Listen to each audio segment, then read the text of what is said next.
And I think looking at coming out of this, their performance thus far, very small sample size, but I mean, they're kind of major draft sinners a lot of the times in drafting like these hard forcing bot lanes, but I feel like with the Nico flex, they've been looking a lot more comfortable on that. They've looked more coordinated. I think they can still work on neutrals and team fights a bit.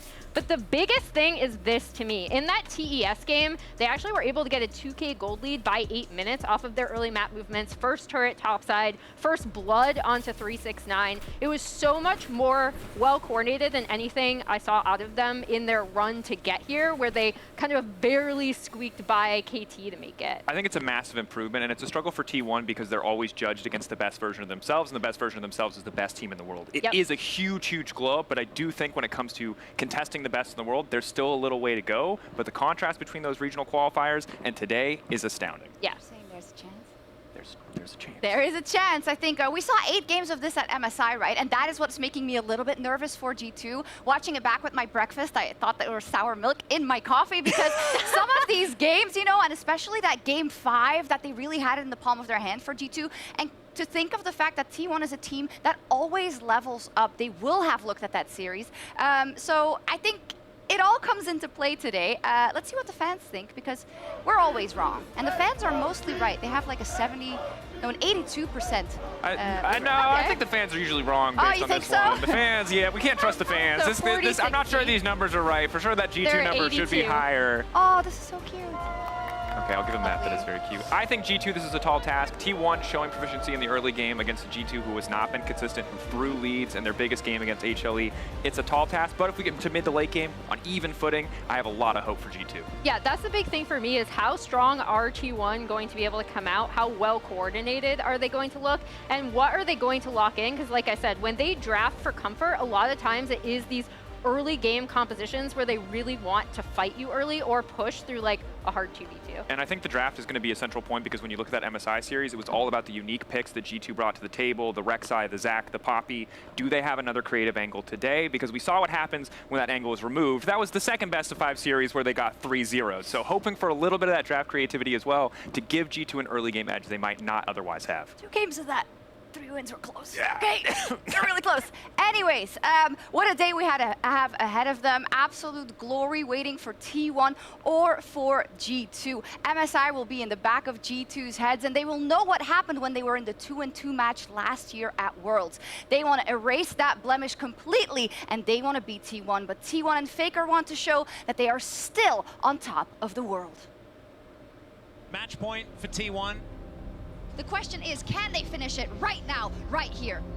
작년에 우승했을 때 제일 먼저 들었던 생각은 Xiaohu now taking a whole lot of damage, and Faker is in the shroud. He's toying with him. It's a double kill as he backflips away and back in again. It's a triple for Faker.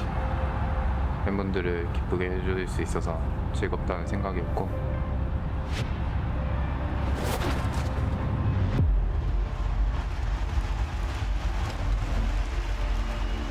to be back in Europe. It's amazing. We have all the crowd supporting us. Definitely feels like we are on our home ground right now. Last Worlds, I remember when we dropped out, I was feeling so sad. We were all feeling so sad. The last vestige of the LEC is wiped from Worlds 2023.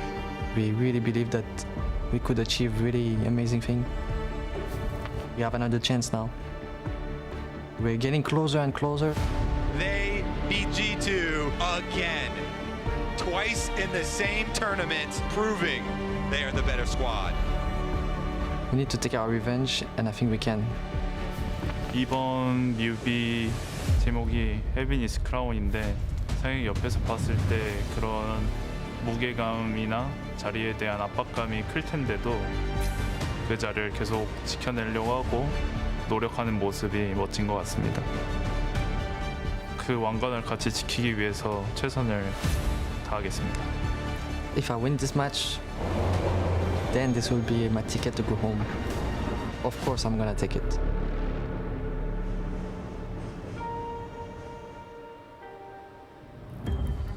如果说我们实力真的很强的话，我们可能不会1跟2的吧。T1 takedown BLG, sealing the fight of the first seed of the LPL. 现在实力的话，可能只展示了50%都不到吧。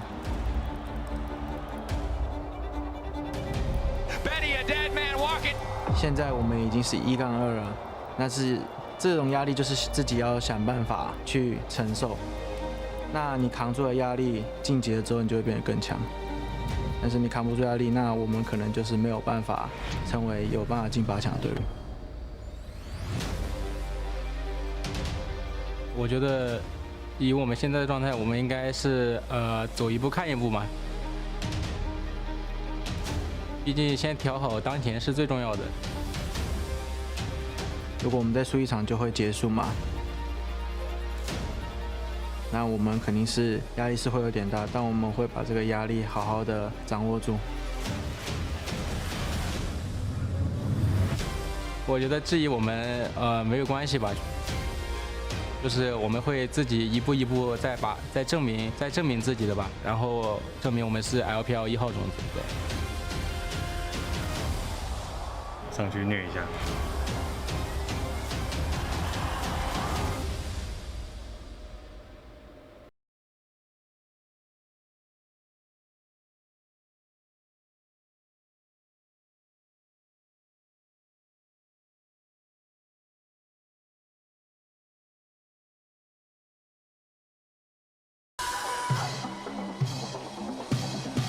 Welcome back to Worlds 2024, where we are here for a momentous day as we kick off with T1 taking on G2 and then follow up with BLG versus PSG. I'm Medic, I'm joined by Dagda and Kobe on the cast, and I cannot express how hype it is to be here today. It's so sick! I'm so ready for these games, man.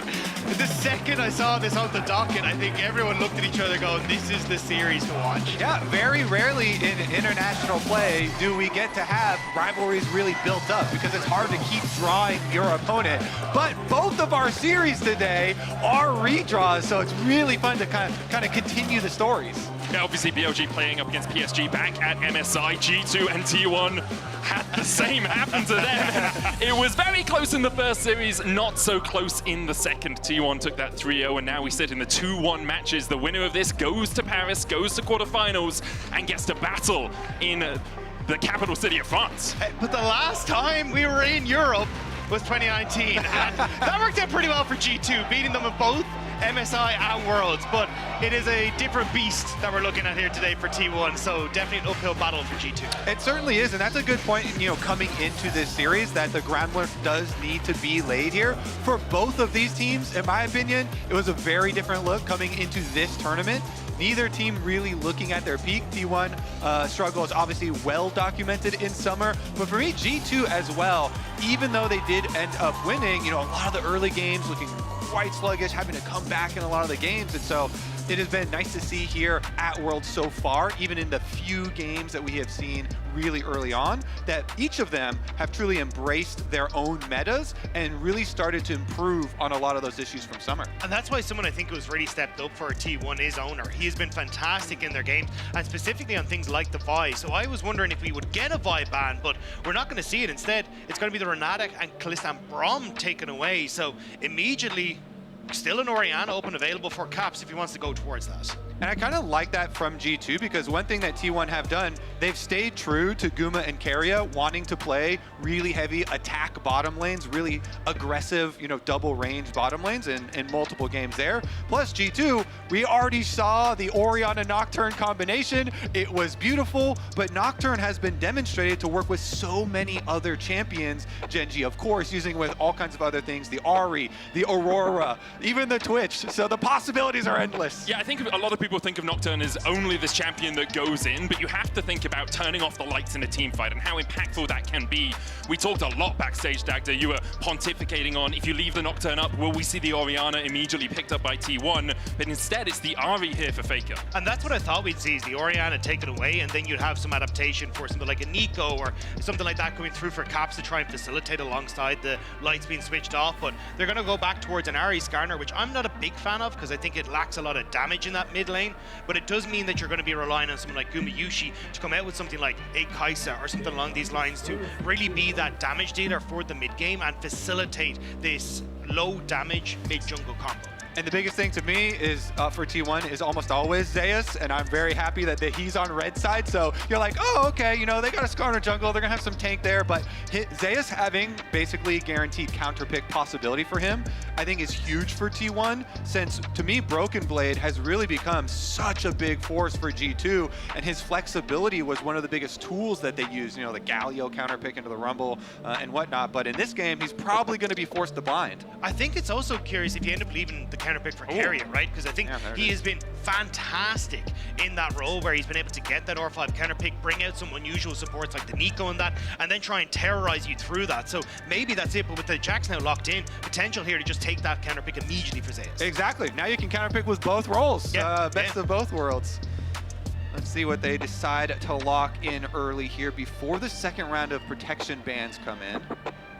Jax is something Broken Blade's relatively comfortable on, is fifth most played. Gragas is going to be the lock. This is a long-term known counter pick into the top lane. If the Jax ever tries to jump in, you just body slam him away. You can also out-sustain him in a lot of matchups. And I have a fun fact, because I was just looking at Zeus stats, and I was scrolling down, and Gragas is one of his top 10 most played, and it is the highest win rate within that top 10 pack at 83.3% win rate, career long for him. Not only is it a very well-known pick into Jax because of the body slam, because you can keep Jax at a distance and deal with the Counter-Strike, but also it is one of his highest win rate champs.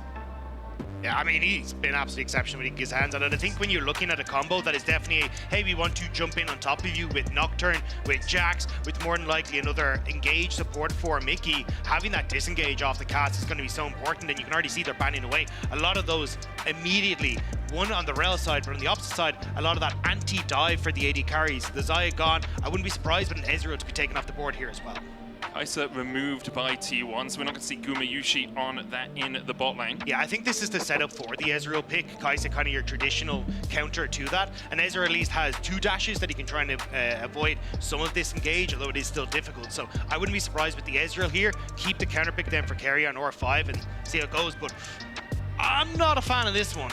I think Gragas gives you a little bit of damage. You can run Storm Surge Gragas as well if you want. So often when we see Ahri Jhin, the question is where's the damage coming from in that composition? Gragas gives you a little bit of it. Also, Jhin does give you good control around team fights. When I've seen BLG basically run this exact same comp against T1, it was that lack of damage because you don't oftentimes have your top side with you when you're trying to play off side lanes and that. And I think that's where you're really going to struggle here as T1 is in this core that's supposed to work around early Void Grubs and Dragon of Draven! It's Hans' Draven! Let's go! Oh, we talked about this so much. We were like, you can't really pick the Kalista early because the Draven might get locked in here. Hans laying down the gauntlet against Gumayusi. Hans, his Draven was so well known. He was a solo queue terror on it before he even joined Misfits and Rogue, and then every now and again we get to see it pop up for him. And there's so little backline threat from here as well. Sure, there's a cask, but in the grand scheme of things, you should be fine to try and hide behind a lot of your setup here as the Draven. Now with the Nautilus locked in as well, this is a pure aggro bot lane. And I love going for this when you have the first pick Nocturne guaranteed already, because you're talking about hiding, and Nocturne will just turn off the lights and you get to go so aggressive with your positioning on top of that. So lots of dive here. And how is Guma going to get to play this game? There is a Orianna and Nocturne that's always going to look for him because Faker's going to play Ahri, and Ahri has her own dashes. Plus, you're going to have a Nautilus casting Nautilus ult on you. It's like Guma does not get to play. And that's the big problem for T1 here. You see how much dive there is from G2.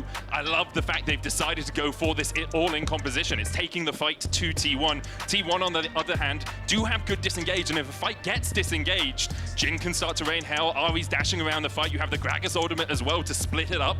It feels like T1 in multiple small skirmishes might be able to win, as opposed to a full-on 5v5. Yeah, I think it is still a little tough, because I think G2 did a good job of getting rid of a lot of these anti-dive tools, like the Renard and the Tahm Kench, right? So sure, you've got some fight back with the Ahri and the Gragas, but you still at some point have to turn around and fight, and then you're running into things like a Draven and that. So I think G2 definitely on paper have a good start. It's just about can they have a good early game to facilitate that. And I will say, T1, they have had some good early games, and they have a lot of pick potential on their side as well. If you're looking at things that will make it difficult for Hans to play, Leona ultimates, Zeus very, very good Gragas, and Skarner, it's not the same as a Nocturne, but you can go through walls And something interesting about Skarner in lane swaps, it gives you a lot more options than junglers usually have. Usually junglers kind of go to sleep in lane swaps and just go for jungle camps, but Skarner does have a lot more angles to surprise people from, so very interested to see the setup here.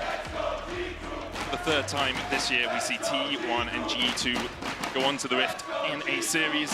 In Chengdu, it all came out in T1's favor. Here, the European fans behind them. Can G2 make it third time lucky? Onto the Rift we go. You talked a little bit about the possibility of a lane swap for this Skarner. Do you think, looking at the compositions, we're likely to see one? I mean, if you want to get away from a Draven Nautilus, then there's definitely a possibility there. Doesn't look like very early on anybody's going to make a move for it. And honestly, I want to see these two bottom lanes fight it out anyway. So I'd be happy with that situation. Going to have a little bit of a movement now, though. You see him already starting to shift. Yeah, I think the only downside for Mickey is that you're definitely playing a more passive version of the bot lane matchup thanks to supports. Like, Nautilus wants to try and hook Keria out of the Zenith Blade and set them up, but we'll have to see how they're going to try and play that one out. That was an interesting cover. They were kind of expecting a little delayed invade there. Oh, Mickey. Mickey, Keria is there. Mickey tries to dredge line away. The charm moots him in place. And I don't think Mickey needs to burn the flash here. He knows he's done for. First blood to T1. And I really think G2 actually had the slight read on this. They thought that there was going to be a delayed invade. That's why Broken Blade actually hovered over by Raptor Camp.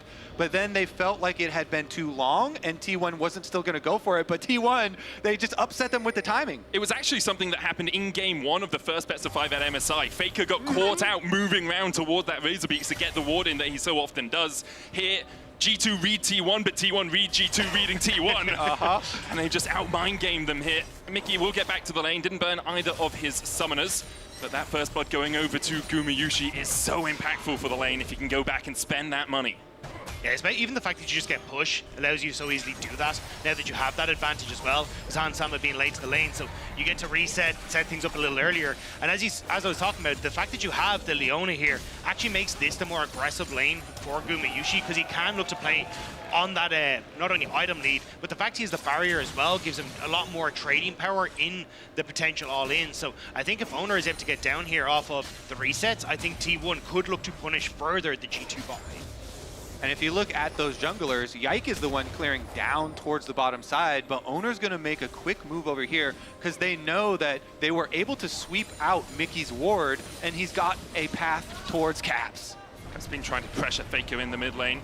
In comes Oner, just wide. Caps able to sidestep it, but might have to burn the flash to get away from the charm. It misses too! Caps with the fancy feet. So smart from him, dodging towards Faker, even though Oner coming behind him, and it's a little bit dangerous going towards the Ahri. He's able to avoid both of them, sidesteps the Skarner as well as the charm. Just nice job hiding in front of the minions as well, constantly sidestepping so that then you're always having some body block in front of Faker. And now, that kind of alleviates a lot of that pressure for Caps in the mid lane. Plus, when you look at the Yike, he just continue to farm up, so he'll get a bit of a quicker reset off and can be back on the map first. That battle in the mid lane is one we have to keep our eyes on. Obviously, both of these players just exemplary when it comes to mage play, but at MSI, it was Caps who kind of got out on top of it, apart from a couple of great plays from Faker. Across the course of their history, you can see Caps actually has the advantage in terms of series, but Faker always comes up in terms of games. And if you're looking at this year, leading up to this tournament, people probably would favor Caps individually. I think another thing that Gank does in mid, of course, is show Oner cleared bottom side to top side, like guaranteed. They for sure know it. So now it should be very easy for G2 to play around Oner's positioning. Already, Yike was able to steal away top Scuttle Crab because of the mid lane gank. And now Caps just has to hover down to the bottom side. Faker, Charm Flash, always a possibility. Caps gets Charm, Jike's on his way as well. There's the edge of Ishtal, but doesn't get the stun into the wall. Faker forced low. Oner walking away as well. Caps didn't burn anything again, and the gank is low HP. And it's a really nice job here in the early stages from Yike. He gets the top crab, immediately move bot, gets bot one, covers there on the mid play for Caps too. And now you're in a position where you've a bit of a nice 8 CS lead for yourself. Zenith played in. Kevin's going to have to flash away. Hans Sama, one more adoration for Hans Sama on his Draven. Draven cashes in! Even though Mickey went down into level 1, Hans Sama gets paid here. That's quite nice. That's really going to even up this bottom lane. Let's see what they're going to get on their timers back here, because Dragon also back out on the map, and then you're already looking a minute ahead of time for the Grub swap. Yeah, very messy sort of skirmish there in the bot lane, but the important thing for Hans Sama on this Draven is he is building up those passive stacks, and if you get a kill without dying, you get that extra influx of gold. You can see he's 50 gold ahead right now, but you have to remember Gumayusi had first blood, so technically he should be ahead if the CS is even. Yeah, and I think it's just a really nice job here from the G2 bot lane to be able to turn it down. You get the route on towards Kerry, who didn't have the aftershock in the engage, so Hans Sama is just able to follow up and get that damage down. And when you think back to when G2 were considered the strongest early game team in the LEC back last year, it was this Draven that so often they would play around and get these big leads, and able to punish T1 on this bottom side and getting this Draven off to a BF sword start in this bottom lane. And then there's the swap for Grubs immediately. Duo lane going up towards the top side. Broken Blade wants to try and push a little bit further. Hans. I mean, Zeus has Flash, has the explosive cast. Hans has both his summoners as well, but Hans Sama continues to put axes into the back of Zeus. The cleanse away from Hans, flashes forward. Zeus flashes away, will get the slow with the cask. Hans now in the middle of the minions, doesn't have a ward to place. Zeus can open up and Zeus finds it. A solo kill for the Gragas. Meanwhile, in the top lane, a hook's gonna land onto Oner. Broken Blade looking for the stun, root goes down. As Yike, Mickey, and Broken Blade disengage. Love that play from Zeus. He lures Hans Sama in, trying to play off of the Draven ego that you know all Draven players do have. And again, coming into this game, Zeus has a 20-4 record on Gragas. Nice little punish there, but G2 still going to get those topside grubs. I think the important thing for Hans Sama is, although he burned his flash and his cleanse, Gumayusi had to do the same on the other side of the map. So it's not just he's expended his resources with nothing happening to his enemy AD carry. I think the play on towards the top side though really helped out G2 obviously, because they do force T1 away, which then gives them Void Grubs. Traditionally when we see the AD carry swap and you don't move your Draven up towards the top end, it becomes very easy for T1 to outnumber and outdamage you in these early stages. But not having the Draven there still worked out for G2, just off of being able to push T1 away. And we see that classical exchange, Grubs for Drake. As you say, G2 did a good job of getting the prio in the top lane to make sure the Grubs were a safe bet, but T1 will happily accept a Cloud Drake for themselves. Most of the action has been around our bot laners so far, but perhaps Zeus here, no flash, does have the explosive cast coming back off cooldown in a second, and as soon as you see Keria, you call off this dive. Good read from both Keria and G2, spotting that Keria was up there. Broken Blade now trying to force Oner away, but I think it's more of a bluff than anything else. I don't think you want to over-aggress into that, as Cap's completely out of man in the mid lane, and you had the Gumayusi hitting level 6 in that bot side.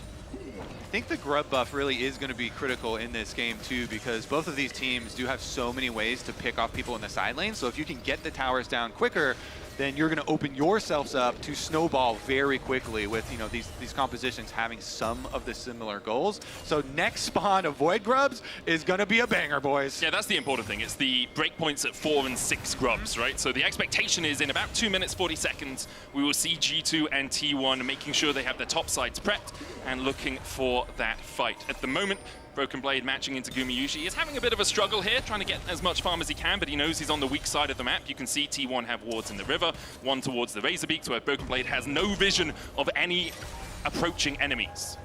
Yeah, I think as well the fact that Zeus has his TP available is kind of why we're seeing G2 opt into these transferred lanes, because you don't want to have a moment where Oner could potentially play up, have a gank on towards Broken Blade, you then have Zeus TP back in, you can get a little bit of more of an advantage for this Gragas who's already up a nice little bit of CS lead, or CS and gold lead, thanks to that early kill. So G2 at least trying to minimize where the summoner spell advantages are for T1 on the map right now. He currently hovering around Caps in the mid lane. Faker and Keria will do the same. This mid lane priority can be very important. Neither of the mid laners have their teleports. Faker's on a slightly longer cooldown than Caps, because he used it slightly later into the game. Mickey has worked his way all the way up towards topside here, but Zeus already starting to back away. Realizes that he doesn't have too many friends in the vicinity. Yeah, I think for G2, what they're looking at is trying to get the flashback up for Hans Sama so ahead of this Void Grub fight that is inevitably going to come, but you are going to have the flash for Zeus back up. Gumayusi should be just around the corner as well. So as Kobe was already saying, I think this is going to be an absolute barn burner of his crap. And with the rotations already coming through for Zeus moving up here, I thought they might actually try and transition him down to the bottom side so he can TP up to the fight if necessary, but it may be T1 looking to say Zeus can have more of an impact than Gumayusi in this first skirmish, thanks to the early gold and the fact you've got so much CC in the kit for the Gragas. And we may get to see our first, attempted execution of a Nocturne Orianna combo. That is going to be, one of the opportunities here if you're able to draw them over first. As you can see, they're all very early trying to get some extra vision. Mid-prowl turns into vision towards that setup, and Owner already into the river. They are sending Faker at bot lane. He doesn't have the teleport, so T1, I think, need to make some sort of play beforehand to deny the 4v5, and that Broken Blade could potentially TP into. So they're a little bit late on the resets here for T1. You can always go with the strat of saying, hey, maybe we won't deny you the 4 grub buff, but we'll at least steal away 1 with a smite for Owner, especially with Skarner, a champion that can go through the walls and get out pretty easily, because Yike's not going to be able to smite all 3 of them. So if you kind of put some pressure there, but now we have the reset, so Faker already back to base, Lucidity, boots, and heading out for it. But they are late. I mean, 5 seconds now in the Void Grubs, and you've got push in top, you'd push in bot, so Broken Blade gets the plates, and you're in position as G2 first. I think T1 have fumbled this a little bit. G2 will start up the grubs. T1 are looking for a Barney. They're looking for a fight here. Mickey looking for that hook. Owner stepping forward, eats an axe. Caps and Mickey standing around the side. Caps low mana. They go into Keria. Paranoia. There's the shockwave as well. Meanwhile, in the bot lane, Broken Blade's going to look to try and keep Zeus around. 1 already over as Yike kills off Keria. Owner's killed Caps though. And now Yike has to run from Faker and Gumayusi. Owner so low in the pit. He gets 2. Unsummer will answer with 1. Cleanses away, but he's not going to be able to get too much more here. He can get a second. Gumayusi able to win out the fight in the end. Meanwhile, in the bot lane, much ado about nothing. Oh man, it seems like Keria is getting blown up so far. The initiation onto him gets him so low that then Yike is able to ult into the backline, take out him, and they did get 1 of the grubs, so our kind of like first objective for G2 was at least get 1 Void Might spawn, and they did at least acquire that. But great play from Zeus, right? Because, actually I was about to praise him, but here comes the TP to counter. Broken Blade has to flash early, needs to keep himself away from Zeus. That flash body slam combination. Faker has no Spirit Rush, does have the flash, but Broken Blade will just back all the way under the safety of his tower. Yeah, so Zeus going all into the bot side to prevent the TP from Broken Blade coming in, and this is where, as you said, Keria gets completely blown up, but Gumayusi staying well out of harm's way, and then even the Shockwave not doing a huge amount of damage, but look at the suppression coming through from the Skarner, locking up 2 members of G2, making sure that Caps couldn't have any real follow-up damage. Yike ends up going so far to finish off the initial kill onto Keria, then he can be focused down by Faker and Gumayusi, and Mickey is just trying his damnedest to help out Hans to a little bit, but it's still Gumayusi who's able to clean up at the back end. The important thing for Hans on that Draven is he did get a kill before he died, so he gets those adoration stacks again, but you can see it's only a 400 gold lead for him. Now has the Bloodthirster complete as G2 have set up towards the top side, TPing away from bot as well. Broken Blade giving up the ghost on that tower. Zeus going to get hooked in here. Still has the explosive cast and the flash. It's more Mickey acting as a distraction as G2 try and rattle their way through this tower. They'll take the second turret of the game, and they continue to push forward here. 5 grubs helping them out quite a lot in taking these towers quickly. Yeah, and the price, of course, that they are going to pay is not only the push on the opposite side, but the Dragon number 2 here for T1, which Owner is able to clean up. Faker does not have teleport. Already used. Zeus caught out with a counter-strike, though, and Zeus is met with the whirling death.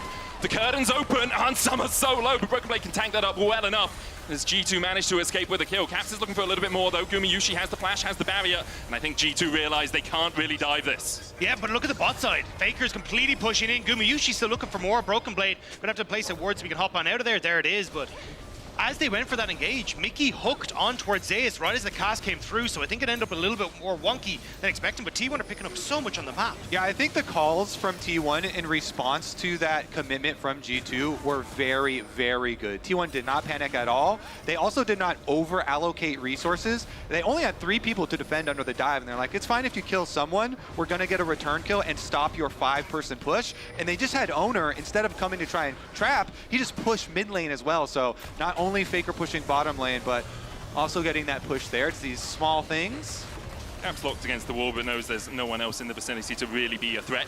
The game's so even That's so what I was about far. to say. 14 minutes plates to 7 plates. A lot of the top side objectives going to G2. Dragons for T1. Rift Herald started by T1 here, though, means that they should be able to get that advantage when it comes towards the objectives. And already, with the pressure that you can have with Faker on these side lanes, I think that's where you can transition Faker from side into mid and look to crack open this mid lane structure. I think this is what we were all hoping to see as well, though. Like 14 and a half minutes in, the gold within 100. The difference between the lanes is, well, top side is winning for T1 and bot side is winning for G2. T1 do have those 2 Drakes in their pocket. Zona secures the Rift Herald as well. There's a possibility of a dive in the bot lane, but diving a Gragas is a very tricky affair. Solar Flare comes out, Mickey able to walk out of it, only gets slowed up.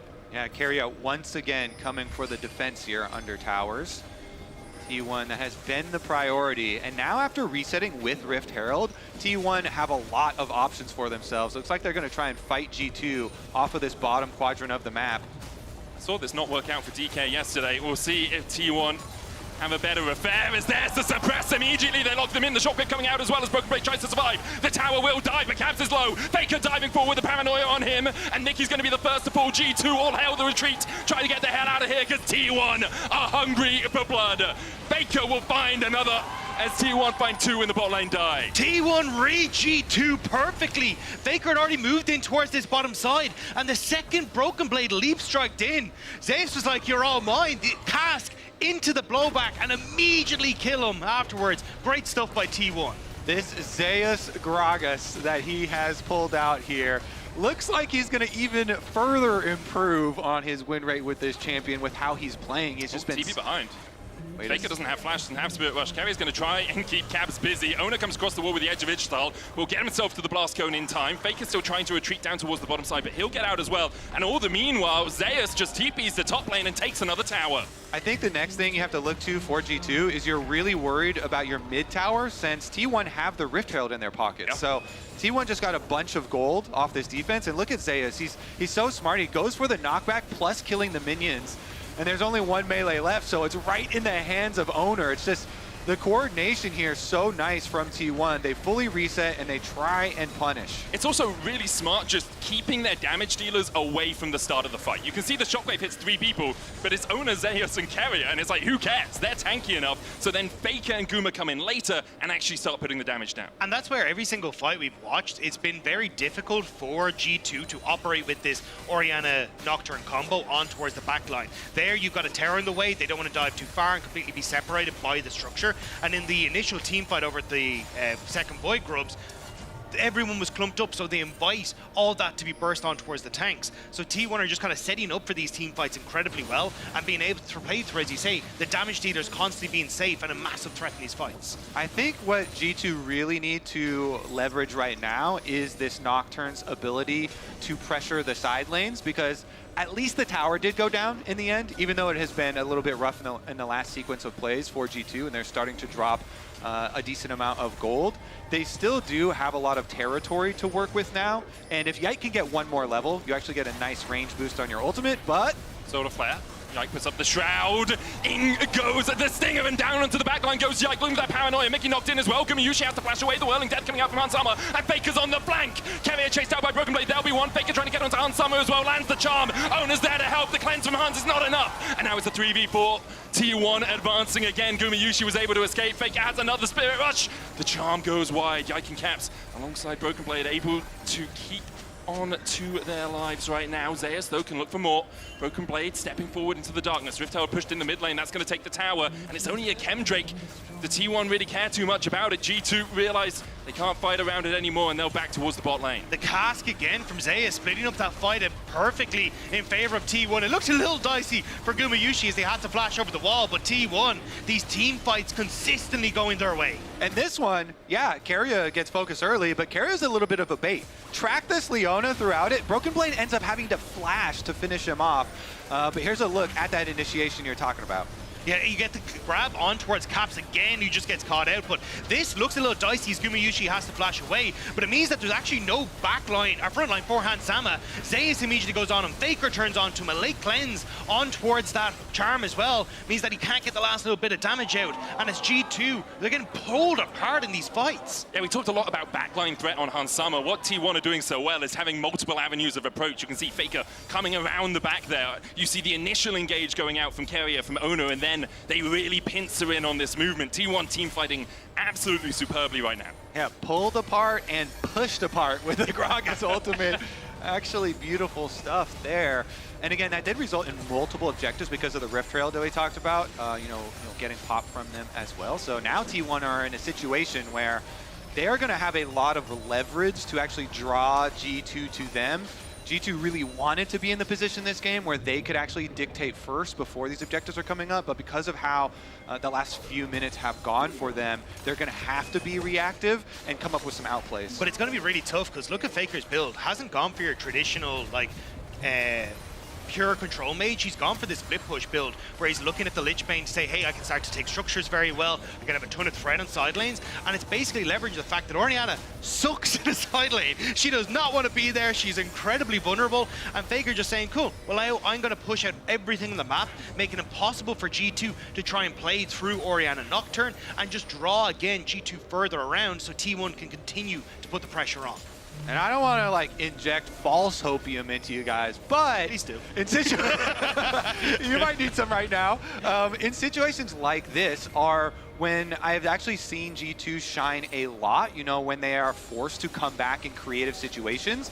Oftentimes, they'll say, fine, T1 are going to be efficient, and they're going to play all 3 lanes and close in on us, and G2 like overload one side with the Orion and the Nocturne, and the Draven ult comes through, and they just, commit to picking off one of the points for T1, and then they kind of surprise you with being somewhere that's not completely optimal, but then they're able to snowball objectives afterwards and try and fight their way back into the game or come back that way. So maybe they'll get crafty here and pull off something. Yank does have at least his rank 2 ultimate here, give them a little bit more room to play with. So what you're saying, Kobe, is G2 are so good at playing from behind because they've been behind a lot of the time. I've seen, yeah, especially in recently, summer. Yeah. Recently. I mean, they did really well versus Fnatic. Yeah. I think T1 may be a different beast, Kobe. I'm just going to put that one out there. You take the nameplates off and then you replace them with whatever suits your Imagine if you best. could do that. Instead of having the actual opponents, you just replace it with like humanoid. Yeah. Make it a bit easier for G2. They have had Fnatic's number this year, but T1 have had theirs. 2 series, 2 wins to the LCK number 4 seed, and currently they are looking to make it 1-0 in this third. Especially because, Dagda is mentioning Faker's build, and Faker's build not only is it very burst heavy, but it's also very far ahead. Oh, never mind. Into the shockwave, they look for Gumayusi. He doesn't have the flash, and they will find him. Another hook's going to land onto Ona as the chase continues. Zeus coming in with the explosive cast, though, and G2 have to be careful because TB coming in from Faker. Mickey dodges away from the explosive cast, pulls Carrier in. The charm goes right on Summer. Still cleanses just in case. T1 lose one. It's only Guma down. Mickey answered in response. Oh, Kobe, I was meant to say you're a genius. They get the overload on mid, but T1, they respond so well. It ends up being a 1-for-1. Still, Gumayusi off the map. Might set up more. Faker has flash. You won't want to burn it, obviously. Broken Blade can just jump across to this wall, trying to dodge away from the charm here. Faker with the Foxfire. Charm goes wide. Broken Blade won't be having him any more of that action. Pops the Scryers. G2 trying to set up on this top side now. You can see Zeus pushing out bot, but he's got teleport to join a fight that might erupt. Yeah, G2 actually drew it up pretty cleanly there. They dropped the top wave, the Faker wave, where Ahri was pushing, and they just force on mid, but a little bit too close to the tower in the follow-up, and end up not being able to snowball it as heavily, though they do still get some critical vision around the Baron. Really what you're looking at is a soul very early on in this game in only 30 seconds, and so it becomes very difficult to both keep vision of the Baron, because T1 will also rush down that and be happy to give you one dragon, but also keep sight of the soul. So here we go. Now is the real test for G2. And I think at least the cheat sheet for them in this test is the fact that Hans Sama has picked up 3 items. You haven't got the Infinity Edge completed for Gumayusi. He's incredibly close to that. So they might have that small advantage when it comes towards the AD carries. Even the 2 items just be completed for Caps means he's quite dangerous when it comes to that Nocturne Orianna combo. Solar Flare onto Caps. Faker going in with the charm, only hits onto Mickey. Curtain Call coming out as well. There's the Impale, and Mickey's just dragged in a double counter strike into the Shockwave though, and Faker is down. Explosive Cast will separate Caps and Hans Summer from the fight. Zeus on that front line, 3 items strong, and he's trying to use them to their full effect. Owner down to about half HP. Zeus low as well. Hans Summer trying to open up on Gumayushi, who still has the flash. In the end, a support for mid lane trade. What a pick from T1 on towards Mickey. The fact that he managed to get him out of the fight means there's very little setup. Doesn't even get to use the ultimate to try and set up, and T1 then get to continue marching forward. It is one back on towards Faker, and G2 feeling they have the damage to fight this. G2 with no ultimates. Broken Blade dashing in here, jumping across that wall. Owner they're trying to smite the Drake. Would be soul for them. Counter-strike from Broken Blade. Here comes Zeus. Flash, Zenith Blade. They look for the engage onto Hans Summer, who has to flash away himself. Caps is down to half HP. Broken Blade jumps across the pit. And now Mickey's here to bolster the defenses. Faker on his way back doesn't have the teleport. The Drake secured Chem Soul. Now for T1, G2 begin to back away from the fight, realize they don't really want any more of this action. Yike slowed up though, a hook goes down, only onto Owner. Caps knocked back! Zeus finds him! And now Yike's running for the hills, locked up with a captive audience. Yike down 2. It's a Baron on the cards for T1. G2 took the most dangerous route out of that fight, and T1 were happy to collapse. They're going to be able to move over towards the Baron. I don't think he can go for this as a contest here for G2. Mickey, yes, has the ultimate available, but it's 5 members of T1, and Faker is fishing for the charm. Hans has the Whirling Death, maybe looking for a steal across the wall. Faker back.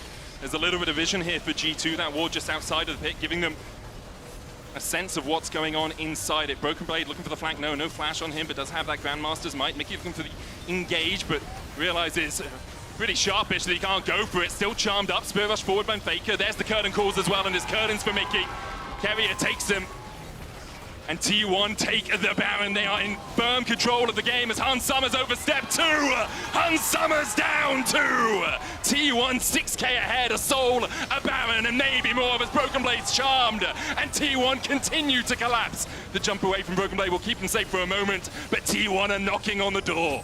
Dude, Zeus is just the GOAT. He's MVP, holy moly. He is such a playmaker. You think of the God of Lightning with him, but, you know, God of the Cakes in this game. Really, really impressive. Game number 1 here so far for T1, and after the Baron push, already taking mid inhibitor, they have so much money to spend.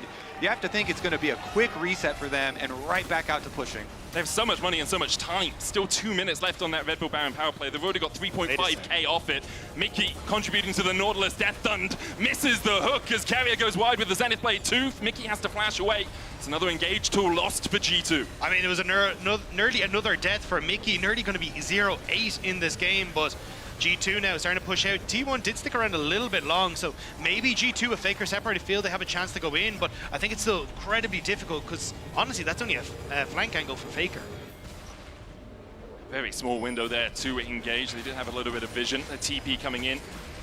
Zeus will be the one on the front line, Faker will be the one on the back, but Zeus immediately locked up. You can see how much damage he can tank. Faker going in with the charm, it goes wide. Zeus almost falls to the Whirling Death and he still has the locket. Faker dodges away from the hook, Zeus going back in, and there's your contribution. Mickey falls, the shockwave from Caps. All it can do is buy him a second to wait. The flash charm from Faker. It's all done, it's all over. But the Nexus falling, T1 are gonna go 1-0 up. Zeus can do no wrong. TP's in to what should have been his death, but instead it's T1 killing G2 and taking game number 1. T1 may have limped through summer, but this is Worlds, and they are here to stay. Broken Blade and Yike trying to do anything, but they still have the Impale, the suppression afterwards with the Edge of Ishtar, the chase onto Yike, the explosive cask, and as you say, Zeus godly with his placements today. The Nexus towers fall, and T1 will go 1 game away from Paris and quarterfinals. Mickey gets a kill. Worth. Nexus for the support The kill, mental but game. It's the mental game. Holy moly. The god of cracking a code on your screen. That was absolutely insane from Zeus, and G2 looks stunned. That they do. We'll see if they can bounce back after this short break.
Red Bull gives you wings.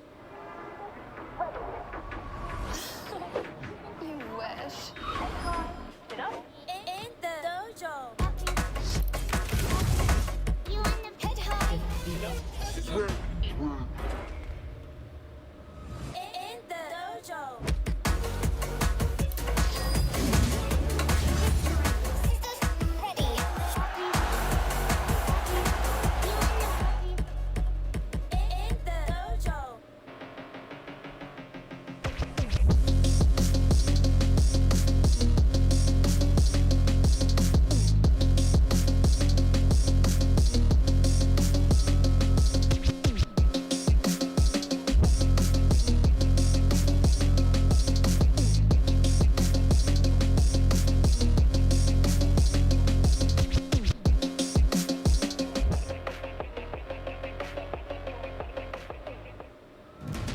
Here we go again, man, I'm on another one. Don't wait up for me, man, I'm on another run. Yeah, I hear the streets calling. I cannot ignore it. Walking on the border, feel the devil on my shoulder. Talk to me nice. I ain't got a lot left. Talk to me right. They remember when I used to walk in the light. Now I got a little walk in the black. I've been on the verge of self-destruction. Never been this close to me erupting. I'm on the ledge. I'm seeing red. Don't think they heard what I said. Mr. Goody Two Shoes, about to choo choo. Kill him in a new suit, man, I'm too smooth. From the light to the dark, from the truth to the lies, play a part. I'm a renegade, renegade, renegade. Better run away, run away, run away. I'm a renegade, renegade, renegade. Better run away, run away, run away. I'm a renegade, renegade, renegade, renegade. You better run away. I'm a renegade, renegade, renegade. Better run away, run away, run away. I'm a renegade, renegade, renegade. Better run away, run away. Yeah, yeah. I threw away the halo, never gonna be an angel. I'm more keen and able. I've been a since cradle. Build different, homie, you could go and check the label. I'm 100% raw, underrated. I'm related, I'm the greatest. I'm the hero and the villain, you could pick a favorite. I'm the one that everybody said he couldn't make it. Now I'm on a mission, I'ma try to win my enemies and they gon' hate. Hate is just the love when it's intensive. Dark is just the light without the sense. And loneliness is you without the friends. Click, giving up for me is too expensive. Renegade. I'm a renegade, renegade, renegade. Better run away, run away, run away. I'm a renegade, renegade, renegade. Better run away, run away, run away. I'm a renegade, renegade, renegade, renegade. You better run away. I'm a renegade, renegade, renegade. Better run away, run away, run away. I'm a renegade, renegade, renegade. Better run away, run away.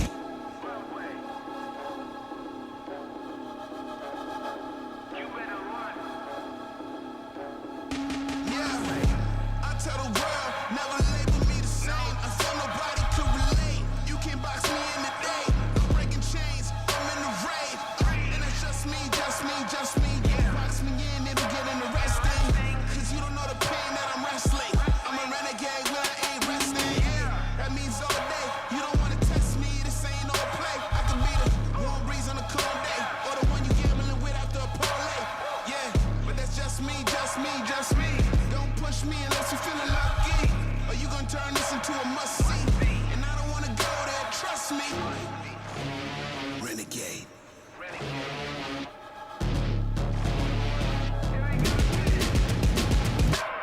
I'm a renegade, renegade, renegade. Better run away, run away, run away. I'm a renegade, renegade, renegade, renegade.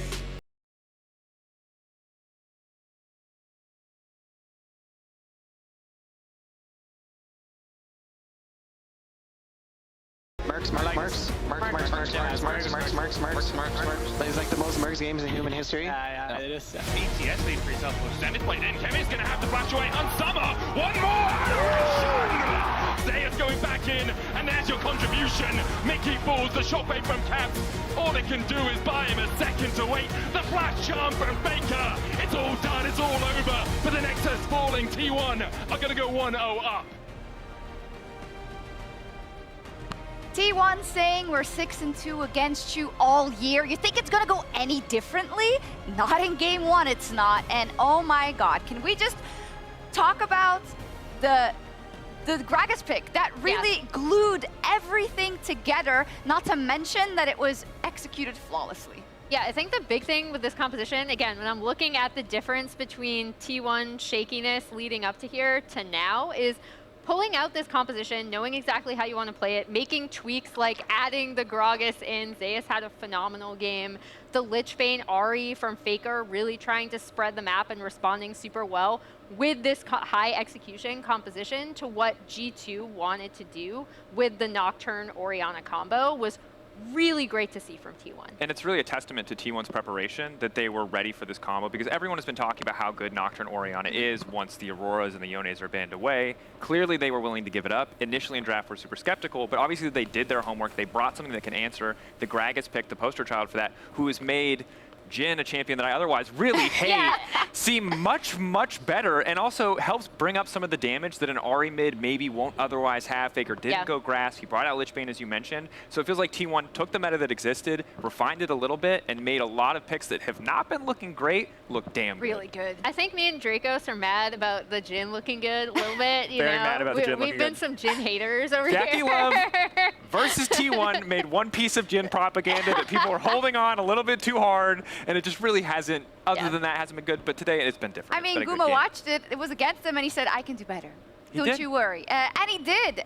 But it wasn't just the picks. We have to say that. I mean, the idea of kind of tempo, decision making, coming into the fights when they had to, asset, execution, Dracos, there is a lot to wax lyrically for T1. Yeah, and every second counts, and thanks to the rival Cisco network, Faker was able to get there in the nick of time in this replay. And as we take a look, the thing I want to highlight on your mini-map initially right off the bat, Faker not anywhere near, but keep in mind he does have the TP, and we have a perfect TP flank ward here. Already a recipe for disaster. You've seen this so many times. So Arthur, if we can roll the clip, we can take a look at how this starts. It's actually not too bad for G2. Hansama gets clipped, but he doesn't get stunned. Mickey re-engaging here isn't bad. A front-to-back team fight when Hansama is strong is good.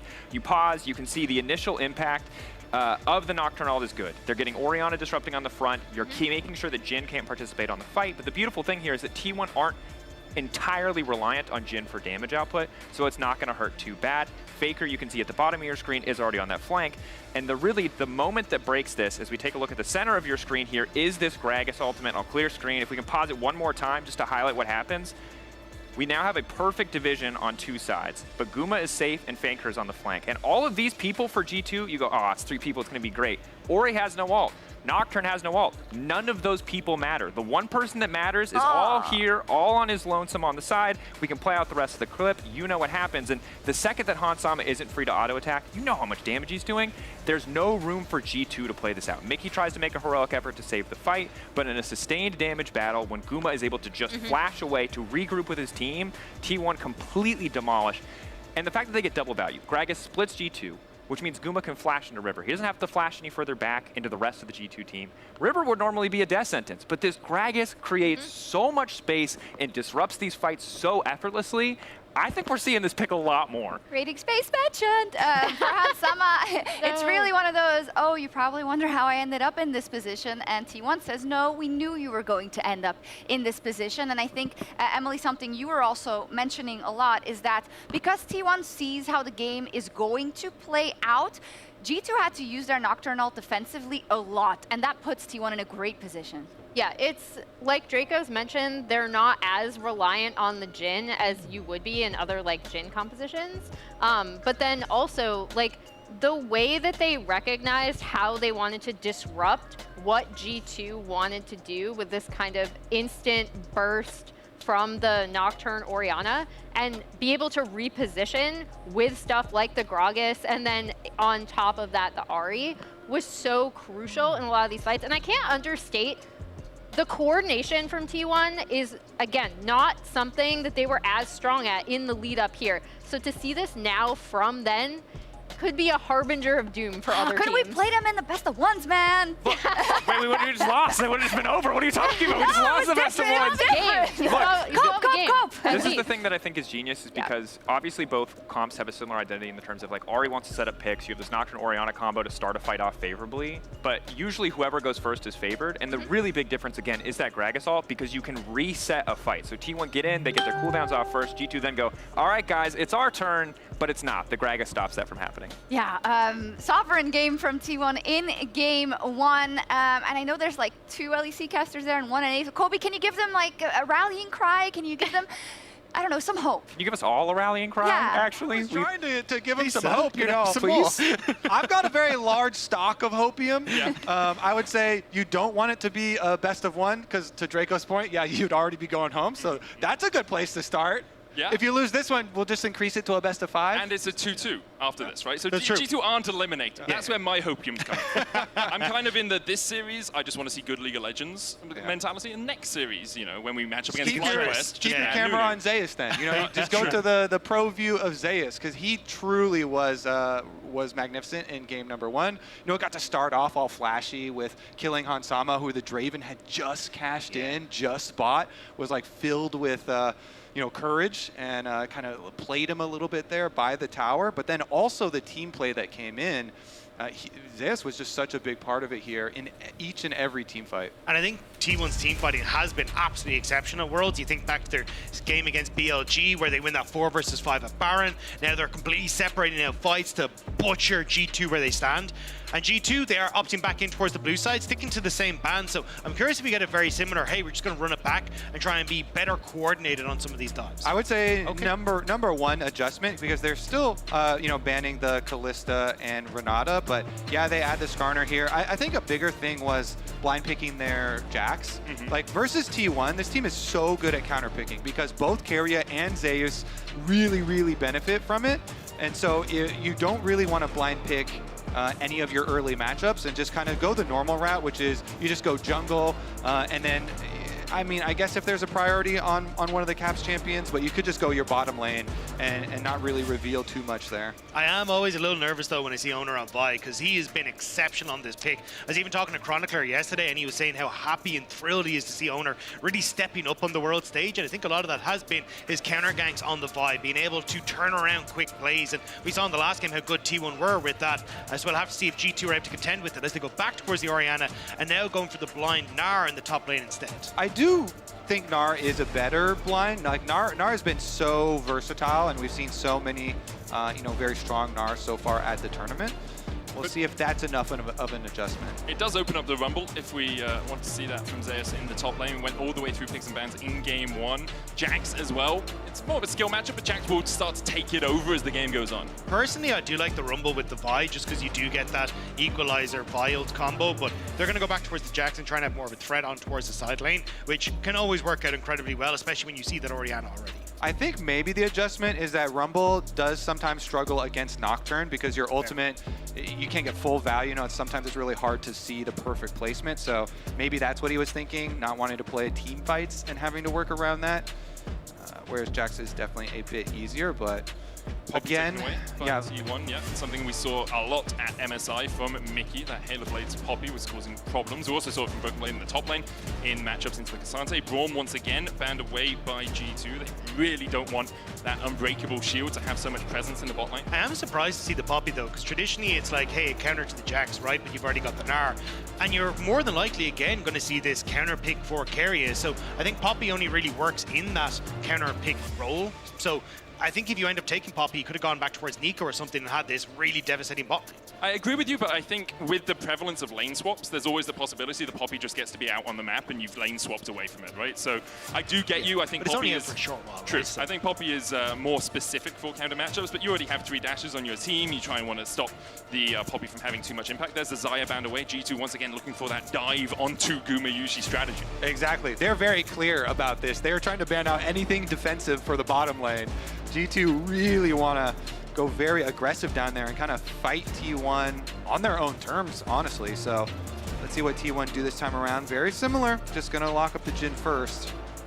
I wonder if it is then just going to be the Draven Leona take. I know we went Nautilus last game, but personally I think the Leona was kind of a little bit more helpful in being able to set up for this non-committal engage and some of the follow-up that could work with the Orianna Nocturne, even just denying that access thanks to that Solar Flare on the follow-up for that combo. Counterpoint, Mickey really did fund the Nautilus death toll. That was like 8 or 9? I have Nautilus as my pick as well, so I don't mind the Nautilus. Sorry lads, Mickey juiced the Nautilus death fund for sure. He was in there. Instead, it is Kai'Sa over that Draven. Hansama on Draven 2-6 internationally, even though he has about 62% history on it all time. So here, going for something that has long range poke that can be okay in the lane as well, can get the push without a Cathy and Rain. And now Mickey, oh, we're going back to the Nautilus. It gives you a great knockup. The ultimate is very powerful and is non-committal. The problem is the hook is committal, and that's what Mickey was using a lot of the time. And this is just so all-in dive. It is so threatening. Again, even in Champ Select previously, we're like, wow, it's probably going to be very hard for Guma to play the game. And it would have been if it weren't for a really good teammate Peel and set up on those team fights. This time around, T1 do not have the Gragas cast to disrupt G2. And they are still going to be vulnerable to these Orianna Nocturne combinations that now even have a bit better of follow-up with Kai'Sa on the team. But I think as well, you've just got so much pressure on towards Caps in the mid lane with T1 now. It was the Skarner trying to play off the Ahri in the last game. Vi significantly easier to try and set up for those plays. So I think there's going to need to be a lot more vision around this mid lane to support Caps. And it is going to be a little bit difficult to try and get that with Mickey having roam timers to try and facilitate any sort of player in the mid. So I think T1 have a easy to execute early game into what was traditionally just their side lane split push for the last game. And here we see compositions once again rounded out for G2 and T1. T1 one game away from making it to Paris 5 years ago. We were last in Europe for Worlds. It was G2 that denied them that opportunity. It was for finals. G2 obviously going on and losing 0-3 to FPX, but for T1 and for Faker, it's been a long road home. Managing to win last year, managing to overcome Weibo after falling just short against DRX, and now looking for Faker's fifth. For T1's fifth, what an accomplishment that would be. Faker, actually, if he wins this game, has 100 wins at Worlds, which is 40 more than any other player, which is just an astronomically large gap. For G2, obviously, you're at 2-1, you do have another series after this, but last year, things started collapsing after this sort of point. We all know, NRG beating G2 in that 2-2 I saw series. you giving me the side eye there. You don't want to be in that spot. Sorry. I mean, you shouldn't be. NRG played better. Honestly, though, on your point for this T1 roster too, remember back to last year and their run and all of the interviews talking about, they thought that this roster would even break up, probably. So I've just been so happy to continue to follow this roster throughout the year, and for them to really start peaking again here at Worlds again would just be such a cool story for them. Let's see about the level 1, though. That was not a cool story for Mickey last time. He's getting the heck out of there. Yeah, I do think, though, like T1 was kind of on everyone's bingo card as the team that was probably most favored coming into Worlds with the big meta shift, right? Faker being able to go back towards champions, he really enjoys like the Orianna and the Ahri, these control mages in the mid lane, and then Zeus being able to again play through carry tops, Owner being that facilitator and setup. Like you think back to how strong he was in picks like the Rel with these flash over the Ash arrows into that big crash down to win tournaments for T1. So this feels like T1 starting to drift back into what made them so potent and what turned them into multi-champion world championship title holders. No lane swaps here, Kobe. I know you're quite happy about that fact. Zeus trading with Broken Blade, both of them gone grasp in this top lane, so expect a lot of that, hitting each other with your handbags, just trying to get that extra health. Yeah, and of course my favorite part about standard lanes, non-lane swaps, is that junglers actually get more choices. And you have a lot of options. When the bottom lanes like this, from Champ Select, you're just like, are so willing to make it spicy. And then you also have a top lane matchup like Jax Gnar, where Zeus is trying to harass early on, push the wave, chunk the mini Gnar while he's very vulnerable there. I just feel like there's so much more skill expression for junglers in particular during non-lane swaps. That is just, it's just more exciting skill expression. There's a lot of skill expression in PvE. All right, you can do a lot to get your There is skill expression in lane swaps as well. It's just very different. Hits him with the Vault Breaker. Caps doesn't flash away. Owner doesn't burn his flash either, but Caps now at 100 HP. Does have the TP to get back that wave. Not in a good state for him. And this is what I was talking about from draft. It's significantly easier for Owner to, again, just go for this transitional gank, pick off Caps, and completely turn the lane in favor of Faker. And now it becomes incredibly difficult for G2 to try and set up, because Yike wants to just free farm until 6. If you end up putting pressure on towards mid lane as this Nocturne and Owner shows up, that could be an absolute disaster, but he's trying to do so nice and early. Caps flashes away from the charm.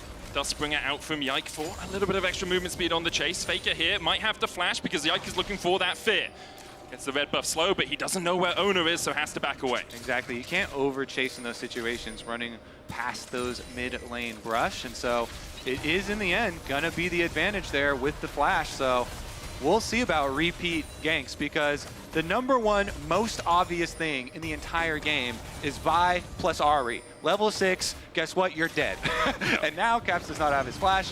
We'll see about the timer for it to come back up, but that is a huge, huge alarm that goes off and kind of changes your mid lane vision priority. Like, you constantly have to keep track of it. And even look at this path from Oner, who sweeps around through the Tri-Brush to come steal away your second Raptor spawn. Whenever mid lane matchup is a big point, the mid lane steal away of Raptors for junglers is always a very, very high objective, because that allows you to continue to camp around mid lane without dropping resources. Oner looking for that gank once again. Caps command dissonance himself and has enough movement speed to get back to the safety of the tower.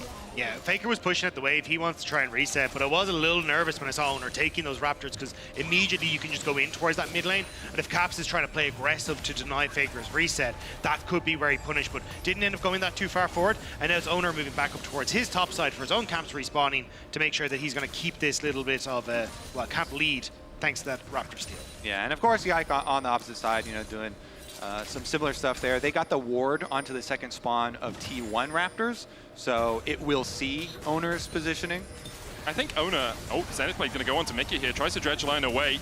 The chase continues as Hans Sama tries to put some damage back onto Gumayusi. Mickey down to 200 HP, Hans Sama stunned as well. The hook wide there from Mickey. Trying to set up perhaps for Yike to come in for a fight. I think Yike might have even been a little bit too far away to follow up on that, so it may have been a blessing in disguise that one went a little bit wide. So Gumayusi will get the lane pushed in. Hans, I think, right call to stop the reset and actually pick up this wave, because Oner is going to be on that top half of the map. But yeah, I think this is still a nice little win for the T1 bot lane in the 2v2.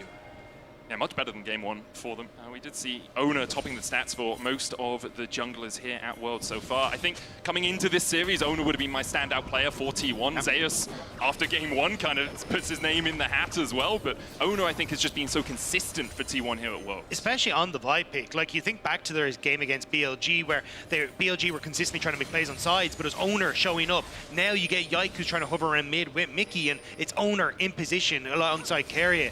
It was kind of this duo that was such a threat in the early stages to deny a lot of these early leads, or accelerating some of the early gold leads that teams have picked up against them. So it's great to see Oner firing on all cylinders, but it's terrifying if you're a G2 fan.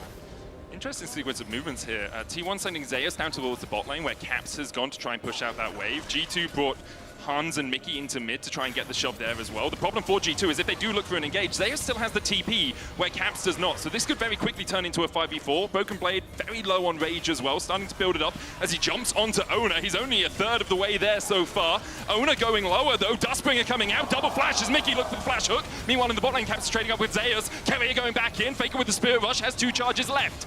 G2 need to get away because Faker can look for another Spirit Rush, another Orb of Deception. Won't find too much more. G2 start up the grubs. They're quite hurt though. Half HP on Yike.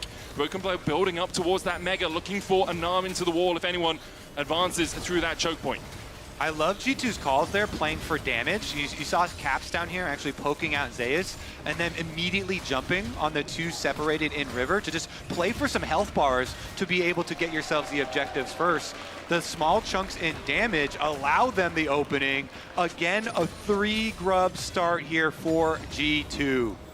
We'll have to see if they can try and keep that pressure up, because you can see how hard T1 are fighting to try and deny them. But a nice job from Caps as well on that bottom side, because one of the big things that, as Medic was alluding to, the potential TP, but Caps puts pressure on towards Ace to deny that opportunity to try and come in.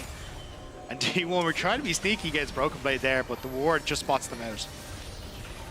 Okay, start for G2. T1, though, will still be relatively happy with the position they're in. They have a slight gold lead for Zeus. They have a slightly larger gold lead for Gumayusi on this Jhin, and they really start to come online when they get that first item, second item. Now both level 6 on Oner and 7 on Faker means they have that cease and desist Spirit Rush combination. Caps' flash back up for G2 makes him a little safer in a side lane. Doesn't have the TP yet, though, and it looks like he's going to shove out one more lane on the bottom side. I mean, I'm not even trying to give you guys coke. Don't do it, man. Yeah, I mean, we want good League of Legends. No, you're off. No more talking. Shox told me to, but I legit actually prefer the G2 comp side with the small adjustments that they made in this game. So because they have the actual versatility of the Kai'Sa for later, and because this time the top lane matchup is Gnar versus the Jax instead, doesn't have to worry about the disruption from the Gragas. I actually really like the little adjustments here. So for the sake of the fans as well who want more excitement, I mean, it would be much more exciting if G2 were able to take this game, and obviously, as LEC casters, we are slightly biased in that regard, but continue to watch the game and just want the best League of Legends we can see. T1 here will be able to get the Drake. G2 really shouldn't fight this, because Broken Blade TP'd up to the top lane only a few moments ago. If they try to invest, obviously Zeus can join the battle, and they would be at a numbers disadvantage again. They won't battle against it. See Yike just hovering Hansama and Mickey in case anything does happen, but with Guma and Keria backing away, just going to be this wave getting shoved out. Big question will be, can T1 with the Ahri plus the Vi here find themselves a pick? Already, you see the bottom lane moving up. One of the biggest objectives when you do have Vi Ahri is to try and control the vision between the river here, so you can have these alleyways where you go for those picks and then you get to turn them into extra pressure on the map. And so Keria and Guma also doing their part in that, trying to keep it clean from bottom lane. You see the control wards all the way up through the river, warding up here too as well. And so Caps, I mean, he has had confidence this game in his movement, which has definitely been very key. And his flash cooldown that was actually blown has gone unpunished. So at least they're doing quite well on that front. Yeah, I'm curious to see how T1 are going to open up on the map now, because there is a way that they can immediately shift Guma Yushi in towards mid and try and make some sort of play on towards Caps with the curtain call, especially when you've only got 50 seconds until those Void Grubs are up. But it looks like they're just going to shift Faker up towards that top side. I wasn't sure if they just went all in on trying to burn that flash, but Mickey... Oh, Faker goes in with the Spirit Rush, the Charm landing as well, and Mickey is done for. First blood in the first 2 games. Mickey dies, Oner takes the kill. Vi Ahri, pretty good at getting picks because they can jump over walls there, but also, you know, props to Mickey keeping up with the Nautilus Death Fund. That's one more for us. I do as well have that. Double ults burnt. Like, you've now burnt both Faker's ult and Oner's ult right before the Void Grub spawn. So I'm not going to say it was a planned good death, but could actually work out as a decent death here for G2 when they do actually go to try and contest on towards those next round of Void Grubs. It's interesting because Broken Blade doesn't have teleport, but Oner's actually heading towards Broken Blade rather than the Void Grubs. Yes, looking for this play down towards the bottom side. Broken Blade flashes immediately met with a fist in his face. Broken Blade trying to get away from this. Obviously, has to try and escape from Oner, who flashes forward. Another Vault Breaker. Broken Blade trying to dodge it. Oner holds it forever. Oner finds another as Broken Blade can't escape his clutches. There was no escape there. Oner waiting over the wall. Broken Blade tried to sidestep it, but good call from Oner, just hold on. But still on the opposite side, Void Grubs galore. And it will be, I imagine Zeus starting to put a bit of pressure here to answer for some of the third places. Faker, no way he catches Mickey again. You put everyone on pause when you said that. Everyone's like... Oh, Mickey looking for the hook here. So Yike can come in with the paranoia. There's the depth charge as well. The chase forward. Keria has joined his mid laner. Faker flashes away. The ignite ticking on him won't be enough. There's the stun into the shield of the Daybreak into the solar flare into the death of Yike. Rob, your no was heard around Europe. They were so close, but they just couldn't quite find the damage to kill off Faker. Oh, I'm heartbroken. We were so close. Mickey, though. Another Zenith Blade. Oner has cease and desist here, but I don't think she might just be coming off cooldown. Decides against going for it. TP to the top lane by Faker as well. G2 will walk away wounded and 1.6k behind. Oh man, Faker with one of his getaways. Regardless, Mickey should be able to get out here with just the Gromp steal for Oner, but man, another one. This is a big investment too, as we'll take a look. You mentioned the ultimates used to kill Mickey. Now it's kind of the reverse situation, and Faker did get that little, sight of Mickey. So good vision toggle by the observers. And then the engage comes through from Mickey, and it's a nice setup. Keria here to try and help, but bot side. Oh, Zeus flashes away. He's hit with a house. And Caps and Broken Blade find a kill. Keria's looking to collapse here as well as Guma Yushi, but this tower is already quite low, down to One plate remaining on it. Keria going in with the Zenith Blade. Gumayusi there with the Deadly Flourish as well. Broken Blade still pretty tanky though. Yikes here to join the fray. Has the Paranoia. Can't go into Guma, but there's a flash and a barrier on that AD carry, making it a little bit more suspect to go for the dive. Mickey and Hansama are starting to collapse, and this will be first tower over to G2. Faker even dropped off that top tower, trying to move down to see if he can cover the mid lane, so then G2 can't always just push in towards mid as well. But so much of this early game has been about these cross maps. The Void Grubs for the bot play on towards Broken Blade and getting a ton of plates on towards Zeus, and then you see Faker in the top half of the map, so G2 make the bot half play, but now because G2 are on the bot side, Zeus TP's top to get the top turret as well. A huge amount of this go back and forth thanks to these plays. Still, I think it's a hugely beneficial kind of response from G2 because they get their bonus first turret gold as well, and those are the types of plays where you really want to see the reset and kind of set up for it on the other side, but they jump on it and they get the small benefit even though they have had a couple of speed bumps here, are able to get a little bit more gold. And now you've got first items almost completed across the board. It's only BB who has that reset that he can go for and the teleport back in, but I'm curious now what you want to do. Both Dragon and Rift Herald up and available. I think T1 going to focus up towards Rift Herald, which is probably right against the Chemdrake, and G2 going to see maybe if they can make some sort of play, but there's no tower for BB and he's so far extended. See the lane economy snapshot brought to you by MasterCard. Very much in favor of Oner. No big surprises there. Broken Blade trying to hide in the top lane. He's going to TP away. Will he escape? You can see it on the minimap. The Counter-Strike finds him alongside the cease and desist, and Broken Blade doesn't have a hope in hell of escaping this one. Zeus leaps on his face and takes another 4-1 now to T1. It's interesting that they have such a bounty on Broken Blade's head, it feels like. Not in a literal sense, but they've got a target on his back.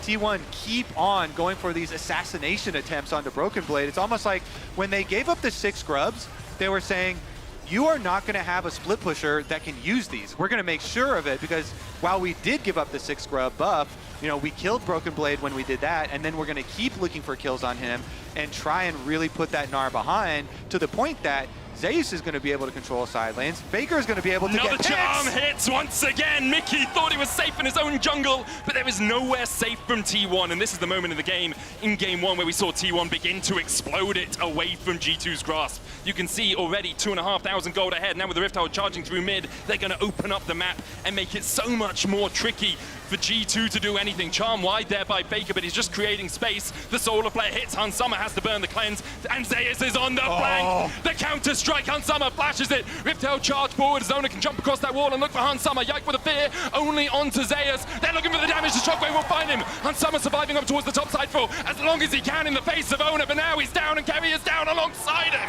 G2 find 2. They lose their mid-tier 1. Can they find anything more? I think the answer's no for now. That darkness was crucial for G2. Being able to dodge, duck, dip dive, and dodge in the darkness away from everyone was beautiful. And it meant that they got the turnaround onto Keria and Zeus, even with Mickey missing the flash hook. Yeah, Zeus wanted to play the tether range on the fear there, and he was just a little bit off and got locked in. Nice shockwave from Caps ended up getting him, but here's another look at the start, and they're trying to go for the dive. They even get the Rift Herald knock up there on the Caps passing through, but right there, Zeus does not quite break the tier feather, and that is enough to allow Caps to get a good shockwave. Then you have the desync from T1 as Keria goes back in, while the rest of them are kiting away. It still actually cost them the life of Hansama though, so in the end it was just a little, like, 1 extra kill. And both of the summoners from Hansama as well. Zeus has his flash, has that counter-strike for a next engagement. 2 minutes 50 on the next Drake means it's likely to be a little while before we see that battle beginning. I will say though, for G2, even though it is just some gold, it is into the hands of Caps, and that's where exactly where you want it. The big shockwave plays are going to be the ones that you need to try and leverage yourself back into this game. You have the Nocturne delivery. We'll see if they're able to make something. It won't be now because, of course, they're splitting and trying to grab tower first. I think it still will be a little tough for G2 though, because Caps has gone for this more defensive build. Up and in towards the Zhonya's first means he doesn't really have that big firepower. I think it's the correct way to go because there's a lot of threat here with the dive from Oner and Faker and even Kerry being able to follow up, but it does mean that you just lack that oomph in your ultimate for this Orianna. At the moment, T1 in control of the game, about 3,000 gold ahead. Drake Capice means there's no soul point soon, but we see Caps pushing in the top lane and the TP behind. Zeus on the collapse, has the flash, Caps goes one way, Zeus goes the other, now he tracks back, knowing that Caps is there. The paranoia coming out as Mickey and Yike look to collapse, the flash away from the shockwave from Zeus is gorgeous.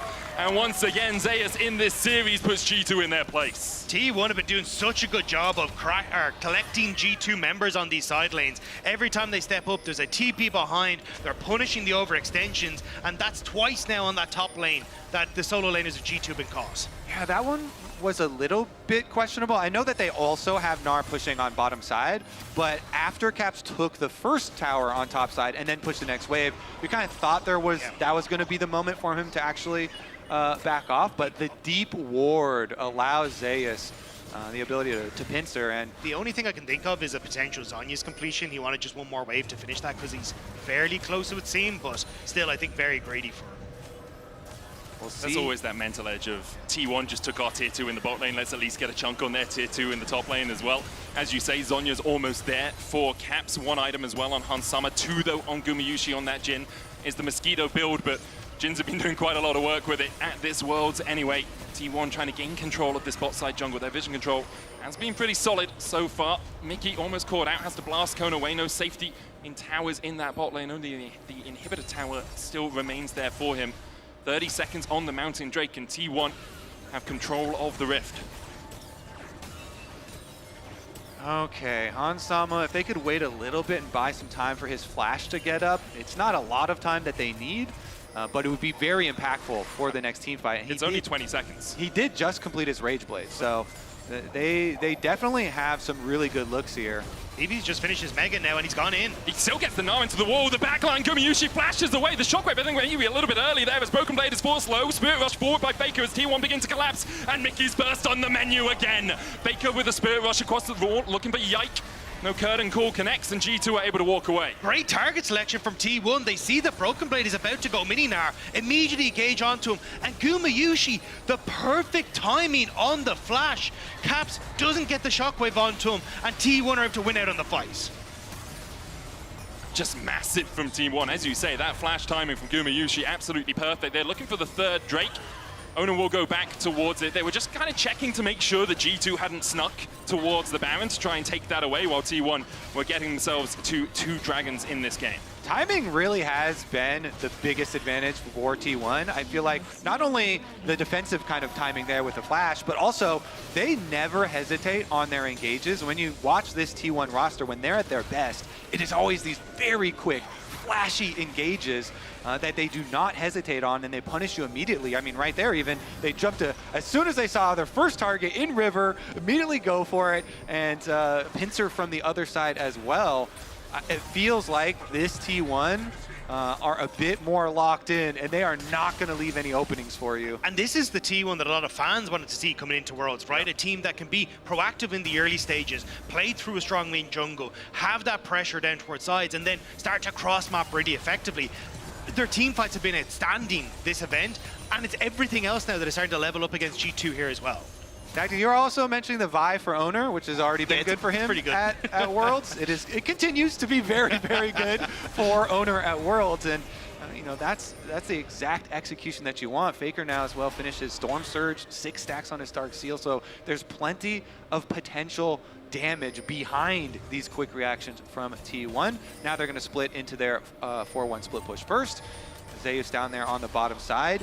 G2 have the possibilities of trying to put, pressure on the split push, but because T1 have the extra leverage now, it's just hard for them to even gain control of the mid wave first, and so then you can't really afford to send anything down at Zeus because they will jump on that Baron. This is T1, you know they will go for it. That's what I was going to say. It's not a very quick Baron take from T1, right? So I think it's more, as you can see, like losing side lane turrets for investing on that bottom side. And again, T1 playing off wave states excellently, pushing mid, catching out G2, and now G2 trying to move in mid, but they could get collapsed on from behind. There's a pincer movement brewing here. Teleport. See the TP behind. That's Faker. Faker. Counter TP being used by Broken Blade. Curtain Call coming in as the stopwatch is used. Dion onto the backline. Jumps Gumayusi. A good shockwave as well onto Zeus. And now we see Hans Sama having to try and get away from this. Owner going in as he puts the damage down onto Caps. Owner flashing away. Zeus the same. The killer instinct from Hans Sama gets Zeus in response. Now Faker diving around the fight. A hook coming out. Broken Blade trying to get into the Mega Gnar. He'll jump on their heads. Goomba stopped them. Faker escaping. Carrier slammed into the wall. On the top side, Yike killed off Gumayusi. And G2 somehow find a fight. Only Faker gets out alive. G2 are going to get some extra money with the tower mid, and Faker just barely does so. Broken Blade hunting for him, but he's not going to find the hiding spot. G2 strike back. T1 thought that they were going to be able to collapse, but look how long it takes them to get in. The TP from Faker down towards the bottom side, whereas as Zeus goes in, the stopwatch from Caps buys a bunch of time. G2 able to punish Zeus, and also then immediately like jumping on towards the Jhin at the top side. Buys a ton of time for Hans Sama to escape away. The target selection for owners to go into Caps, but Hans Sama diving in towards the back line, obliterates the duo there.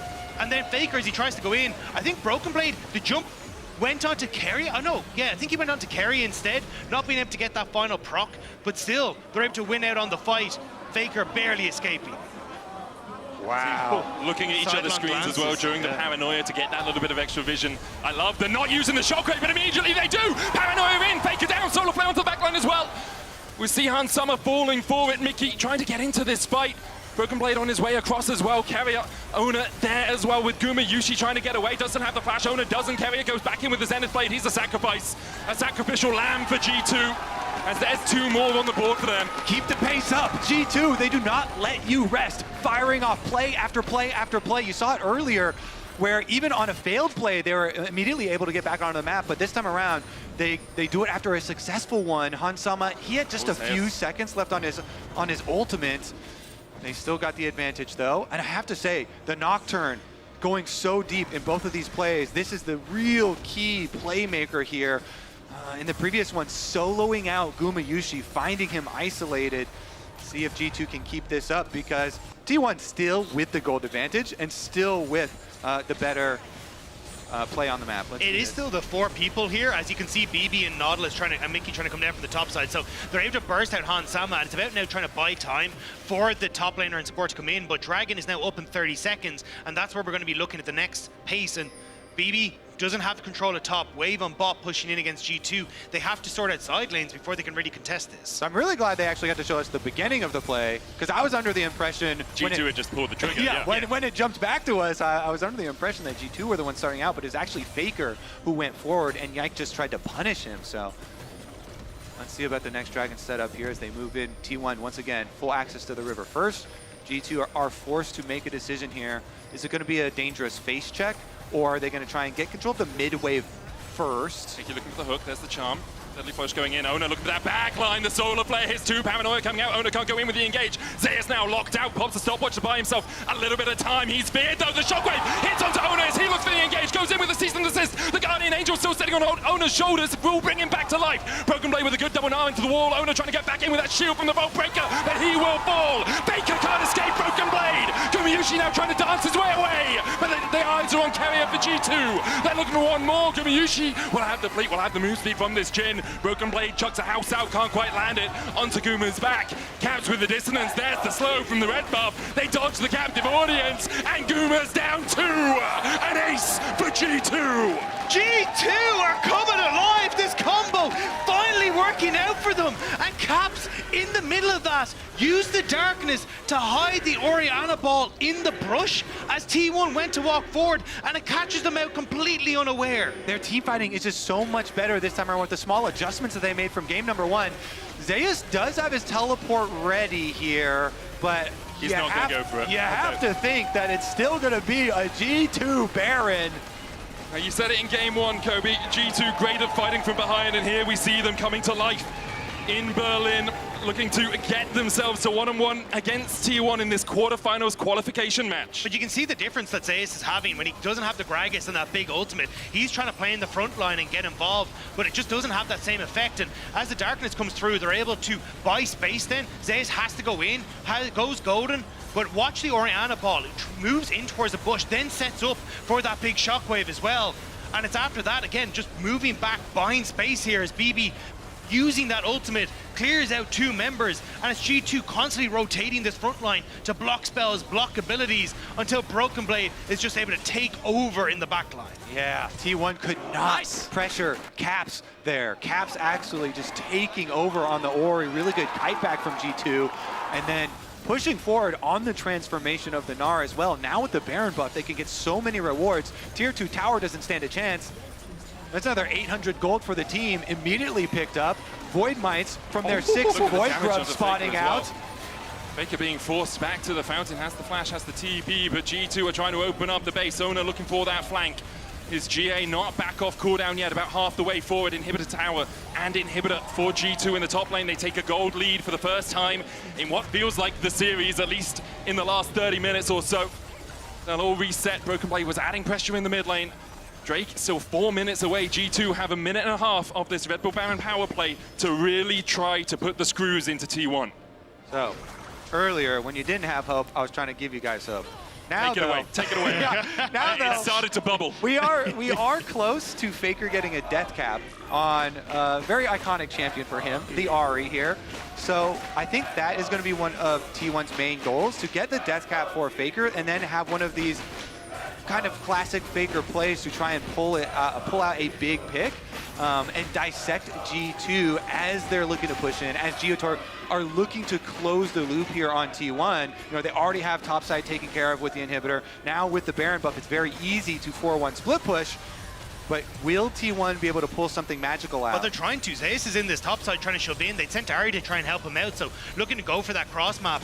Just G2 though, dropping, only playing off of 2 waves. Now the reset comes through for Broken Blade. He has no TP, so T1 maybe looking for the TP ward that's right in behind them. At the moment, you can just see it on the back of your screens, but G2, they end up rolling away, don't want to overextend.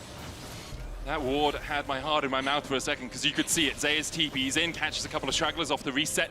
G2 will just take a tier 2 in the bot lane. 4,000 gold lead for them as well. 3 items on Hans Sommer alongside that Seeker's Arm Guard. 3 on Caps, but the king has got his crown. Death cap completed for Faker.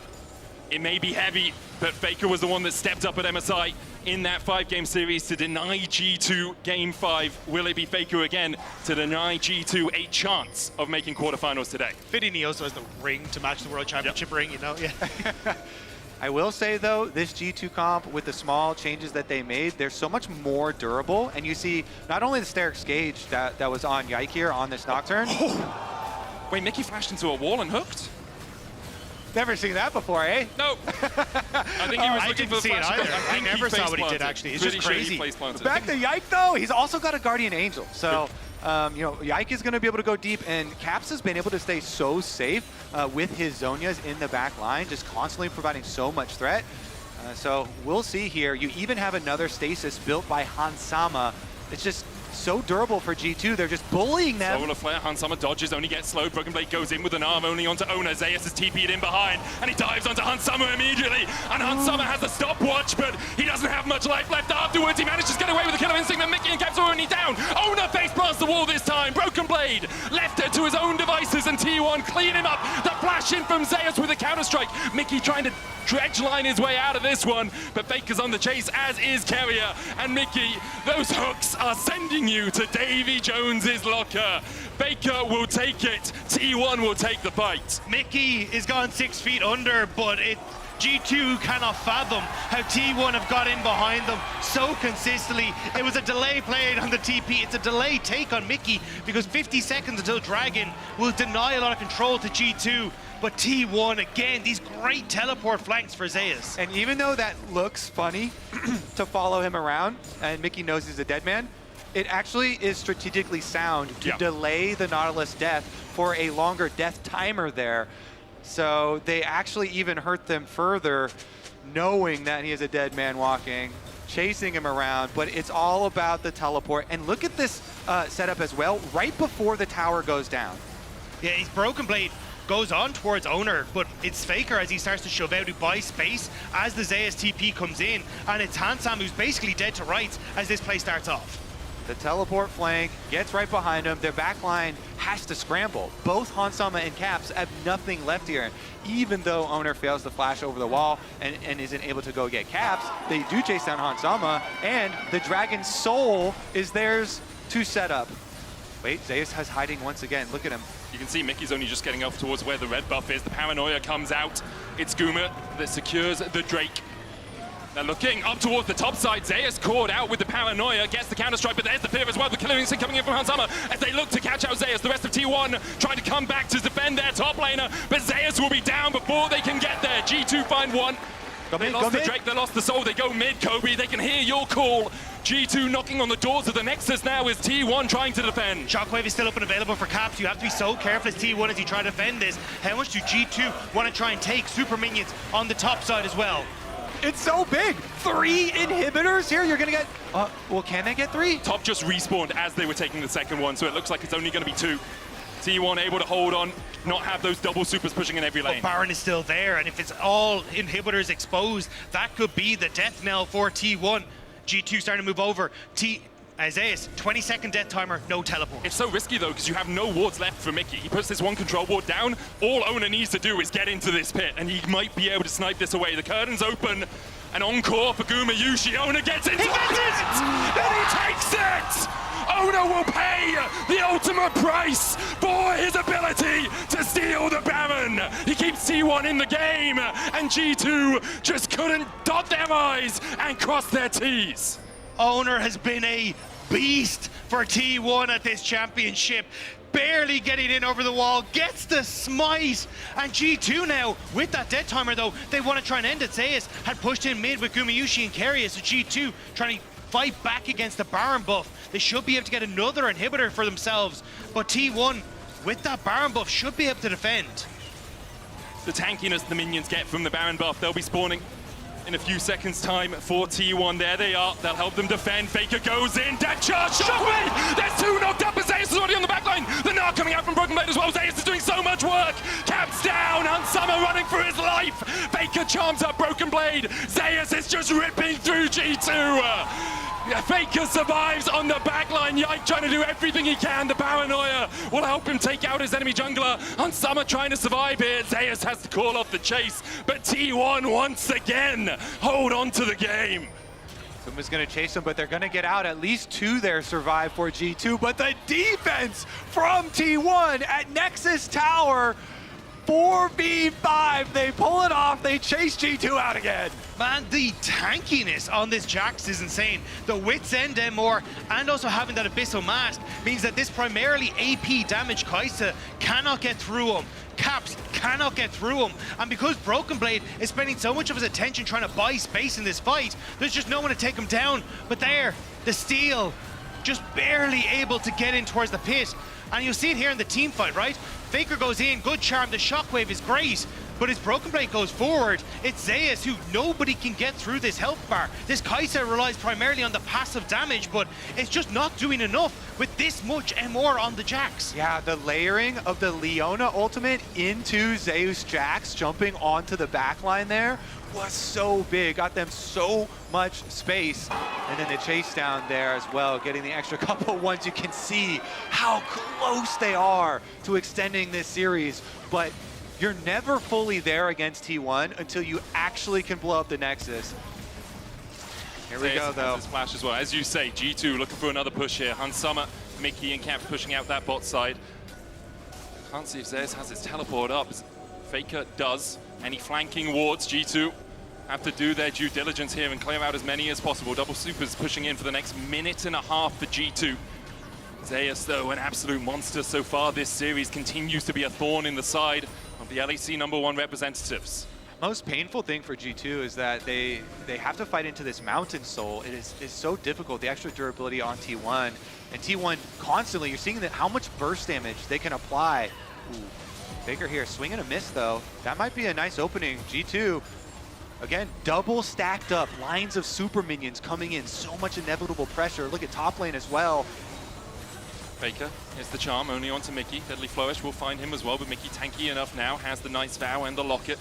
And those Merc treads. Faker's going to deal with the push in the top side. His Spirit Rush will be back off cooldown, relatively shortish, because he has that Malignance. You can see already a quarter of the cooldown has gone down. Double Supers now pushing in bot.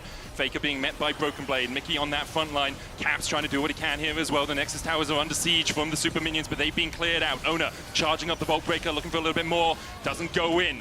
Hansama looking for those Void Seekers as well. BB is half health though. Faker did a good job of chucking him out. Zeus now stepping forward. Nobody willing to hit him. G2 push back. behind is Faker. He's looking for the Spirit Rushes up in a second's time. Faker's met by Yike. Mickey on the front line. The Shockwave going out as well. Broken Blade lands the Gnar, but doesn't get a stun onto anyone, and G2 disengage.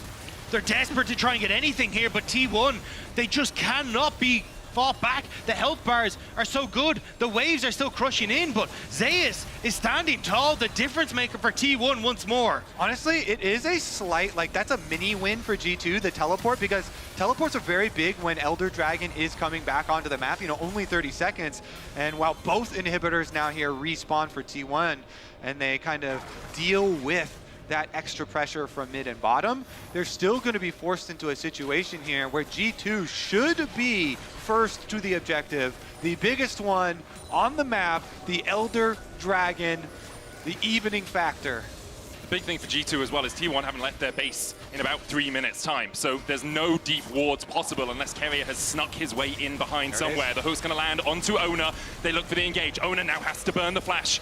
Zeus has his TP and he's going to match the supers pushing in the top side. G2 have control of the river right now. Solar player Hansama only slowed. The Caps is the one they dive into and immediately assassinate him. Caps is swimming with the fishes and Hansama is going to join him. T1 immediately pounce and G2 don't know what hit him. T1 are forever clutch and G2 are finding out about it in the worst possible way. Zeus chasing down Broken Blade as T1 turn towards the outer Yike. The last one was stolen. Can you find revenge? A Vision in the pit. Gumayuchi trying to keep him at bay. No paranoia for Yike, but does have the flash. Guma will take the blast cone. Yike, can you do it? We saw you steal one versus Hanwha live. He puts the Dustbringer over the wall and immediately backs away. G2 have called, do not fight this fight. We can take the next.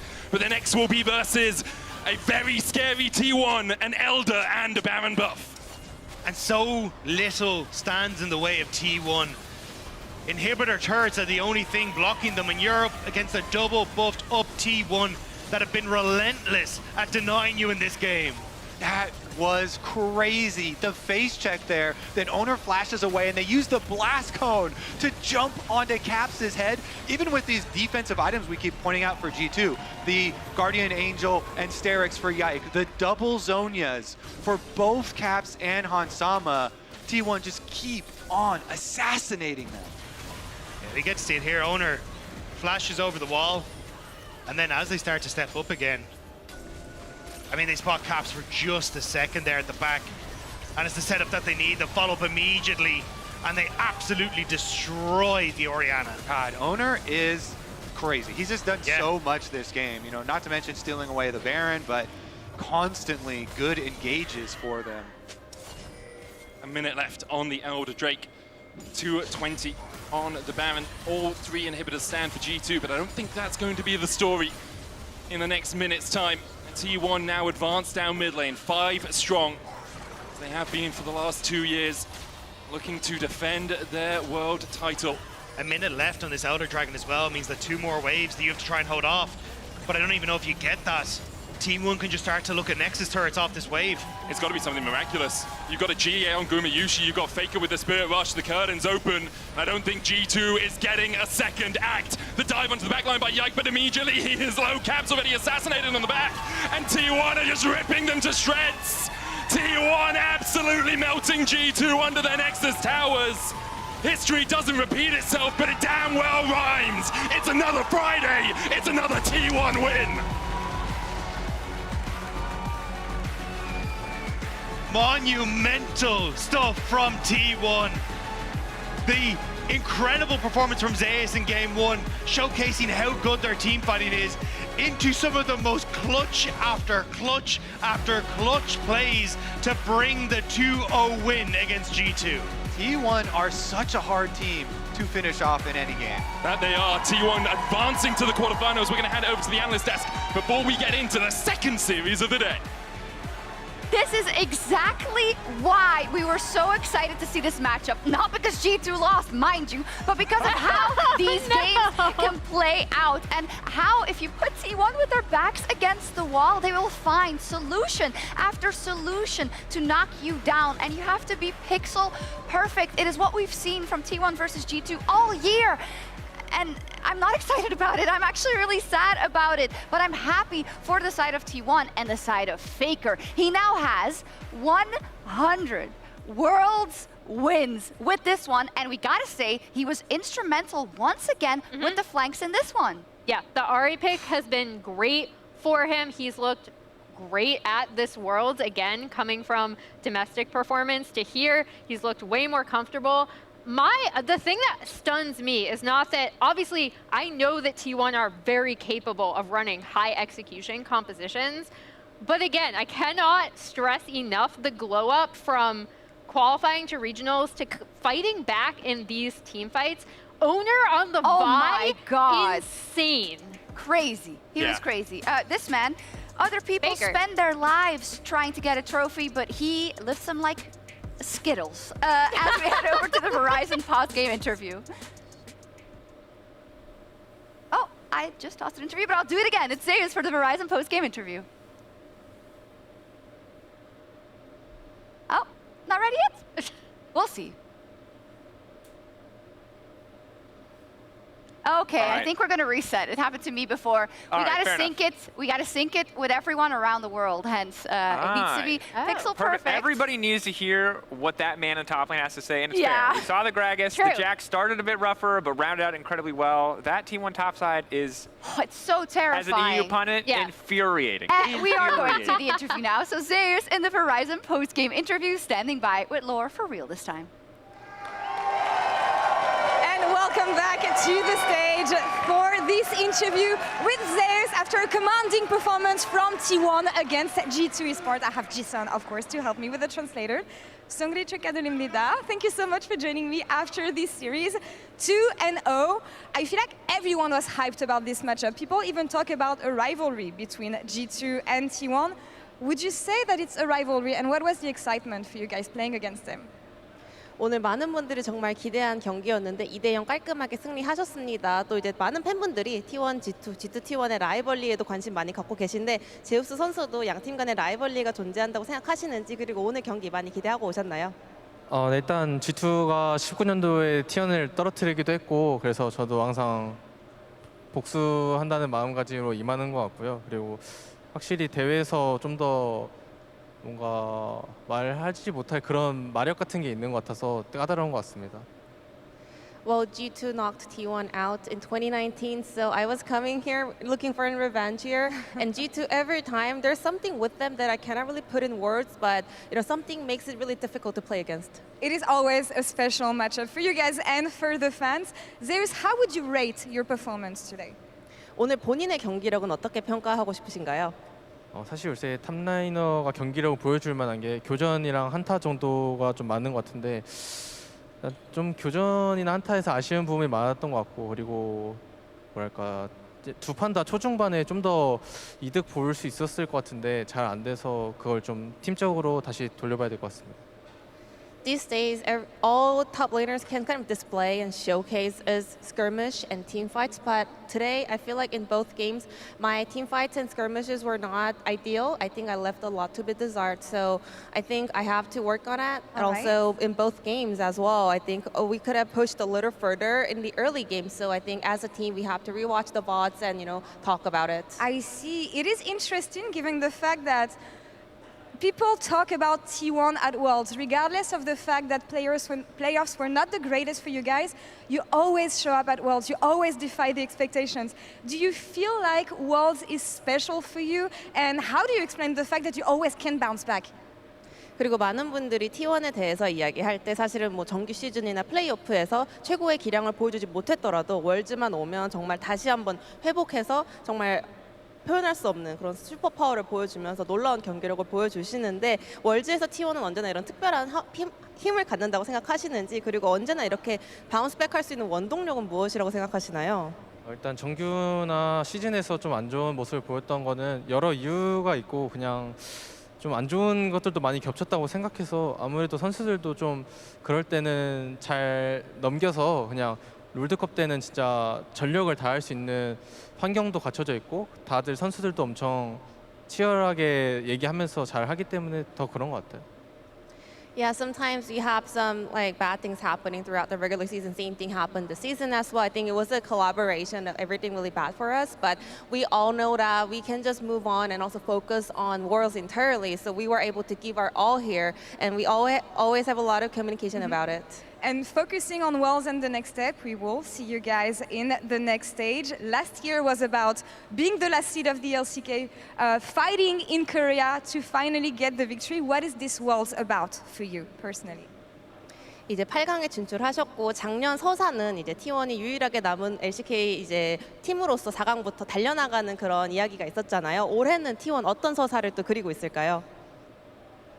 일단 서사는 사실 그냥 열심히 살다 보면은 팬분들이나 아니면 환경이 잘 만들어 주시는 것 같고요. 중요한 거는 이제 사실 강한 팀이 워낙 많다 보니까 사실 누굴 만나도 다들 너무 경계가 많이 되는 것 같고 개인적으로도 질 뻔한 경기도 꽤 있었다고 상황을 좀 있었다고 생각해서 좀 잘 보완해야 될 것 같습니다. I mean, storylines, narratives are not something that we write, you know? course. It's going to be completed once we just do our best, and it's going to be completed by the fans and, you know, by the environment. So we're just going to keep on focusing our own performance, and I think there were a lot of moments where we almost lost the games as well throughout the run so far, so I think we still have to do our best. Let's write a new page in history then. 인터뷰 감사합니다. Thank you so much, 감사합니다. Zeus. Thank you so much, Jason, for the translation as well. And T1's advance to the next round.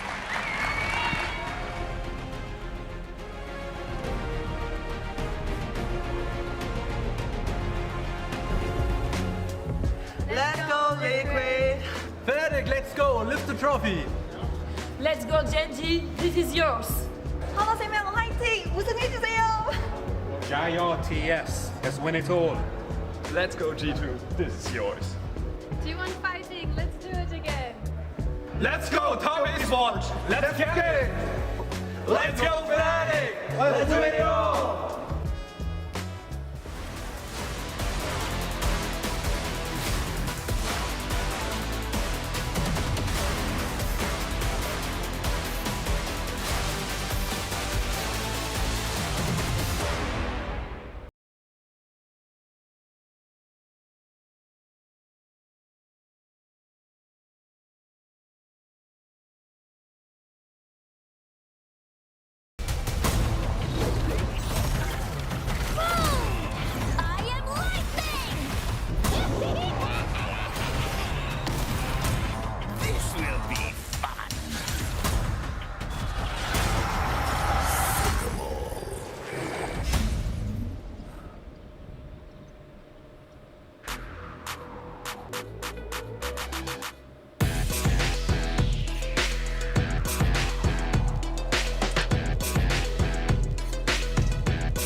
Red Bull gives you wings. And if you're wondering why I move the way I do, I just feel so good, good, good. I just feel so good, good. I just feel so good.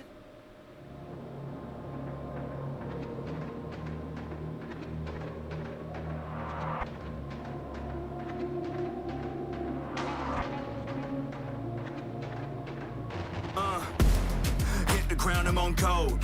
Run on air when I flow. You would swear that I flowed. Hottest hand in my zone. I'm going hard for my city, yeah. I put that thing on my back. Get it and gun it, I'm back on 100. I'm ready, I'm coming in for the attack. I'm on beast mode, God level, cheat code, new age, hero, good verse, evil. I'm on the move. I'm on the move. I'm putting in work, I go berserk, got something to prove. Cause I got power, I got the energy for all of my enemies. I'm on the way, saving the day, ain't no one ahead of me. I'm on the right here, right now. This is the moment we running it. This is the moment we running it. We doing this for the love of it. Give me your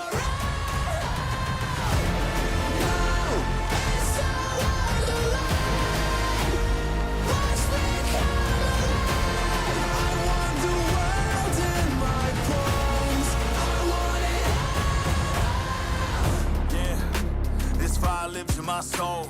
It drives me to my goal. There's no distance I won't go. Cause the climb's all that I know. And I face it all on my own. So my name will be known. Yeah, my name will be known. Right here, right now. This is the moment we running it. This is the moment we running it. We doing this for the love of it. Give me your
Welcome back, everyone. As EU fans, hopefully, I mean, they're probably just still crying, myself included, but I had to wipe my tears off because we have another series. That's how that one went, 2-0 in the end. That does mean that G2 gets another chance to live another day, but their fate will be decided by the draw tomorrow. Who doesn't get another chance if they fail here is BLG and PSG, because we are moving into an elimination best of 3 in the 1 and 2 side of the pools. And I think we got to start, Emily, with the fact that BLG is even in this 1 and 2 position is one of the biggest surprises of Worlds so far. It's really shocking, actually, because I know coming into this, I was like, okay, of all the teams coming in from the LPL, BLG is actually the one that I was the least worried about for 2 reasons. One, they were by far and away the strongest team. And then 2, the meta looked like it was going to be a great shift for them, right? Like, I'm like, okay, there's a lot of stuff that Knight can play, Wei can interact with his lanes a little bit more, maybe with some of these jungle picks, and they've looked not great in this meta. I have not really enjoyed their meta read, Draco. I haven't enjoyed it either. And we take a look at some of the big picks that they've been prioritizing. It's not that it's uncommon for the picks that they're choosing to be high prio. Things like the Jhin, the Poppy, the Ahri, but they're using them in ways that are highly questionable. I think Poppy's an incredible counter pick, but if you're blinding it, it's going to feel bad. The Jhin as well, not powerful. But as much as I would love for that to be the talking point, the biggest thing, the biggest variable is this jungle substitution, which I think screams to the world that BLG know they have a problem, and this to me feels like a last-ditch effort to turn things around. Yeah, and my hot take is actually that they play very similarly with both junglers. It's just that Xun is a little bit more risky and will potentially go for more carry picks. So I don't know if they're going to change their meta read or if they're just looking for some way to do better and sub Xun in. We'll see if it works. They gotta do something, Emily. They're up versus PSG with their tournament lives on the line as well. And of course, this is a rematch. It went all the way to Game 5 at MSI, and PSG could not close it out. The question is, will they be able to do it here? That is the major question on our minds, Shox, because we've already had one MSI rematch go the way that it went at MSI. Can BLG bounce back from a very disappointing start to Worlds 2024? And will we see PSG continue to make their way up the ranks and surprise a lot of teams with how well they can play? And I think it's actually fitting that they sub Shun back in now because Shun was playing at the MSI series, of course, and was a big part in it. I mean, one of the games that PSG won was one of their lane swaps where they actually put Shun and Bin very far behind. That was the Bin Vayne game where they were able to dive in between towers. But the other one was where Maple was an Aurelion Soul and they had to actually scale back into the game. PSG, in that series, you know, people will remember they actually pushed BLG quite far in many of the games, and it was very close. So while on paper, this should be very lopsided, what we just saw fairly recently at MSI was competitive. Yeah. But the thing was, it was PSG punishing a lot of the over-aggression from BLG, right? Especially when you look at the bot lane, like Elkanon trying to play heavily into that 2v2. Consistently, you're having Junja show up and punish them in that respect. Then when it got in towards the later portions, the portions of this turn that we've seen so far as well, like against T1 punishing that over-aggression from Bilibili. So it still feels like a lot of the weaknesses from BLG are on show, and PSG have a framework in which they can operate to try and punish that once more. I think the question for BLG is what we've seen from them at Worlds so far where they will peak at Worlds? Because if they play anywhere like the level they did domestically, this should be a quick 2-0. They should be able to dominate a team like PSG, even if PSG play well. I do agree with Emily, though. I feel like a lot of the issues with Bilibili have been lack of good meta read, where they've kind of gone for these low damage drafts, or they've kind of been trying to facilitate Knight, who is exceptionally strong in these control mages, but haven't had a carry either in the Jhin that Elk has been prioritizing or in their jungle from Wei. So I think bringing Shun back in feels like they're going to try and shift back over towards a lot of the more carry-oriented picks that Shun has been renowned for, and that Wei has some, but not to the same extent as Shun.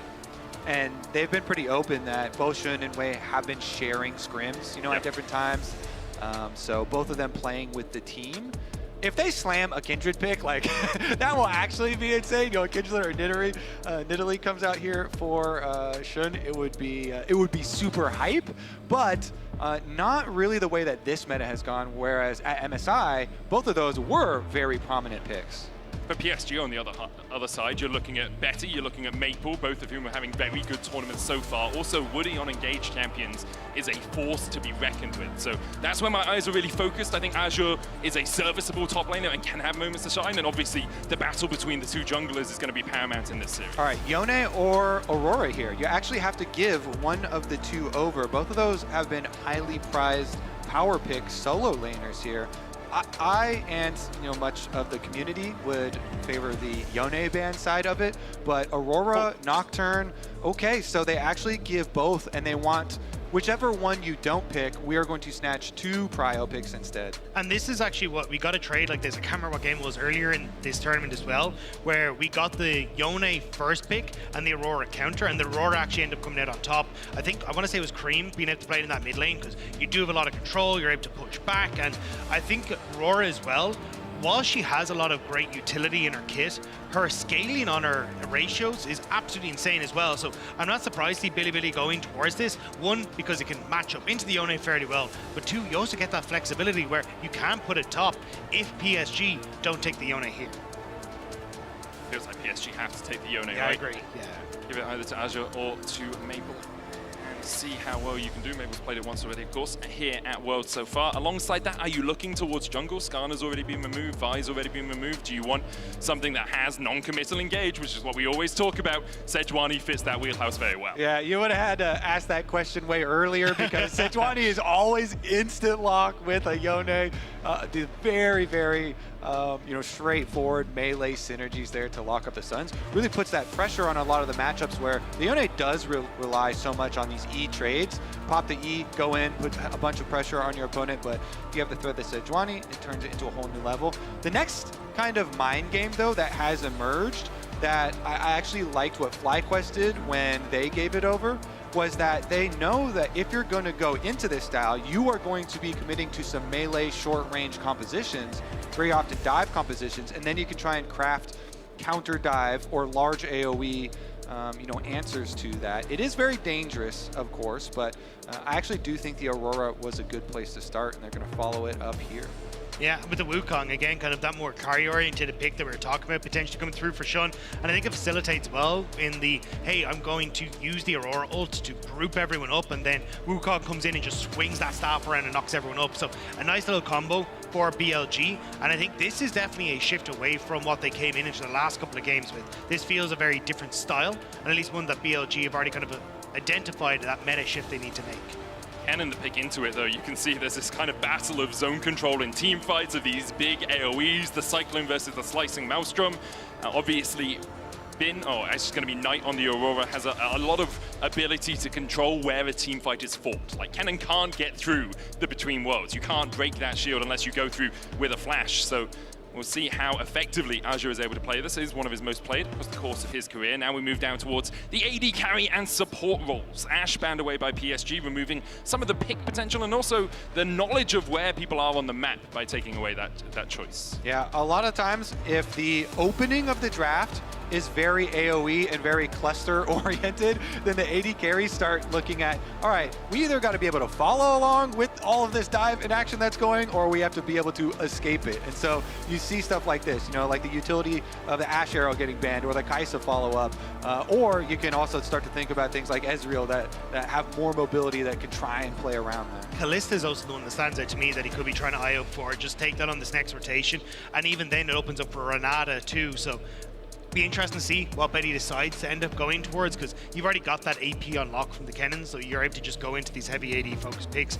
Do BLG want to try and ban it away to try and make that a little bit more uncomfortable? Because Elkanon, I will be very happy to play it. Like, the Rakan is a respect ban to On, but the Kalista and Renata were two of those big picks that they went like to go for in the past. BLG actually decided to ban away the Kalista themselves, now pick some more AoE for the team fight in the form of the Rel. Elkanon could look towards something like the Lucian Nami that has served them well in the past, but is a little bit susceptible to being jumped on by the enemy team. Does give you a lot of lane pressure, though. I think Elkanon are actually having a pretty good year on Lucian Nami as well, if I remember correctly. Rel still not quite locked in, but you have to feel this is where PSG are going. I do think, though, this is an angle where you could just go back towards the Jhin. Like, I wasn't a big fan of it in their last few comps because it just felt like you didn't have any supplementary damage, but you've got it in boatloads with what's been drafted already for BLG, and it then means that you can play fairly far back from the likes of a Yone or a Kennen, but potentially go for the MF. Similar kind of idea, long-range ultimate. You don't actually have to be up close and personal in these fights as they start off. Would be full AoE if they did go for it, and then Leona definitely pairs well. I'm interested that we didn't see a Renata from either side as well. You do have it like big AoEs, but when you have this much engage, it feels like Renata can do quite a lot of work at just disengaging the enemy team, right? Yeah, I agree. I think the only caveat is I think teams kind of look at it saying, hey, we'd like it paired with the Kalista because she isn't very vulnerable. True. So having that invulnerability from the Fates call can make it tougher to always come out safe, but on the opposite side, they're actually just going to go back towards the MF. So you already called it a big AoE, and I don't know if Betty wants to answer with his own AoE. The biggest of clusters we're going to have. These team fights will be a big bang, for sure. Can we just get another play-by-play on the desk instead of one of you guys for the team fights? To say, look at the explosions. Oh, there's the Ezreal. Okay, so that was the other, part of the AD carries I was mentioning earlier about you can try and go for the survival tactic in these cases. And Betty is a very good Ezreal, has invested so much time into this champion. I will say too, because we actually were casting this series at MSI, and the same setup was there where Betty gave an interview with PentaQ where he was talking about Elk, and specifically Elk on the Lucian, is the AD carry that everyone wants to be, aspires to be, has so much respect for Elkanon as a bottom lane.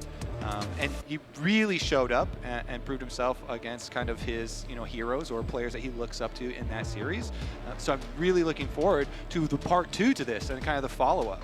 And I mean, Betty will also be very familiar with them, right? Played on RNG, Rogue Warriors, back when Elk was still Jomung. So there's a lot of history both in the LPL, now at the international stage as well. And I think having this Ezreal at least gives him a chance to try and arcane shift out of this bullet cyclone of weirding that's going to be coming his way on BLG's side. So he can have a major performance coming into this game if he's able to keep himself safe. Kind of a bullet hell experience for the carries in this game. For BLG, currently sitting at 1-2, performing well below expectations so far at Worlds 2024. PSG looking to add another name to the list of teams they have defeated over the years. BLG, well, PSG were very close to doing it against BLG at MSI. Can they go one step better here? Best of 3 for a spot in Paris, for a spot in the quarterfinals as we go on to the Rift for the 3rd time today. So much goes along with this series as well, with you know, the interview and Maple kind of referencing that this might be his retirement year. Such a legendary player on the international stage, and he's been given the pick of the tournament.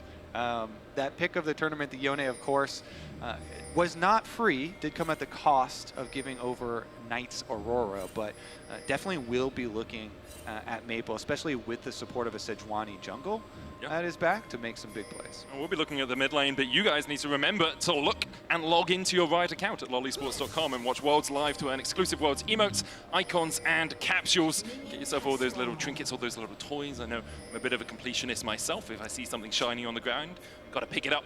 I've never met more of a grinder than you. The second you have something in your sights. My Diablo 4 character would be like Paragon 200. It's fine. It's okay, please, Rob, please validate me. No, look, this is actually an intervention. Oh, okay. I'm sorry. I didn't realize. My mistake. BLG setting up down towards the bottom side. Did look for a moment like they might lane swap, but instead they were just trying to get bush control in the top side. Often we do see a ward placed when you do this. I think Knight may have placed his ward in that bush. Actually, he's gone over towards the Razor Beak. So what you often want to do is, if you're playing melee into ranged, is you want to try and get a ward into one of the bushes to make it harder for the range to drop minion aggro in that top lane. And it looks like Azure should be able to continually harass there as Bin and him trade towards the top side. I think he should be relatively okay as Bin still to get pushed, just thanks to that Counter-Strike. It works out very well. We saw it from BB on the opposite side in the last game, where even with the Nari, he couldn't really do too much. So Bin going to be fine. And okay, Woody, not quite been able to get the crash down there, but with the push on top and also slowly starting to come through, I'd imagine, in mid lane as well, I think you're going to be fine as Shun to move up towards this top side and contest for Scuttle, which is really where you want to be, is this Wukong, because hitting level 6, getting out onto the map as quick as possible with that ultimate is so crucial to this success. Yeah, one of the things that we saw actually a decent amount more, I feel like, from BLG when they actually put Wei in instead of Shun was more attention towards Bin and topside, and he is on his legendary Jax. But of course, with both of those junglers sharing scrims with the team and playing this whole time, very could be evened up by Shun. Wukong, notoriously looking for the level 6 though, so you would generally, just on paper, give the early ganks a bit more potency on the side of the Sejuani until the level 6 comes in, and Wukong a bit more scaling and damage threat, of course. And that was the thing on the opposite side when we saw Shun coming in. He kind of put a lot of focus on towards that bottom side for a lot of their games, especially when you look at like their series against LNG and that. So I think for BLG, it's going to be a case of trying to see if they can have that access to the bottom side. I don't think they can really get Woody, as Woody's, or sorry, Betty, I should say, because Betty has that arcane shift, but Woody will be way more vulnerable to that sort of gank, especially with the lockup that On can provide. So I think BLG more going to be looking towards, say, the level 6 with those potential ganks, but also Void Grubs as they start to come through for that second round. See Jun kind of pathing down towards that bottom side to get the Scuttle Crab. Junja has taken control over the top side. Bin had to TP back as he was harassed by Azure. Not too much surprising in this early game. The MF managing to get push into a Ezreal lane. It's kind of to be expected. She has a lot of damage in the early game, and obviously more if she gets towards that Bloodthirster too. Yeah, definitely a fearsome lane there with the Leona. Of course, worth noting that the Leona there on is taking the exhaust for the Kennen later on into the game, but also serves its purpose in those all-ins if our junglers do find themselves, you know, ganking the bottom lane and trying to play off that wave management. Definitely does kind of put a stop to some of those very, very heavy all-ins. Just keep my eyes on what Shun is up to, because, oh, hang on, Bin. Bin gets the Counter-Strike. Can look for the Empower in a couple of seconds as well. Azure deciding he has to flash away. Doesn't want to be hit with the lamppost from Bin. That's pretty crucial though, because you like having those solo laners hit 6 just in time for like Void Grub fights or anything like that. So not having that, not having that flash available for that combo is going to be a bit sad. Flash in onto On here, doesn't have the exhaust and a flash of his own. Zenith plays onto Junja to try and get himself away. Exhaust on the Sejuani, not the target you want. Jun trying to join the fray. Elk having to cleanse flash away as Jun is now caught with a Shadowing Strike, and PSG find first blood in the bot lane and will force Jun away. Nice job by Woody to get the crash down on towards On, trying to base in PSG, hoping that Shun would be in position, but Junja's already there, and the value at this early stage for the Sejuani getting multiple CC chains off is just perfect for PSG. Yeah, the timing was so nice too, with Junjia heading down, finish up the Gromp, and the flash from Woody. He has had so many set up plays for some of the biggest moments for PSG. The first blood acquired for PSG, and in the area that they want it, yeah, the Sejuani is the one to actually get the final hit, because On did a pretty good job of trying to use Junjia as an exit, but still very happy to actually cash in, and very nice gold lead for PSG in the opener. And a lot of that control that PSG got in their series against BLG at MSI was through that bottom lane. So starting to see a repeat performance is Knight in trouble. Fate Seal going in. Knight's going to be able to jump away, can use the Between Worlds to dash out, but that's an ultimate for ultimate exchange in the mid lane. You'll take that though as PSG, because Knight way less threatening with that ultimate down at these early stages. Also the fact that you get mid push means you get to move over straight away towards these Void Grubs. And look at Shun, he's not even close to that level 6 and been in the same boat. So he's a little bit off, has to finish out this wave, which means BLG not really in a position to contest. Yeah, for sure. PSG just going to be able to get these Void Grubs no problem. And if you look at the domino effect of some of those plays, guess what a mid-prio for Yone could turn into? It's more ganks on bottom side. Junjia could go down back bottom side, as well as possible Maple Room. So there are a lot of good things building up towards consecutive plays, since not only On used summoner spells in the bottom side, but it was also Elk in their attempts to evade. Also just putting Knight on edge a little bit by making him burn his ultimate is so important, because Knight has so consistently been a stalwart of the LPL. I think if people only follow International League of Legends, they won't really see Knight as this dominant character, but he's a 5-time LPL champion, tied first in LPL championships. He's been at Worlds 4 times, and although the furthest he's ever made is semi-finals, he's widely regarded as one of, if not the best mid laner in the world, depending on the time of year. Yeah, I mean, he's definitely the best mid laner in the LPL and is the kingmaker in the LPL. He's been in the last 6 LPL finals. He has won 4 in the last finals, and is now starting to tie people for most LPL titles with the likes of Xiaohu and these guys. Like, adding a Worlds title to this guy just makes him the most decorated LPL player of all time. And it feels like such a weird thing to talk about when they're 1,000 goal behind PSG in the 1-2 matches, right? Because this is not where BLG expected to be. It's kind of where PSG expected to be, as Betty should be able to go away here. The Zenith Blade going in. Betty trying to trade back onto Elk. On went in with the Zenith Blade himself. Doesn't have the exhaust up. Now he's taking the Magnet Storm coming out as well. And what is On doing?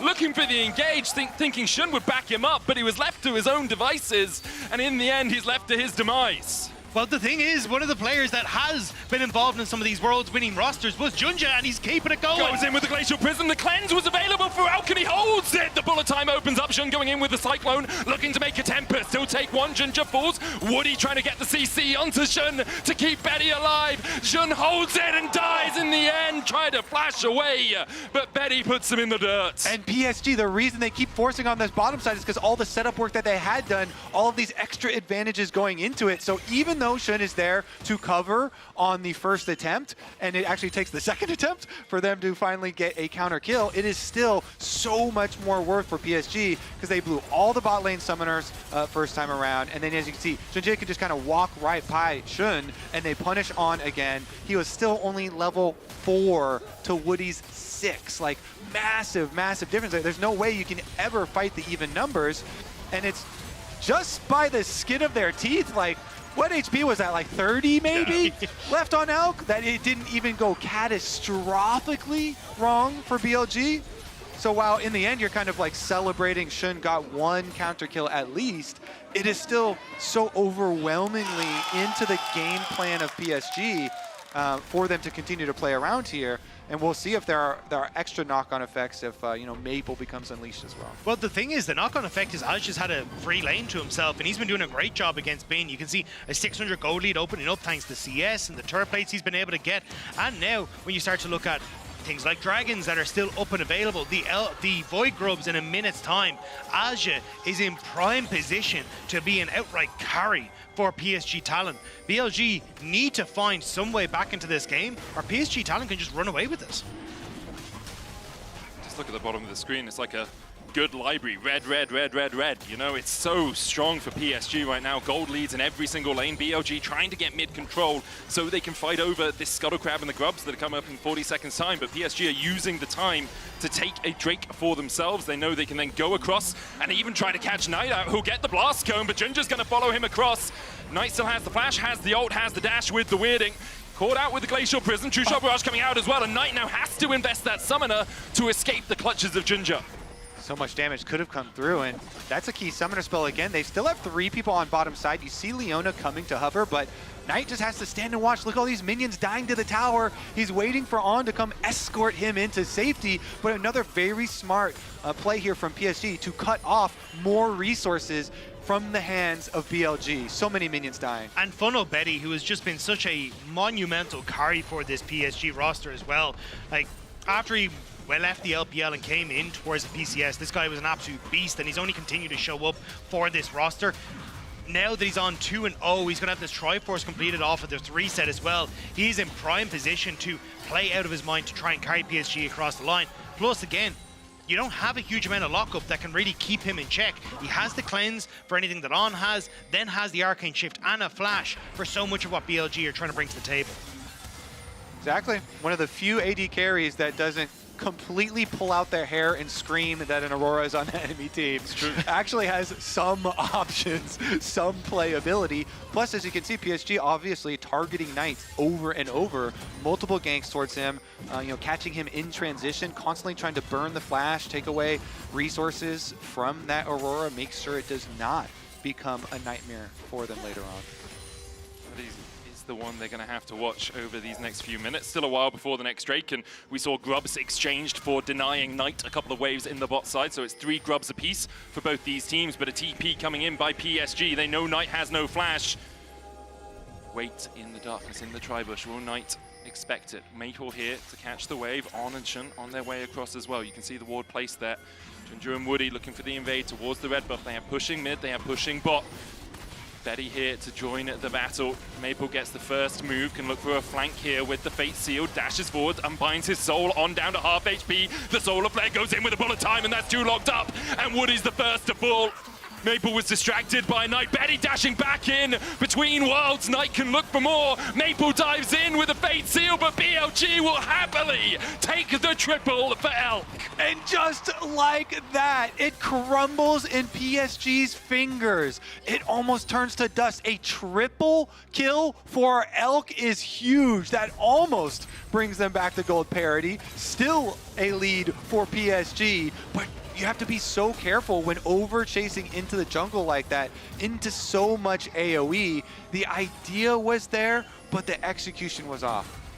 Going into those tiny corridors is just perfect for the BLG composition, and PSG pay the price. Bin still relatively low, and Aja snuck in here, but there's so many members of BLG collapsing. Shun cleared out the ward. See On his way up as well. TP coming in as PSG. Well, they're not going to do anything to help out Azure here. He's dead. Knight takes it.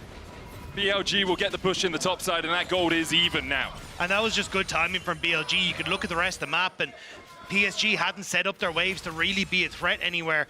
There's still slow push on bot side for Maple, and that wave disintegrated for Betty.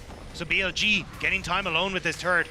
Maybe in a position to match on towards this top or bot side play, but will still be first tower, I believe, for PSG. No, I think BLG take it. They have they Demolish, will, yeah. right? They have 3 people in the Demolish from Bin. They should be able to take this one first. Maple trying to match, as you say, on the bottom side, but BLG with the TP in. Invests a lot to make sure they take the first turret, and it does give them that gold infusion that they were looking for. Yeah, BLG, you can't make mistakes against them like that very frequently. They immediately take control on the map, offensively up to the top side, steal away the red buff in addition to that top tower, and just chaining the objectives here. This is well ahead of the timer for the Dragon too, so they can even match up for that as well. You can see the flip on the MasterCard lane economy snapshot when it comes towards the gold, but PSG want to flip this objective as well.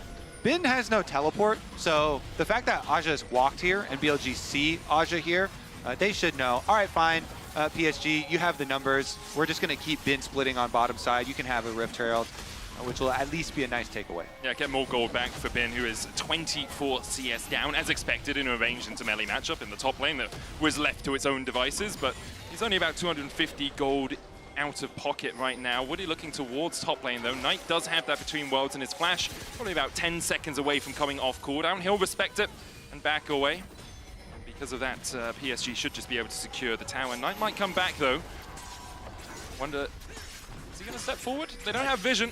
He's just waiting in the wings. Yeah, I think he's respecting it. On and reset, shouldn't reset, and then actually started to shift kind of over towards mid to cover that mid lane play. So it's a nice read from PSG, and Knight just not wanting to give over that little bit more. We'll just stick in the bush and pick up this wave as it crashes. But look at the quick move. Rift Herald and Toe, they're going to try and crack mid lane for this as PSG. The Drake up. You can see Aja's actually crept through the darkness in that bot side jungle to apply a bit of pressure with the flank. He'll catch out Shun, who goes into that decoy. The clone, the Rift Herald did get a charge down. Can't quite take the tower, but it does get mid-prio for PSG. There's a second Drake afoot if they decide that is their priority.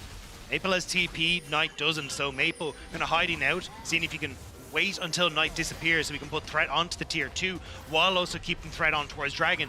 PSG playing at the map well right now. But BLG now have a Bloodthirster and a BF sword on Elk. He was so far delayed in this game. Now even Stevens in terms of gold with Betty. And if he is left at the back of a fight with no one threatening him, he is just going to rip you to shreds. You'd like playing Enter the Gungeon, but in League of Legends, just dodging every bullet you can. Another big pivotal thing to look at in the setup for the next team fight is who will mark this Kennen. Always so big, especially when the Kennen does have flash. The effect of the flank coming in for the big team fight. And BLG have a lot of members that could do it, as Maple's making his escape here. On still chasing them. Yeah, it really felt like they just wanted the ultimate out of him, right? It means that if you are going to fight around something, it becomes a bit easier. Make him burn that, has to wait for the cooldown, but PSG will use the fact that On is on the top side of the map to start themselves up a Dragon. That's what I was going to say, is what is that something, right, for BLG, because there's no top tower to really put pressure onto. PSG are still holding on towards mid. They have push on bot, so it kind of was like a Hail Mary, it feels like, nearly for BLG to hope they could cross-map something, but I think you're pretty happy as PSG that you get everything there for just Maple's ult, which is about a third of the way done. It's always interesting when a game gets to this sort of point, relatively even. 2 Drakes to PSG, a slight gold lead as well. And then you look at the comps, it's like, can't really tell who scales better. It really comes down to execution, right? Like if Azure gets in without being exhausted, obviously he's going to rip through BLG. If the MF ult gets off and hits 3 people, obviously Elk's going to. But they're always the most fun, right? Where you just get to see everything thrown in the kitchen sink and see who comes out on top. And I know, Yone's got the magnifying glass on him for the whole tournament, but I'm truly looking at Betty. And you guys were both, correctly so, giving him so much praise earlier. I really think, he's in a position with Cleanse Flash Ezreal to be able to now. Oh, the ultimate down now for Aja. He gets the wave, and because of that, they decide not to dive. Meanwhile, in the top lane, look at the pressure PSG are putting on. TP from Knight away from the wave. PSG should be able to get the tier 2 here, but they might sacrifice their tier 1 in mid for it. Elk opens up on the tower, takes it, and the tier 2 will be exchanged. BLG deciding that they couldn't defend anyway, and so they want to make sure they open up the map. And it's not a bad idea. You do get 2 towers there for it, so at least it's something. True. But in the grand scheme of things, PSG Talon are still up in towers there, getting more gold. So it's a great spot for them to be in, and a huge amount of that obviously going in towards the hands of Maple. Going to help out with the fact he's nearly 800 gold lead for himself in that mid lane now. And the towers on Summoner's Rift are not all created equal. The outer ones are only 500 gold for your team. The secondary ones are 800 gold for your team. Plus there's an added benefit of the secondary ones are more funneled gold because more of it is local. So you get like more concentrated power, and what better place to concentrate that power? 100% true, but I will say if we're going down this Animal Farm route, I feel like the mid lane towers are quite important as well. Now that PSG have managed to get one in response, obviously that's great, but they do open up a lot more avenues to get into the enemy jungle and to actually create these pockets of darkness, pockets of vision that you can play around. I think you do need a lot of control on the map to try and get value out of that, right? Yep. And obviously BLG are doing a good job of setting that up at the moment, but Aja still has good push against Bin. He's in a decent spot. And Maple is a massive threat on side lanes against people like Knight. So the windows of opportunity for BLG to really punish this are tough. I think it's more of a case we're going to need to wait and see if how this next team fight turns out at Dragon, so then that vision could maybe be established by BLG. Otherwise, PSG just get to continue to play outsides in their favor. All right, well, that side lane focus Tower Gold actually completed a stride breaker for Maple. Okay, you're right. The top lane tier 2 is more equal than the others.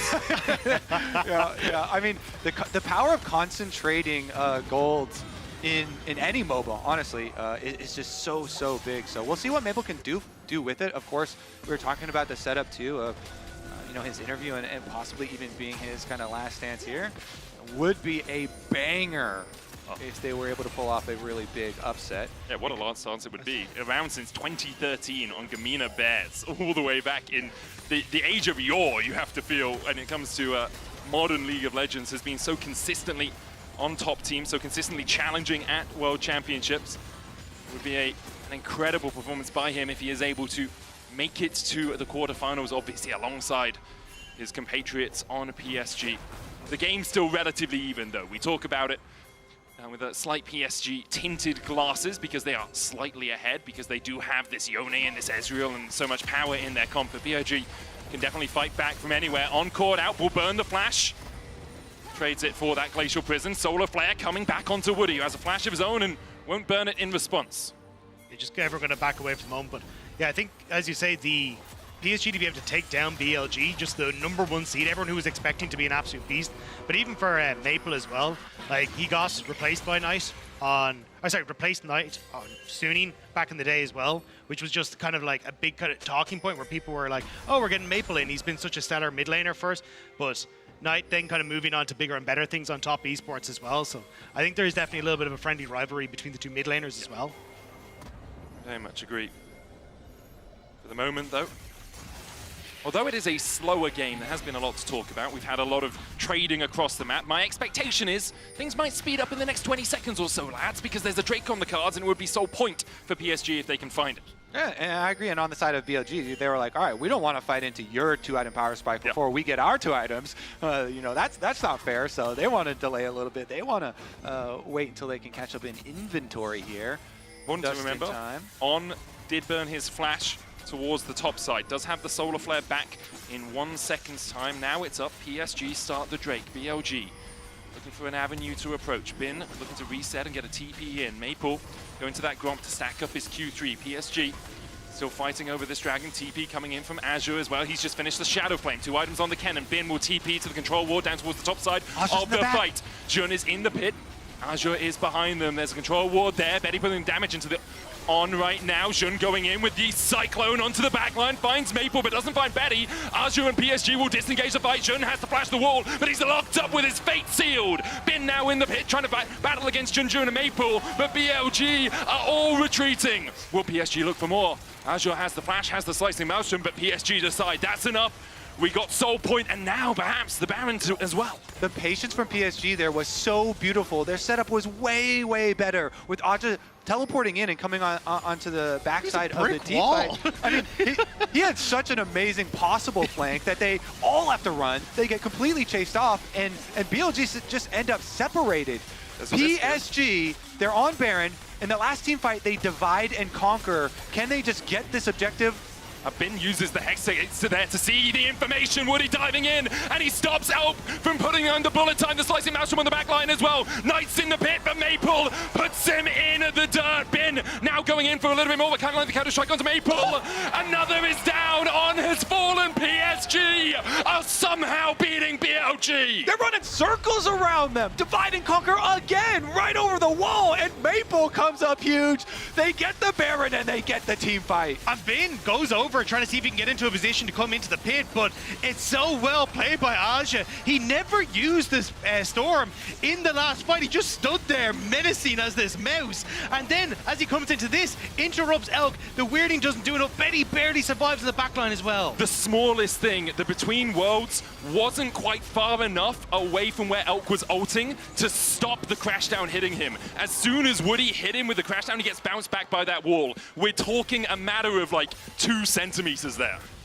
And Betty evading the Leona ultimate on the edge of the Aurora ultimate, on the edge of the Misfortune ultimate. So much for PSG off the back of this, though. Now they can just take over. They're at 3 dragons. They have control of the entire Rift right now. And they got the stun as well onto Elk, who has the flash and will use it to dash away from any follow-up engage. Zun going in with the Cyclone, trying to make a Hurricane rip through PSG. They'll find one already. Jun stunned up. Azure flashing away from the Solar Bear. All the while, Betty and Maple were pushing in the bot side. They take a tier 2. Maple looks for a little bit more. On lands the stun with the Shield of Daybreak. The weirding out from Knight for a little bit of damage as well. True shot barrage between the uprights of On and Knight, but still clips Shun's heals. The Baron remains for the next minute and 20 seconds for PSG, but right now they've called off the push. And now it's 3 items on towards Betty. He's going to be able to reset and get even more. Look at the gold difference. Powered by AWS at the bottom of your screen. PSG have been playing immaculately in this. And with 2.5 minutes now until this sole potential for PSG Talon, they just push outsides. They take this nice and slow. They deny BLG access. And this should be a game win for PSG Talon. PSG pushed BLG to the edge at MSI. It was the full 5 games there, getting into winning positions in some of the other games as well. And they're not going to let this one go lightly right now. A huge winning position for them. And because they have the Baron buff, it also makes it easier to reset up. Maple, it looks like he's just going to finish off the red buff before he joins the rest of the squad, but still the easy setup with their split. I also think for a lot of people, this was kind of what they were hoping to see from PSG Talon. When they came into the play-ins, a lot of teams disappointed with their performance, where they didn't look as clean as they possibly could have. But here, Cyclone again from Jun. True shot barrage coming out from Betty as well. Between worlds, Jun just locked up in it. He'll flash across. On falling low, 200 HP on him now as Betty looks to open up. Fate sealed, the slicing Maelstrom coming in too. Jun's down, Bin's down, On's down! And BLG are up. It's only Knight and Elk left alive. Can they defend against PSG? The TP is going to come in from Azure. The bullet time to clear the wave. And that might just be enough. There's another wave on its way. 10 seconds from hitting onto the inhibitor tower. 27 seconds on Shun. Knight starting to back away. One inhibitor seems to be the prize PSG get for winning that fight. Elk and Knight will try and defend at the Nexus Towers, and PSG probably won't push for more. They don't invest the TB from Azure. They will retreat after finding that inhib, and a 7,000 gold lead for the PCS #1 seed. It is not just PSG pushing BLG. They are dismantling this team. The only good BLG play was actually the mess up of PSG Red Invade. That's the only benefit they actually had in this whole game.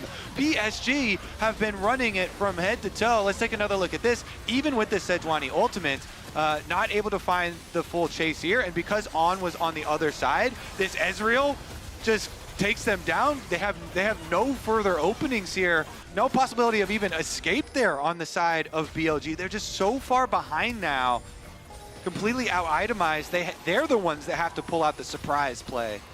I think a lot of people forget that this was behind. Oh, hang on, TP behind. Woody's going to be engaged on here, but On is now in the meat grinder. Maple goes in with the face sealed, and Azure is just waiting for his opportunity to open up. Bin's taken one. The slicing Maelstrom will find another, though. Betty being chased out by Shun. He'll flash away. Shun dies to Betty, and Betty survives. Bin diving in onto Maple, who can unbind his soul and then dash back. Junja trying to keep the dragon aggro for now. Maple put into the dirt by Bin. PSG still have 2 alive. Elk's going to try and keep the dragon aggro, but Betty can do a lot of work from a lot of range right now. Elk has the bullet time coming up in 7 seconds. Junja trying to heal himself back up in the jungle. Elk there makes it rain. Bin going to try and get for the reset. Elk still full HP. Bullet time, no flash, no... Well, it has the flash, but no cleanse. Bin TP's in. Junja's looking for it. And Elk finds one. The shutdown, he'll find another great cleanse from Elk. Junja able to survive, but Bin will take the Drake. The soul, not quite, but PSG. Bin wins those! Oh my goodness, he wins the 1v1 with Maple on Yone up on the top side of the map. He teleports back. He's actually able to finish it off and deny the Dragon Soul. BLG will not go out without a fight. This was such a close fight, though. Maple ends up getting on towards 2 here, but they not able to catch Elk out with that initial ult from Maple. Aja, this ultimate doesn't connect onto many people either. It's a little bit too early. And then Elk is in a position where he's able to continuously kite away from the crucial members of PSG. Bin finishes off Maple, and Elk is just chasing out PSG from this pit. It's a couple of just barely missed ultimates onto the key members of BLG that put PSG back in their place. What a tense one here with Jinji and Betty lying in wait over the top of this wall, trying to get the burst damage. But not only is it a deny of the Dragon Soul, there's 1,000 gold shutdown into the pockets of Elk in the attempt to acquire that soul for themselves. On a knife edge is putting it lightly here. Still a 5,000 gold lead for PSG, but 4 minutes on the clock for BLG to recuperate, to wait out. They can continue to delay the game. PSG trying to gain control of this top side. Baron, their call. Azure, no TP, is now resetting after pushing out bot. Back to my early point on the comps as far as Betty's position in the overall game too. I still have a lot of faith in PSG, even with this slight speed bump that they have run into. As soon as he gets his summoner spells back, it is just so hard for this BLG setup to actually put the necessary pressure on the Ezreal. And up until that point, he had been deathless. He had basically been the king of the map. That 1,000 gold, though, we'll see if that actually ends up paying off there for BLG. I mean, it's 4 items on Elk now. Hasn't gone for the upgraded boots. Don't really need them on MF because you have that strut on. That Solar Flare was a mile wide. On, gets caught with the Glacial Prison, has no flash, has the exhaust, will get away for now.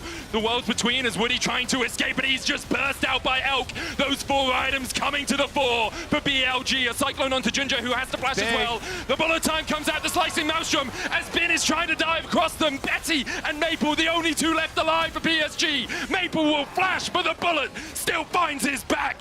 BLG win the fight. PSG were so close, but these last few fights, BLG have been able to outmatch them in the team fights, and now it's Baron for the LPL first seed. Huge pick right there. Maybe it was a caster curse. BLG looking like they are on the warpath. Another objective bounty on top of it.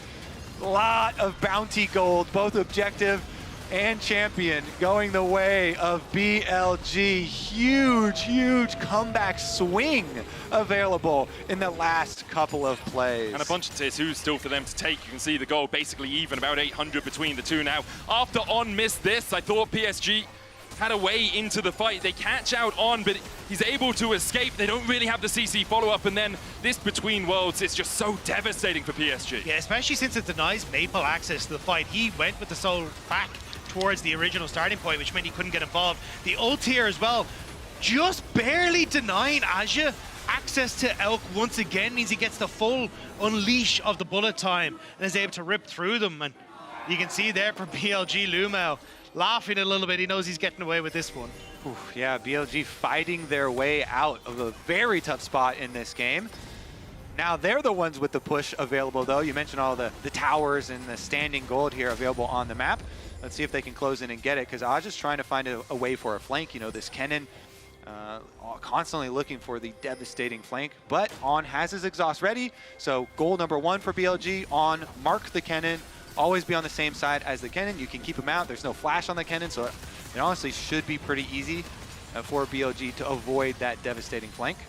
And I think if you're PSG, you just sack a couple of towers, you try and put up a little bit of a front, but it's more of a game face than anything else, right? Especially with the waves crashing at the same time. Cannon in the bot lane still harassing that tower down. Mid lane turret is taken by BLG. The gold swings in their favor for the first time in a long time in this game. I think there is an angle for PSG, though, to create pressure on this top side. You already look at where Maple is. 30 seconds until Dragon. BLG have to respond to this because it's an open inhibitor. So you can see BLG aren't going to be able to use this Baron buff to crack the turret with a minute left on it. You have to get Dragon, you have to clear a top wave. So PSG, they forgo the outer turrets, but they hold on to what are the important ones in the grand scheme of things. Oh, BLG setting up something here. Ginger able to dodge away from On, puts the Glacial Prison back in him. Down to half HP, the Mystic shots from Betty, and On is off.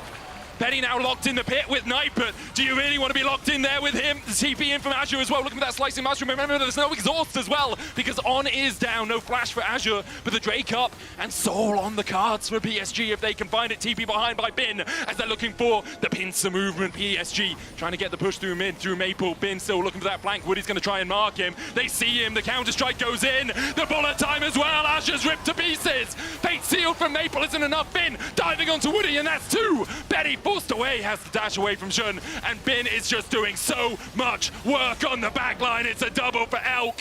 The flank sublime from BLG. At the end of the day, it's Bin Jax in back-to-back Dragon fights. He gets the job done, and with the Baron buff, BLG are inside the base. And it just helps out Elk so much. The bullet time is perfect. The flash away from the Yone ult as well. Elk needed to be that follow-up and damage, and he's putting PSG down.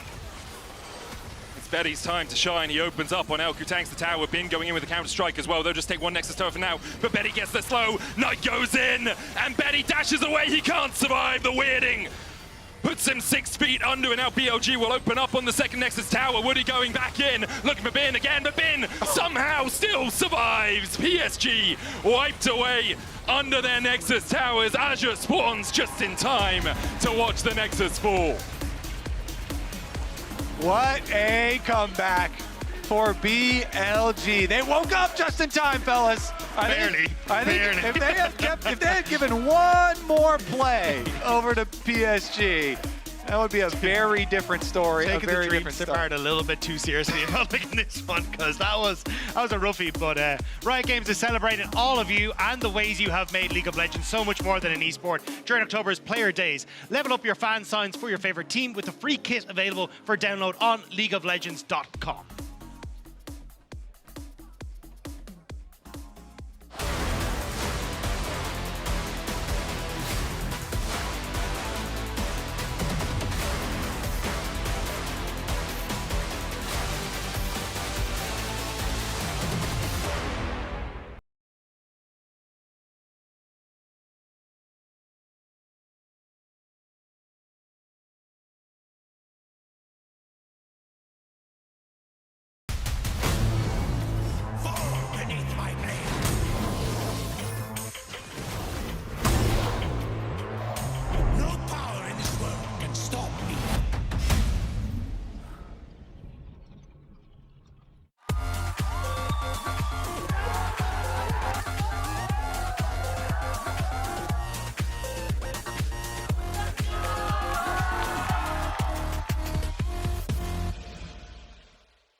Red Bull gives you wings.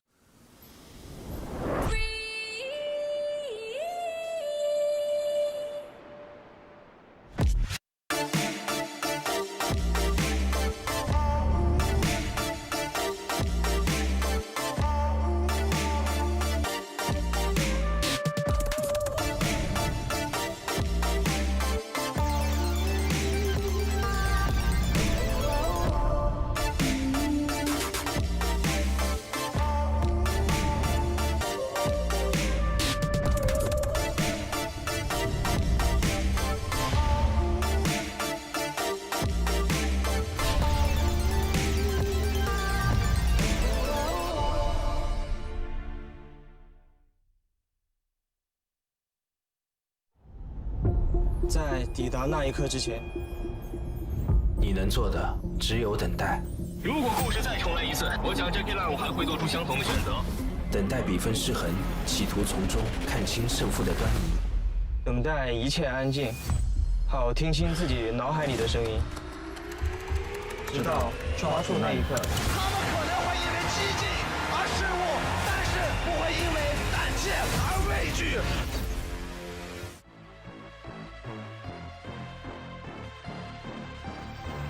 I've been living behind all the scenes, 'cause it's easier when they don't believe. Keep it quiet, keep it hush, keep denying, but the fire that's inside is igniting. Keep control, I'm like a bomb that's ticking.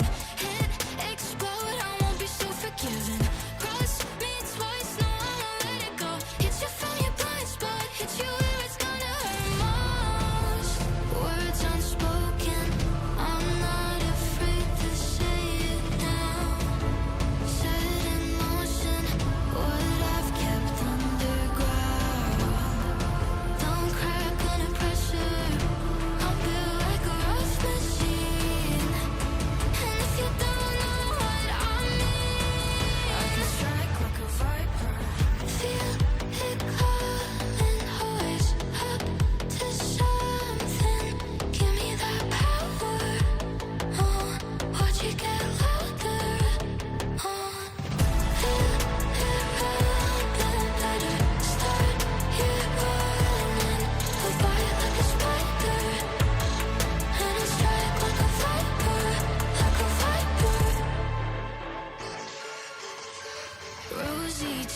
on a pretty face.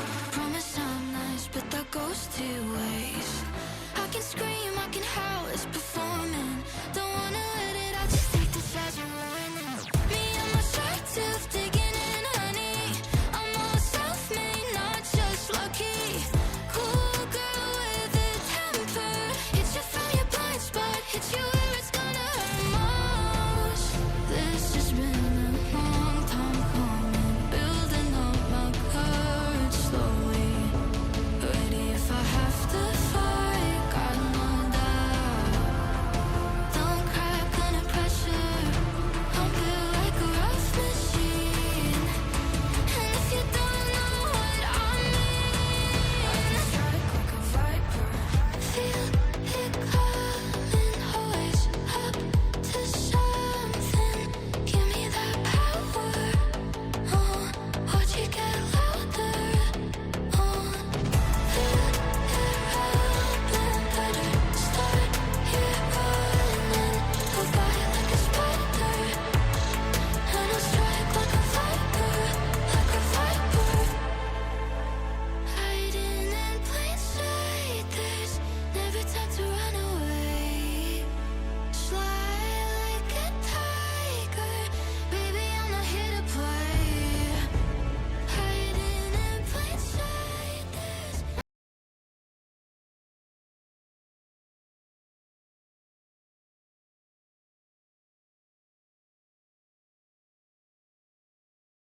Blade himself doesn't have the exhaust up now. He's taking the Magnazord coming out as well. And what is On doing? Woody trying to get the CC onto Shun to keep Betty alive. Shun holds it and dies in the end by Knight. Betty dashing back in between worlds. Knight can look for more. Maple dives in with a Fate Seal, but BLG will happily take the triple. The Fate Seal, the slicing Maelstrom coming in too. Shun's down, Bin's down, On's down. Fate Seal from Maple isn't enough. Bin diving onto Woody, and that's two. And Bin is just doing so much work on the back line. It's a double for Elk. And BLG take the first game in the series, and Emily just about the cleanest game you would have expected from them. Exactly as expected. So clean. Wow. We were never in doubt. Number one seed. Yeah, look at the lovely gold graph. That is an LPL gold graph, people. If you've never watched LPL, this is exactly what so many games look like. BLG, if they come out and stomp game 2, I will be so mad because this is the BLG special, right? Looking either like dropping the first game in a best of 3 or looking really shaky and then coming out and stomping. Credit to PSG. I thought Junja had an amazing early game. I thought they had really good setups until the overextension on bot side at Red Buff, which got Elk back into the game. It did, yes. And then we had a lot of fighting. Well, and I think the big thing for me is, while there's so many fights to break down, ultimately BLG were able to hold on, find a way back to the game. And when we look at the big final fights, they were consistently out-executing in the 5v5, right? Yeah. And it's so infuriating because PSG didn't need to let them back in the game. Oh They didn't. my God. They were in complete and total control. But they got hands diffed in a couple fights, and then BLG were back in the game and just continued to outperform. And it rewards them. It rewards. this is my problem. Oh, Emily's losing it. Like, Emily's it's a losing fairy it. tale, but you've taken away the wrong moral. I'm so used to this, and yet I get mad every time. Well, we will look at some better replays then from BLG in our HyperX Reflex replay. It is the BLG Baron at 41 minutes in, at which point I think PSG had already squandered it just a little bit. Yeah, certainly. Yone's losing record is padded again. I don't how to be critical. Maple's not very good at Yone. It's just the kind of long and short of it. He egregiously misplays in so many fights, and while at this point it's hard for him to do too much because BLG have found a way back to the game and kind of have the forward momentum as this play kicks off, you can see that there's a lot of desperation in the way PSG are playing, and this fight to me is kind of the last straw where I don't really think this was ever going to be a good fight. But this is the culmination, it's important to highlight for PSG, of so many little mistakes in previous fights where they were very favored to win. Yeah. And in a game state where they were extremely favored to win with their composition as well. And I think that is what is so frustrating, because this is only a best of 3, right? 2 games and you're out, and you're not just out for today, you're out for the entire Worlds tournament, and you have to turn that around. Are you confident that they'll be able to get similar leads, and are you confident that they would be able to close it out, or are we just dealing with a BLG that actually thrives in game states like this, although they wouldn't like to be behind? Confidence meter in both of these teams is an interesting low. way It's of shaky. putting it. It's shaky because I think Junja, like we highlighted, had a way better early game, way more impactful. The counter ganks were great. The early plays were great. Like this guy was a hero all throughout the early game. But then when they had a lead, they misexecuted. They picked some bad fights without complete information. And so it's a situation where PSG had all the tools to win the game, most certainly, and they just got sloppy in the execution. Yeah, that overextension around Red that literally got Elk back into the game was actually massive. Like, and they didn't have to do it, and then they all went in one And by again, one. if that was the only mistake and the game was decided on a coin flip at 12 minutes, it would be a little bit more palatable because that's the one big moment, hey, you miscalculated. But they kept making these individual mistakes in the context of fights, and it puts them in a position where BLG made a gambit in draft. They said, we'll trade Aurora for Yone, and it paid off, and it should not have. It should not have. But multiple fights, Maple misplays. Really don't want to be too critical in the context of a very high-pressure game, but he's missing Qs, he's missing ultis, he's overcommitting on an E where he doesn't have an angle, he's not stacking his Q before fights. If you are going to pick an S-tier champion, you have to play it at an S-tier level, and if you can't, you need to be willing to ban it away because the trade is not favoring you. Yeah, and then on the side of BLG, like, I do love this team so much when they can execute in team fights, right? Like, they can be a massive team fighting team. We know just how good this team can be, but I think on the flip side of that, I'm still not super confident in their execution. I talked about their meta read at top when we had like a really short amount of time to talk about it, but it's also just been their actual like execution in lanes, their execution in fight setups, their understanding of the map. I don't think Shun was able to have the same impact early that Jinja was, certainly, and that would have been a massive difference maker if PSG had been able to close out. And now I'm really curious to see how BLG look going into the second game, because like I said, it has been a BLG classic where they've been able to come in and stomp. They can bring it back, and they are up versus elimination, so they really have to. Here, it would be sad to see PSG go, but we'll see if they can bring it back in game 2. That we will, because it is an elimination match, as they said so accurately on the desk. It's like, it is difficult to overstate what goes through the mind of a competitor when they know they might be eliminated from something they've worked the whole year towards. And for some people, have worked like years on years on years. Like Maple's been at Worlds since 2013. And now it may be his last dance. He said it in an interview that he was thinking about retiring. We don't know that for certain, but what a way to go out if it is. You almost win game 1 and then you lose game 2 to BLG and it's just over. It's poof, you know, it's just gone. I think especially for Maple, when he's a guy who's previously made semi-finals, really pushed a lot of the LPL and LCK teams to the brink, and is now not only this tournament but at MSI been very close to taking down BLG as well. It's heartbreaking, but we'll have to see as we get into Champ Select powered by Omen and HyperX how this one is going to plan out, because I need to see something different coming through here, and Corgi, the coach for PSG, needs to come up with something from the back of his head. You guys are talking about mentality. I've been watching the player cams, and in contrast to the PSG cams, everyone is just smiling and laughing, and they know they got away with murder in that last game, being able to come into this one game up. So they have to be feeling great, you know. On Red side here with a counter pick available to them, they were able to come into this one with a dub. They are not going to give you the option of the Yone or Aurora.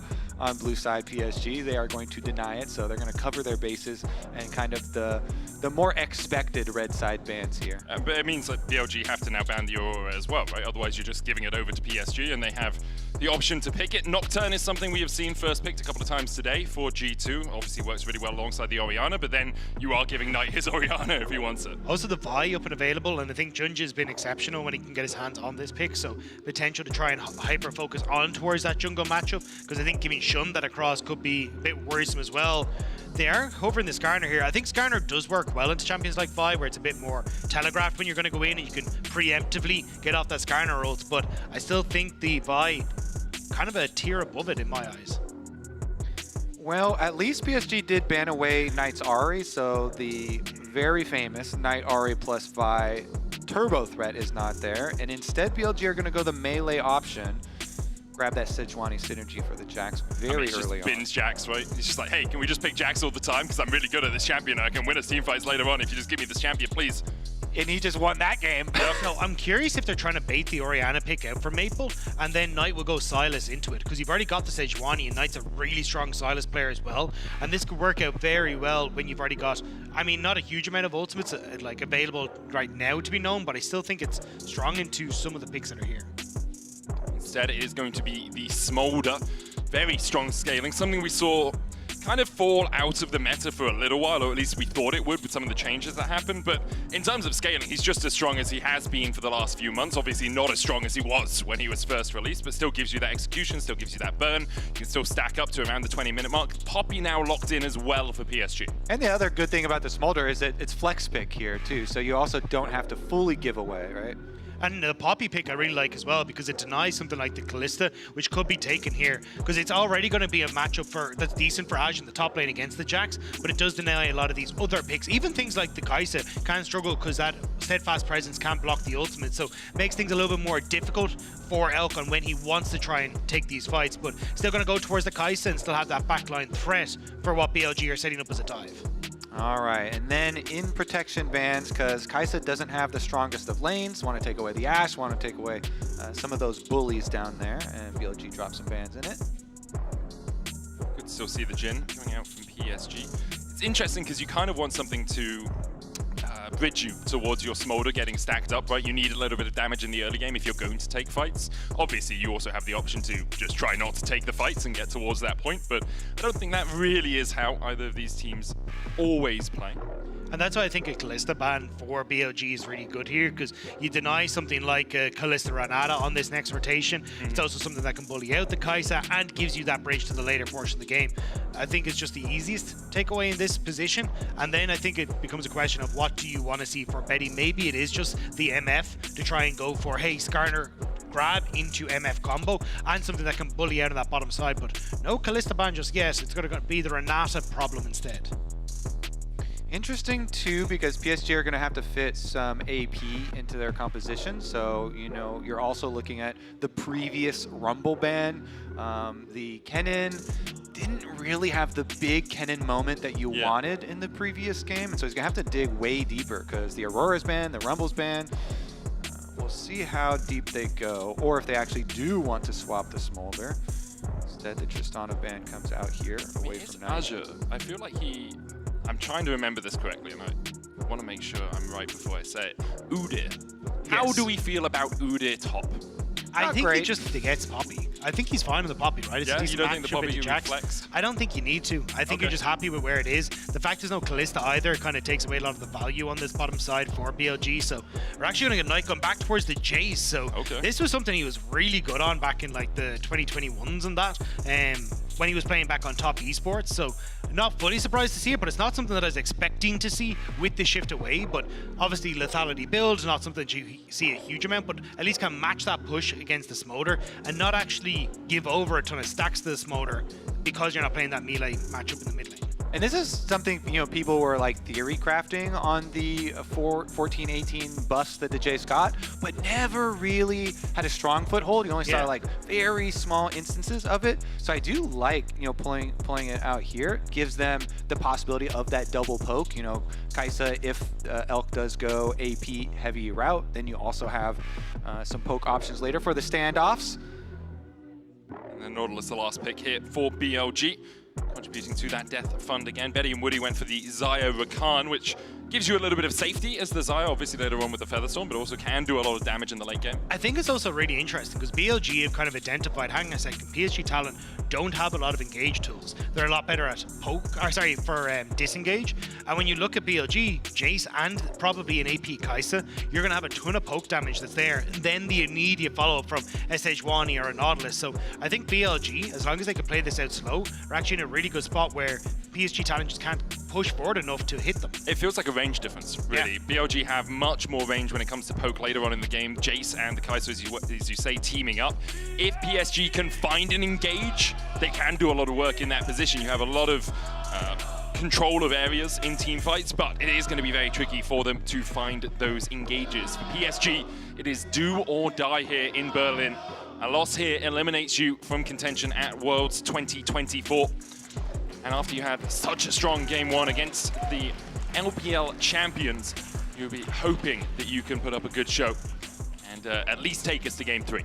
Yeah, you don't want to be remembered just for pushing BLG at MSI, pushing BLG in some games. You know, history really does remember the victors. So we'll see if they can get it over the line here. Smolder, of course, you know, once you get your rapid fire cannon, then you've got, you know, your range and your little bit of poke as well. But we'll see if they can actually get to that stage of the game, because the Sejuani is also a great pairing with Jace. Part of the buffs, you know, for the Jace was the slow when you go in for your melee form as well. So I feel like Xun in this game just has a lot of options with lanes. Like, he has really, really good lanes to play around. All these BLG lanes should be fearsome, should be like creating advantages for themselves. And so then it's just up to Xun to like be able to track Jinjia, make sure the Skarner is not poking out through a wall to mess up one of their lanes, and then lend that Sejuani CC to get them off the ground and really snowball them. I think that Xun this time around is in the position to have a way better game than we saw in the previous game on the Wukong. It is kind of quintessential BLG. Like in the regular season in the LPL, they lost 5 of their 8 first games in their series. So almost losing to PSG in game 1 is kind of what we come to expect from them. Emily was talking about it on the desk as well. They just have really slow starts to series and then start to ramp it up. And that's why the best of one's just not their thing. It's just curse for them, right? But yeah, I think there is a bit of a meme there, but it has still been a very slow adaptation from BLG coming into Worlds and also then coming into what the meta has been. So I think BLG definitely have a lot, if they manage to beat PSG Talon here, to learn before they, as they start to move on, even over the course of this weekend, right? But we'll have to see how that adaptation comes through as we get another different pick for Knight, something that we haven't really seen coming through, but we'll have to see if the Jace is going to find and work wonders for him in this one. I mean, it's something Knight has, you know, quite a bit of experience on. One of his top 10 most played, 76% win rate on it across the course of his career. It was one of the big flexes back when 369 actually played carry champions on top esports. They would flex things like the Jace, and then Knight would bring out something like a Zoe, and they'd play these super long range compositions.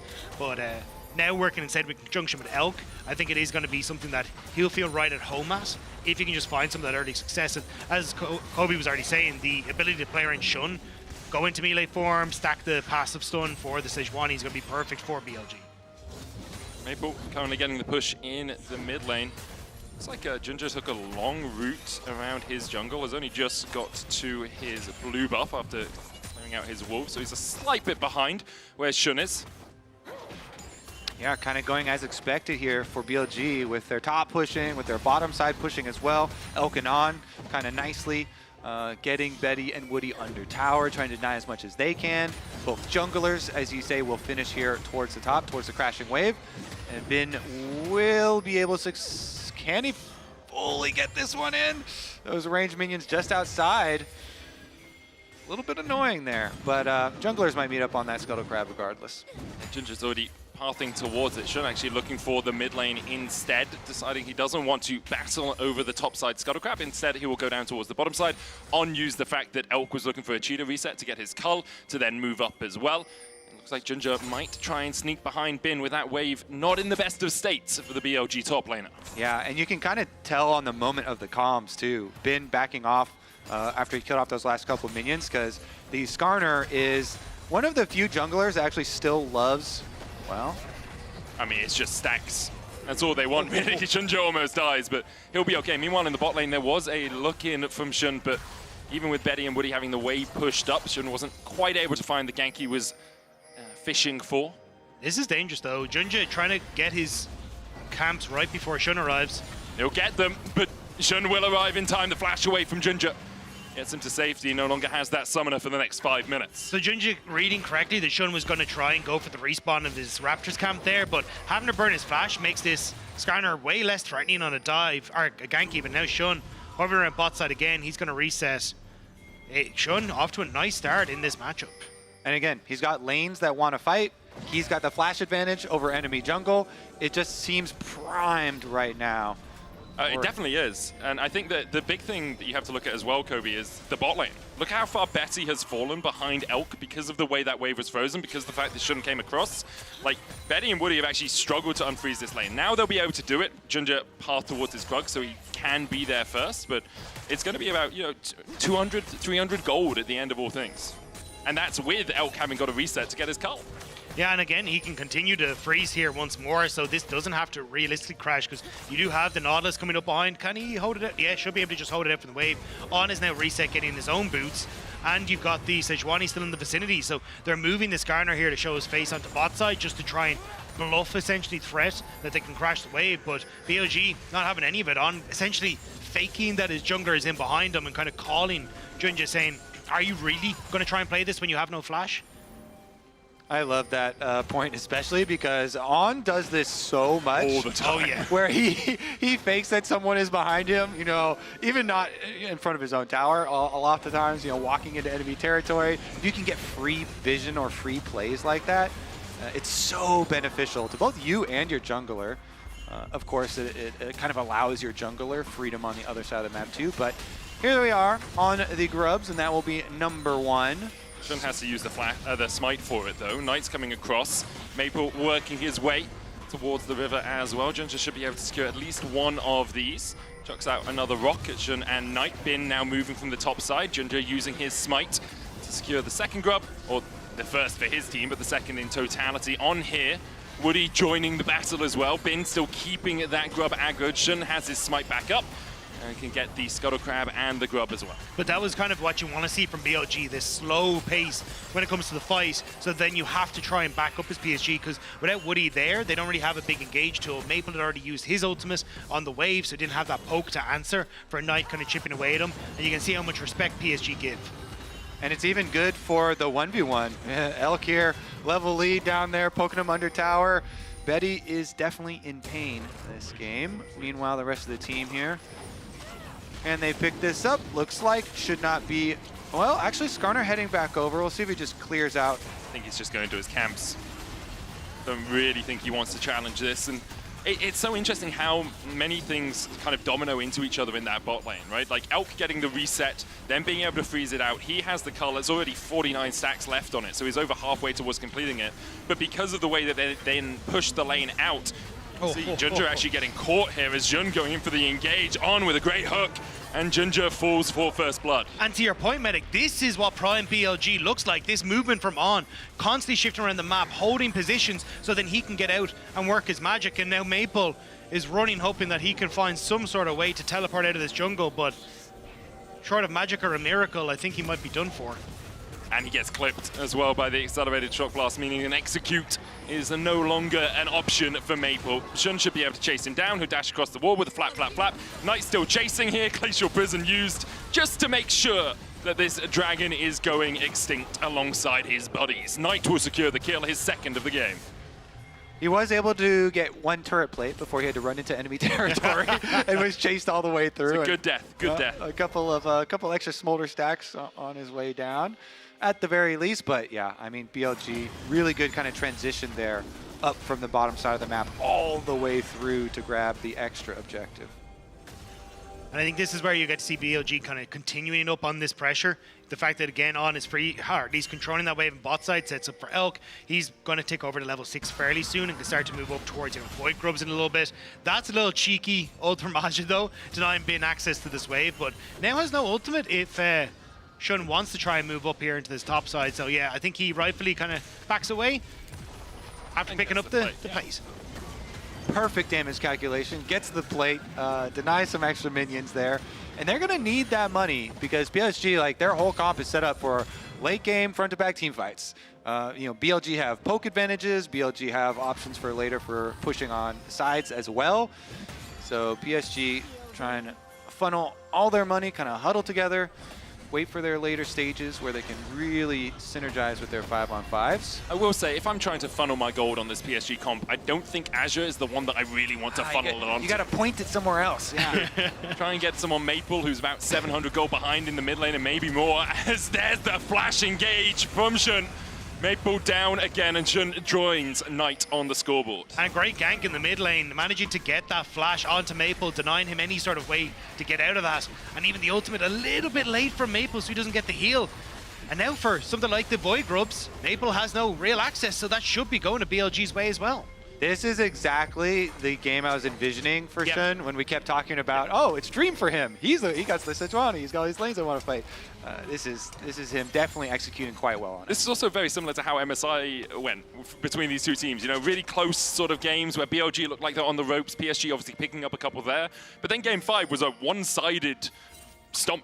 You know, it was very, very strong from BLG. So it's interesting to see that sort of back and forth, and interesting to see how BLG kind of wake up across the course of the series. Hubris for Knight. An item we don't too often see. Has been seeing a lot of play in solo queue recently and in ARAM, but Kobe, do you want to elucidate why he may have gone this? Well, it's obviously because of the world song, Heavy Lies the Crown, and it's a crown. Also, if you can't get a murder book, you need a murder crown. Oh, so we see Xun getting caught up here. PSG trying to fight it. Bing going in with the counter-strike. Woody misses, but gets the charm, doesn't get the knock-up, and now he needs to get the hell out of there. Depth charge onto Junja. It's another for Knight. He's stacking the Hubris.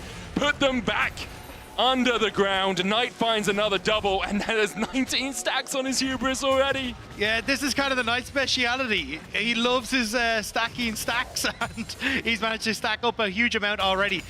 The murder book is what he's most known for in the LPL, which is obviously the Magi, sorry, that he's able to get a ton of kills for. But now having the Hubris as well, he's just doing the exact same thing. Woody looking for the engage onto Elku, dodges away with the Killer Instinct, has that flash as well, will have to invest it. Manages to escape the 2v1 in the bot lane. Yeah, I mean, it is a big investment, but well played by Elk in response to both of those. It's kind of, you know, 1-for-1 on trades for ultimates and flashes used there, with Woody investing everything. Maybe that can open up a place for PSG to attack. It's just, it's so difficult because the, well, set up with a teleport. Maybe they... So Betty has no Featherstorm, but does have a cleanse and a flash. On's trying to get on top of him to get the staggering blows down. They're going to land the dredge line onto Woody, who dashes back with a battle dance and escapes. Well played by the PSG bot lane to get themselves out of dodge. Yeah, the point that I wanted to focus on, though, was the 5 grubs now being hit for BLG, because that's going to open up so much threat on these side lanes with Knight and Bin. Because while we focus on the poke, Knight being this far ahead, you can see it on the side of your screens, he's just going to be such a menace in a side lane push, and now having that burn off of 5 grubs as well, Maple just won't be able to stack up. And sure, he's getting a little bit back for himself here with Junja and also Aja keeping control on mid, but as the game goes on, I think BLG have a lot of winning answers to PSG's questions. As a side note, Bin for a little bit of a fight here. Should be able to force Azure out of this bush. Goes in with the counter-strike. Knight dives in onto Maple. The quickness coming out as they look to dive onto to Knight. Mom is called. Azure now on the front line. BLG will disengage. But yeah, as a side note, you know, every fight is like, something's going to happen? Nah, it's fine. Hubris, basically what it does, it gives you lethality and attack damage, and then if a champion you have done damage to dies, you get a big burst of extra AD for the next 90 seconds, and that can stack up as well, right? So you get stronger through the course of the fight, through your Hubris, which is probably why the item was named that way. Makes sense. Yeah. It used to make little golden statues in the fountain, and then yeah, a lot of them. Yeah. That made me sad. I love the little golden statues. As Junja tries to hover around this bot side to keep this tower alive. Maple's here as well. Xun is going to meet him. Impale lands onto one. The dredge line short from On. Elks, though, still looking for the plate. There's one minion still alive. On will now tank up the tower, and Woody will have a grand entrance and give On a grand exit. I mean, that's actually big. Any bit of gold that PSG can get at this stage in the game could be very big for their dream of team fighting their way out of it. And Xun is going to be able to execute no problem. Does get all the way into enemy territory. So no further benefit gain there. But still, even being able to Skarner ult under tower, find up 1 kill. Yeah, You could also point out that these funnels, Medic, are not in the correct places. This one went into the support. No, that is the right plot. Okay. Right, but and you know, anything here for PSG, try and get them on some footing where they can actually use their fight. But the Rift Herald could be that footing. Shun's still dead. Junja coming back onto the map. Rift Herald is up and available. And this could be a moment where they try and find something, but you can see in the Mascar lane economy snapshot, Knight is massive right now. And even if you don't have Shun here for the start, the poke and the control that he offers is a little bit terrifying for PSG. Knight gets the push out of top side. They're going to group up around the Rift Herald right now. Bin doesn't have a TP. Azure does. Azure, of course, can keep Bin around in that lane, but might want to just dodge around the side here. Hex flash back across the wall from On to rejoin with his teammates. PSG are looking for that fight. Junja very tanky with the Zeke's convergence. Maple still stacking up, sneezing all over BLG. Woody looking for that flank, has the quickness, has the flash in a couple of seconds. They engage with the Glacial Prison.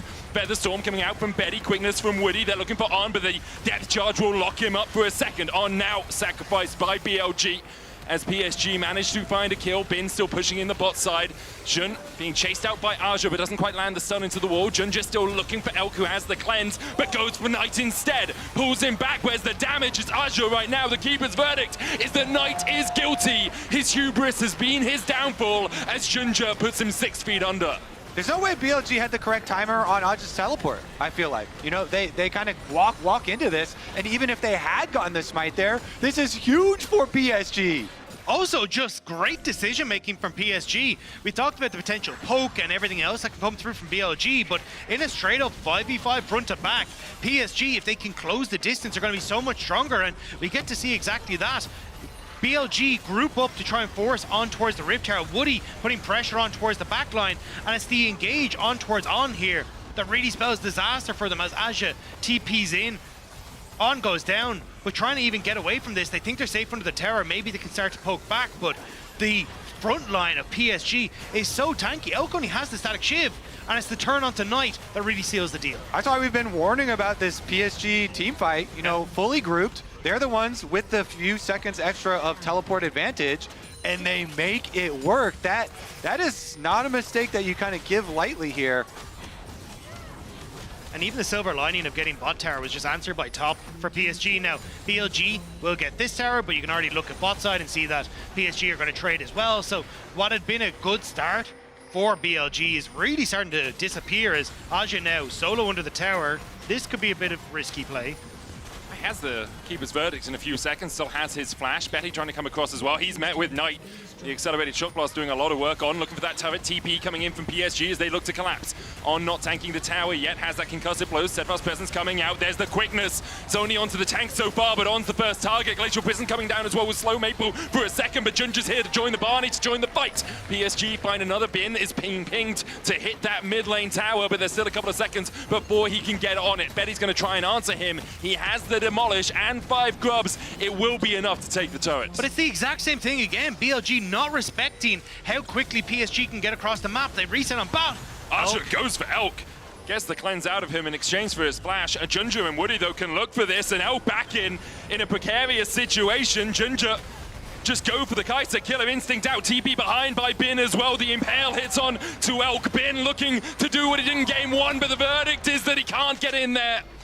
In the end, PSG don't find the kill, but they burn both of Elk's summoners. The biggest thing, too, the objective on the map is all the way on the other side, so PSG going to have to recall now to reset and run over there. They were pinging it. Dragon number 3 starts to get a little worrisome. You know, BLG, since they already had the 5 Void Grubs and the 2 Dragons going their way, if they can put this extra pressure on you by grabbing number 3 and the threat of the soul point, it would still be huge. But PSG, another team fight victory, and that one was, again, off another teleport from them. Let's see them try and just force their way in.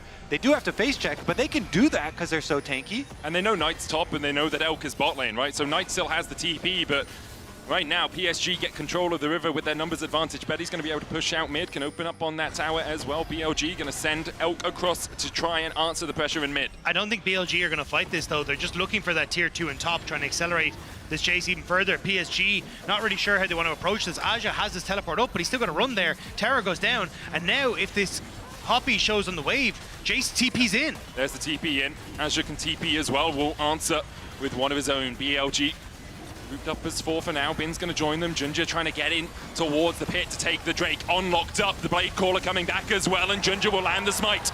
But Woody goes down first. Shun and Bin, the next 2 targets. It's support for support so far. Azure still looking for a little bit more. Knight trying to put the damage down from long range. That's what we talked about with this composition, their ability to poke, but in this fight, they haven't really had the opportunity to do so. Junja can look for a little bit more, chucks a rock across the wall and hits.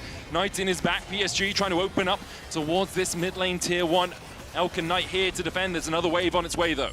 Yeah, I mean, Jace can try and poke, but you've got 2 fat tanks in front of you. Can't really get the damage around them. Forces the flash with just the raw Skarner ultimate, and PSG, another one. And the Dragon off the back as well. Junja with these smite steals has been exceptional this series, and getting the better of Shun once again. This is where BLG TP Knight in, but because Knight wasn't there, the poke damage isn't really enough, so PSG still healthy enough to go for the immediate engage. On too far forward, he gets knocked up by Woody, and the steal comes through from Junja on falls, and now BLG trying to play this slow. Kite back, look for the poke, look for the damage, but as Kobe was just saying, Aja and Junja are just too tanky at the moment. Yeah, I mean, they like locked up Junja. You know, he's like stunned up there, but he took almost no damage. And he's like, well, I'm already next to the dragon. It's fine. Just stay here. He's calm and collected. He's like, I don't have to worry about moving. I'll just land the smite and then brute force. With this composition, brute force is the way you want to play, and that's how PSG have just forced their way back in. And it's a great build from Junja for exactly that reason. You see when the win probability powered by AWS goes down, but he hasn't gone for the hard steal that we've traditionally seen in a lot of Skarners. It's been the Zeke's convergence into Warmogs. Warmogs is one, great against all the poke, but the Zeke's in this instance as well just helps keep everyone slowed and close to you. And when PSG are trying to chase down these members of BLG, it's exactly what you need. So great decision making from Junja on this build for this game. 2 items on him, 2 as well for Maple with the Manamuna in the Spear of Sojin, 2 as well for Knight, or 2.5 with the Last Whisper in his inventory. Maple still sacking up a little bit slow as the hook goes down onto Junja. There's the double impale into the grand entrance, but the charm coming back with the quickness into the Blade Caller. Look at the CC, look at the suppression on BLG, and look at the flash forward from Betty. He tries to get onto Elk, he can't quite get the damage down. Elk somehow survives through the burn, through everything. Elk is still standing. Oh, Betty wanted it so bad. He saw it in his eyes, so close, but they fumble it there. Elk able to survive, BLG able to survive and fight them off. We do need to start looking at the BLG dictionary though, because slow needs to be found at some point in there. Because going for these sorts of plays just sets up for PSG to play with their strong front line. The damage coming through from Woody is insane here in these close quarter fights because he gets so much damage from the feather pullback and the great flash from Betty. But look at the health, the shield. I don't like. He's taking so to red buff low. as well. I mean, even the red buff from. Like, I don't know. There was one auto that went onto Shun instead of going onto Elk, and I think that would have killed him. I think that would have killed him so close, but I love the fact that Betty's feeling himself enough to go for those sorts of plays in a series like this when your world spot is on the line. Yeah, he had so many feathers down. He wanted the biggest of blade callers. Just needed a tiny bit more. Behind. Elk not here. Knight the first target. Azure locks him up for a second, on going forward as well. Azure still trying to chase Knight out. Bin here to join the party as On flashes away. Keeper's verdict on Bin is that he needs to come back in a couple of moments. He's going to TP behind them here, but perhaps PSG have a moment in the 4v5 to really open up. Mom comes down, the Featherstorm used as well, but Bin finds the 4-man stun on the back line. Elk cleanses away the Blade Caller route, and once again it's Gigabin absolutely styling on Fools. PSG completely fall to the non-weapon of Bin, but he's an absolute weapon wielded by BLG in this fight, and that will be the Baron taken for the LPL. BLG. I'm sure their fans were not worried at any moment in any game in this series. No, can tell you, not at all. Honestly, though, now with Baron buff, it should start to look smooth again for them. They did have a very, very good start to this game. Just ran into a little bit of trouble in the last few team fights. But here's a look at how this one actually started out. And it was a little bit more risky at the very beginning because of the positioning here through River. And they do get an ejection onto Bin, but he just says, fine, I will teleport back for the flank angle. And the thing is, it's so hard to start these fights without Woody, but this is where Bin comes in over the back, ward hop in, even goes for the flash past the feather pull as well from the Xayah, and then I think even maybe leap strikes away a second time, but really nice stuff from Bin. But now with Dragon just up and available, Maple moving back towards the top side, PSG licking their wounds, do not want to fight BLG once more. And the important thing for the Poke Comp is to be ahead of the curve in terms of items, in terms of damage, and that's exactly where BLG are now. 6,000 gold their lead. They have 3 items on Knight. They have 2.5, almost 3 on Elk, who is going to continue to rattle down damage with those Void Seekers, and they can start to siege up and actually really utilize their composition to its greatest effect, which is doing exactly that onto Woody and Junja and just constantly putting damage into the backs of PSG. And every comp with a Bin Jax is just a Bin Jax comp as well. Yep. Especially if you have a Sejuani, but he's over 2,000 gold ahead now as well, working on the Frozen Heart, so he can be a tank in the middle. On looking for the hook here onto Azure, goes in with the depth charge as well. He's impaled, the quickness on the backline, but already BLG have taken 1 kill. It's 1 for 1 so far on, and Azure falling. Betty having to pop the Featherstorm. Bin is Bin, baby! Already we see Elk killing off Betty. Bin looking for a little bit more as Woody dashes out of the fight. Bin wasn't even really needed, just forces PSG away. Now the tier 2 in the bot lane, the target for BLG. There's a nice attempt from PSG, but Bin on the flank sets up for BLG to take the fight. Now he's back on towards mid, and he's healthy as you like. Maple has hit that execution threshold, and looks like PSG are trying to collapse onto Bin. No flash for him, no way out. You gotta feel. Goes back in with the counter strike. Who needs a way out? This is Bin we're talking about, and then he dashes away with a leap strike. Put him in the trash, Bin. Does exactly what you need him to do in that situation. For a moment, I thought there was no way out for him, but who's locked in where with whom? When there's no way out, look for the way in. I mean, he's a boxer, right? So he just has to dodge everything, but he still gets hit by everything. Maybe it's more the Homer Simpson approach to boxing, where he just absorbs everything. The Sundered Sky then goes in, and there's just no real follow-up because the Counter-Strike denies all of the auto attacks and Maple goes down. Look how close he was to the execute there. Yeah. So close to that line. Maple knows. What can you do but laugh at the end? 3,000 gold ahead, Knight the same. Overall, BLG cresting over towards that 10k gold lead that so often is insurmountable. And for PSG, it is a world's full of maybes and what ifs. They've been close on so many occasions. Obviously, done well to get to 1 and 2, but I think they would have wanted a little bit more with how well they performed from time to time. Even the series against FlyQuest as well. It was a very close game in the early game until FlyQuest really began to take it away. They're still looking for more here, though, as Junja goes in with the Impale. The quickness coming out as well is stopped by the depth charge, but Knight is locked against the wall, and Bin, even he can't rectify this situation, can't bail them out. The Bay caller back onto On, who has to flash away himself. Elk now joining the battle, a double counter-strike as the engage goes on to Azure, but BLG have only found 1 so far. Betty's on that front line, no Featherstorm for him, and Bin finds it again. I doubted him for a second, but he makes you believe that Jax is the most OP pick in the game. It's Bin again to clean it up for BLG. Bin decimates PSG Talon, and with that, they will be bowing out of the World's Championship, but for BLG, it's only 1 more step on what is a long road ahead of them. BLG are looking to get to 2 and 2, to challenge for the quarterfinals, to continue to level up as they defeat PSG and go to the next round. Completely unrelated, but if there's any player champion combo that you want a world skin for, I want a world skin BLG Bin. Yeah, for Bin Jax. I mean, it was all about him this series. It was on the back of Bin that BLG managed to make it through in game 1, in game 2, so often the carry for them. And that's it from us for now. That's it from PSG as well as BLG Take a Dive. We're going to hand it over to the analyst desk. Thank you so much. I don't think it's unrelated, Kobe, because, I mean, he keeps doing these things on Jax, and he is also our Oppo player of the series. We went back and forth, and I just wanted to give it to him because of that moment where PSG Poppy ults him out, and then they actually give him the in to TP for the flank ward. I think that was sick. And then after that, he continued to completely Duncan style on them, only further validating the choice. Of course, is PSG do a quick bow. We're going to talk about them in a little bit. But from the perspective of BLG, look, like, these games were a hot mess. Yep. Across the board. But this is the player talking about. Congratulations, you played yourself. That's what happened. Here he comes. He's just going to come in right off. Super easy access to this PSG backline. And prior to this, you'd see, you know, PSG would win a fight, or they'd get like an advantage because BLG would overstep, or they'd go into a choke.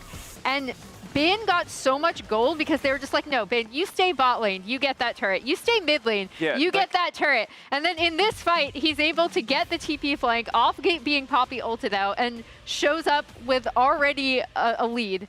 And then comes in and gets even further of a lead. It's actually crazy because I think that a lot of people will be like, oh, this has just been on Jax, and look at him in isolation. It's been Jax, there's no question. But you really have to appreciate how many situations the team was in where Bin didn't show up for the team to get more gold, so he could be this late game threat. Everyone on BLG conceded advantages to put him in that position so he could make a montage out of PSG players. I know the interview with Knight is coming up, but he was one of those players. We were like, what are you doing? Apparently just feeding my Jax. Okay. Yeah, you would think that it was all a genius bait, some would say. You could say questionable itemization, or you could say he put a target on himself by building Hubris, which gave Bin the freedom.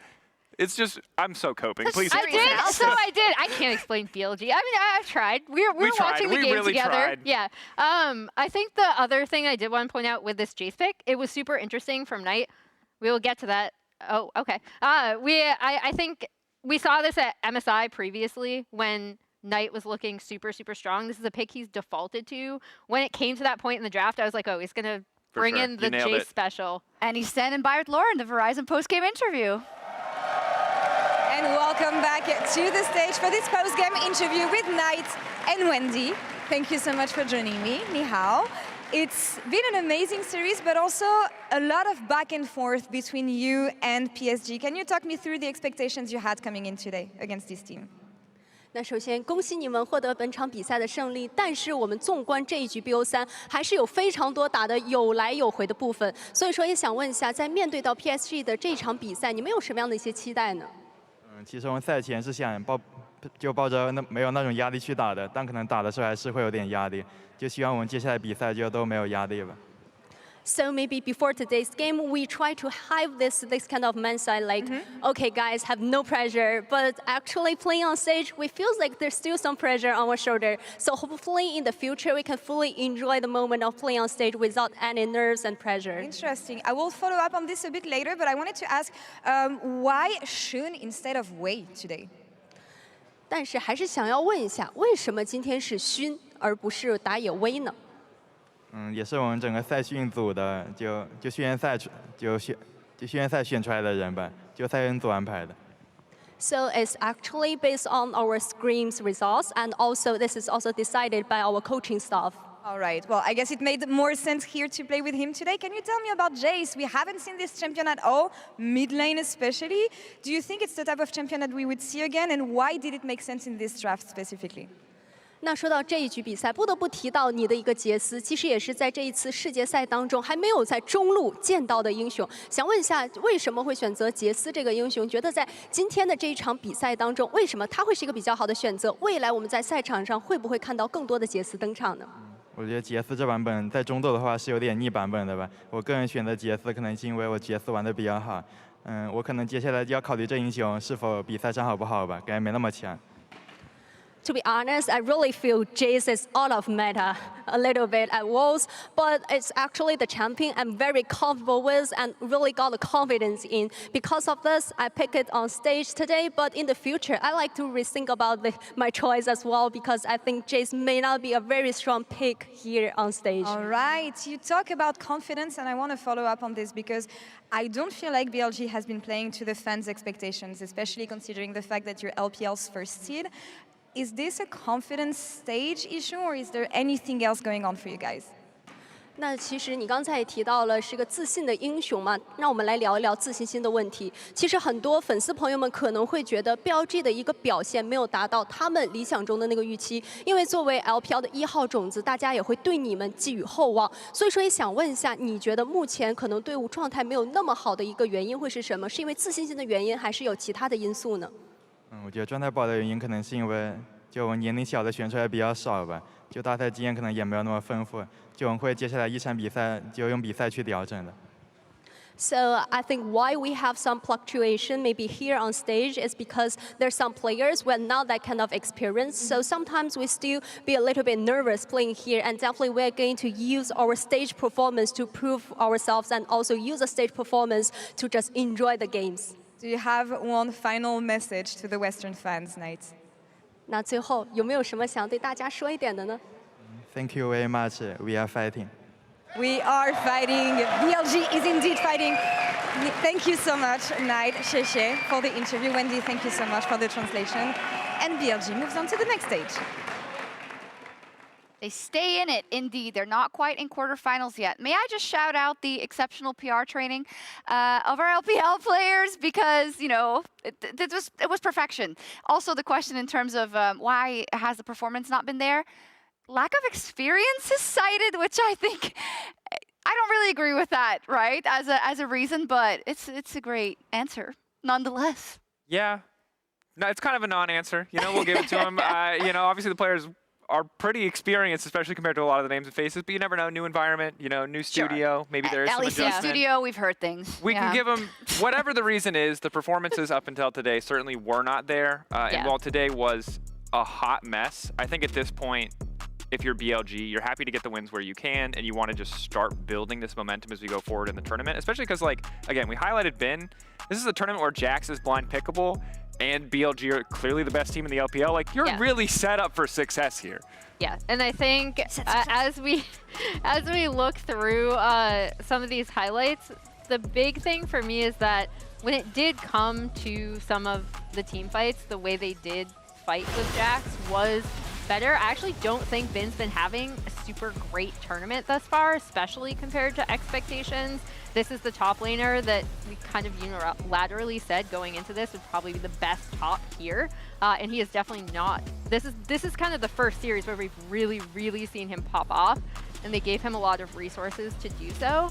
So I think going forward, even though this is a shaky win for BLG, they did default to some comfort. I hope that they can get some confidence from this and maybe continue to adjust their meta read. I think they're still like the team you do not want to draw. Still, we'll go to the bracket in just a second. I would like to take a minute to talk about Maple, because he has alluded to retiring. You know, we've had this in the past where it did not end up happening, but regardless, I want to kind of treat it as such for if it does happen. Sure. And then this would be the last foray of him at Worlds, and I think not as much this tournament, but plenty of ones before this where he was the original LCK killer, right? A fantastic imprint on our League of Legends and our LoL esports history, and it would be very sad to see him go. It would be really a shame to see him retire, because I think that PSG are the PCS and Maple is PSG, right, at its core. And while other players have stepped up over the years and there have been contenders to kind of challenge them at the top of the table, this is a guy and who has always been on these teams, who have found so much success, who has had a career that's spanned across multiple regions now. Like,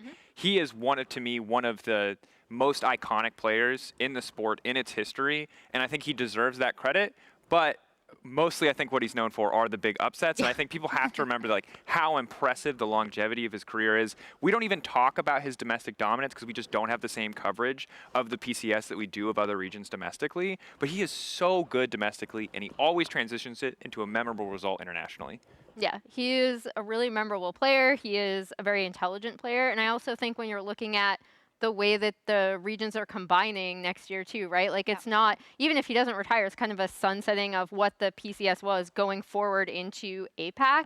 So him on this PSG Talon team, they couldn't get it done, but you know, I still think he is a stellar player that people really should remember within like a whole esports canon.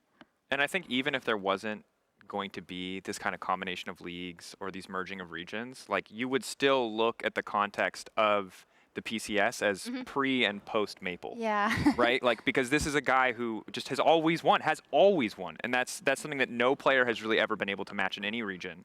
There's no comparable level, I think, of domestic dominance anywhere else in the world. And so he will always be this focal point, and he will always be this historic point for this region as long as League of Legends is played. Yes. we're gonna miss you, Maple. Thanks Maybe. for the, thanks for the memories if you do choose to retire. Otherwise, we'll gladly, still talk about you. Also, you blew my mind there for a second because you said pre and post Maple, and I was thinking things like pre and post Faker, pre and post Caps. Yeah, and it's the same thing. Well, there right? was a Pre and weird post like Bjergsen, you I have to think, if you wanna include go the back. detour, right? Because he Sure, went, sure, the detour, They went to LPL and then like a Yeah, please, Caps, don't go to the and then came back to PCS. No, Caps, please don't go to the LCS. Sorry, I might have done a little bit of a narrative there, Yeah, given yeah, that there he's were like, a decent number of years where he wasn't just in the region. European caster narrative detected. But look, sometimes you got to spice it up for the people at home. You do. I think the statement stands, even if does. some of the details are a little Speaking of iffy. spicing it up, give me that Swiss bracket because we are heading towards some possible 2-2 matchups that are a possible nightmare for the Western teams. I'm just going to say it. Regardless, though, we're going to go ahead to tomorrow first. We have Fnatic versus Weibo. This is all elimination. And TL versus GAM. Yeah, Fnatic Weibo. That's going to be really, really difficult for Fnatic. I'm just going to say it. I think Fnatic are in free fall. I would love to see them find their composure because I think they can have a fighting chance. They come in at full strength, but that last series kind of took away the last little bits of hope because you could see them really lose the plot. And the other times this year where they've collapsed like that, they've needed time and they have been able to come back swinging. But this is a very tough turnaround to go from such a losing game, such a catastrophic game, to then needing to show up in a best-of-3 versus Weibo. It's a really tall task. Yeah, TL, same vein, right? Yeah, and then, I mean, TL, I know Jan talked about it when he was on the desk, but it's like, this is the grudge match, right? Like, GAM were the team that eliminated TL previously last year. This TL roster has not been performing to their own expectations, right, of what they wanted to do here. And on the side of GAM, man, what a story, right? Like, they stuck with this roster post, like, everything that went on in spring. They grew together over summer, and now they're here fighting to continue their tournament. Like, I think GAM is like a really great story, actually. Yeah, make them believe it's made for them. Yeah, really, exactly. It really is. So I don't want to do it to them, but I want to kind of simulate a result. So just see it as not jinxing, okay? Let's say expectations, I think, could say that Weibo survives and TL survives. Then the 2-2 pool is DK, Fly, G2, BLG, TL, Weibo. That's crazy. I think if you're a Western team, you're hoping to draw another Western team. But you only have one chance. Or DK.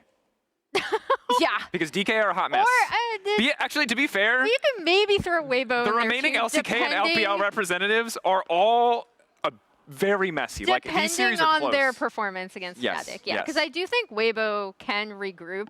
I've talked about what a surprise it was that actually LNG was the first LPL seed out. But yeah, it'll depend on how Weibo look against Fnatic as to how confident I am in them. I'll say one more thing for GAM. If they do knock out TL and then they get matched against another LEC or LCS representative and knock them out, they will have just killed more LCS and LEC representatives than any LCK or LPL team at this tournament and probably this year. Like, that would be insane. That is something that, while I would hate to see it because I have a lot of love for TL, obviously, knowing that region so well, it would be incredible to watch. Oh, these last 2 days are going to be insane.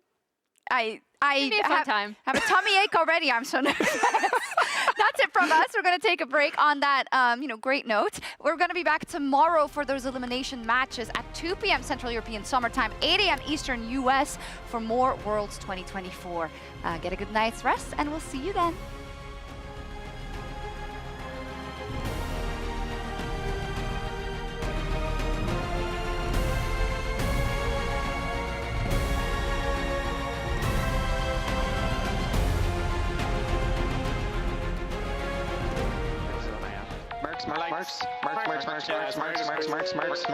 Plays like the most Mercs games in human history. ATS made for yourself. Send it playing in. Kevin's going to have to flash away on Summer. One more adoration!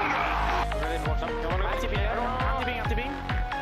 I think good. I'm coming. I'm the help us out, okay? Go. Ari is not coming. All it can do is buy him a second to wait. The flash jump and Baker. It's all done. It's all over. Baker flashes away. The ignite ticking on him won't be enough. That's the stun into the shielders race. Daybreak into the solar flare into the death of Yike. I'm running, okay? Yes, I'm very strong. Nice. That's big. I'm gonna push mid. I can't recon yet. Go left, actually. Nice. Bye. Ari. I can block some. Ari. I'm very low. Go Jax first and then Ari. Go Nash after, go Nash. The dive onto the back line by Yike, but immediately he is low. Caps already assassinated on the back. And T1 are just ripping them to shreds. It's another Friday. It's another T1 win. Woody trying to get the CC onto Shun to keep Betty alive. Shun holds it and dies in the end. Fate sealed from Maple isn't enough. Bin diving onto Woody, and that's 2. And Bin is just doing so much work on the back line. It's a double for Elk. Look at the suppression on BLG. And look at the flash forward from Betty. He tries to get onto Elk. He can't quite get the damage down. Elk somehow survives. I don't like... He's so low to really open up. Mon comes down, the Featherstorm used as well, but Bin finds the 4-man stun on the back line, and once again it's Giga Bin absolutely styling on Bull.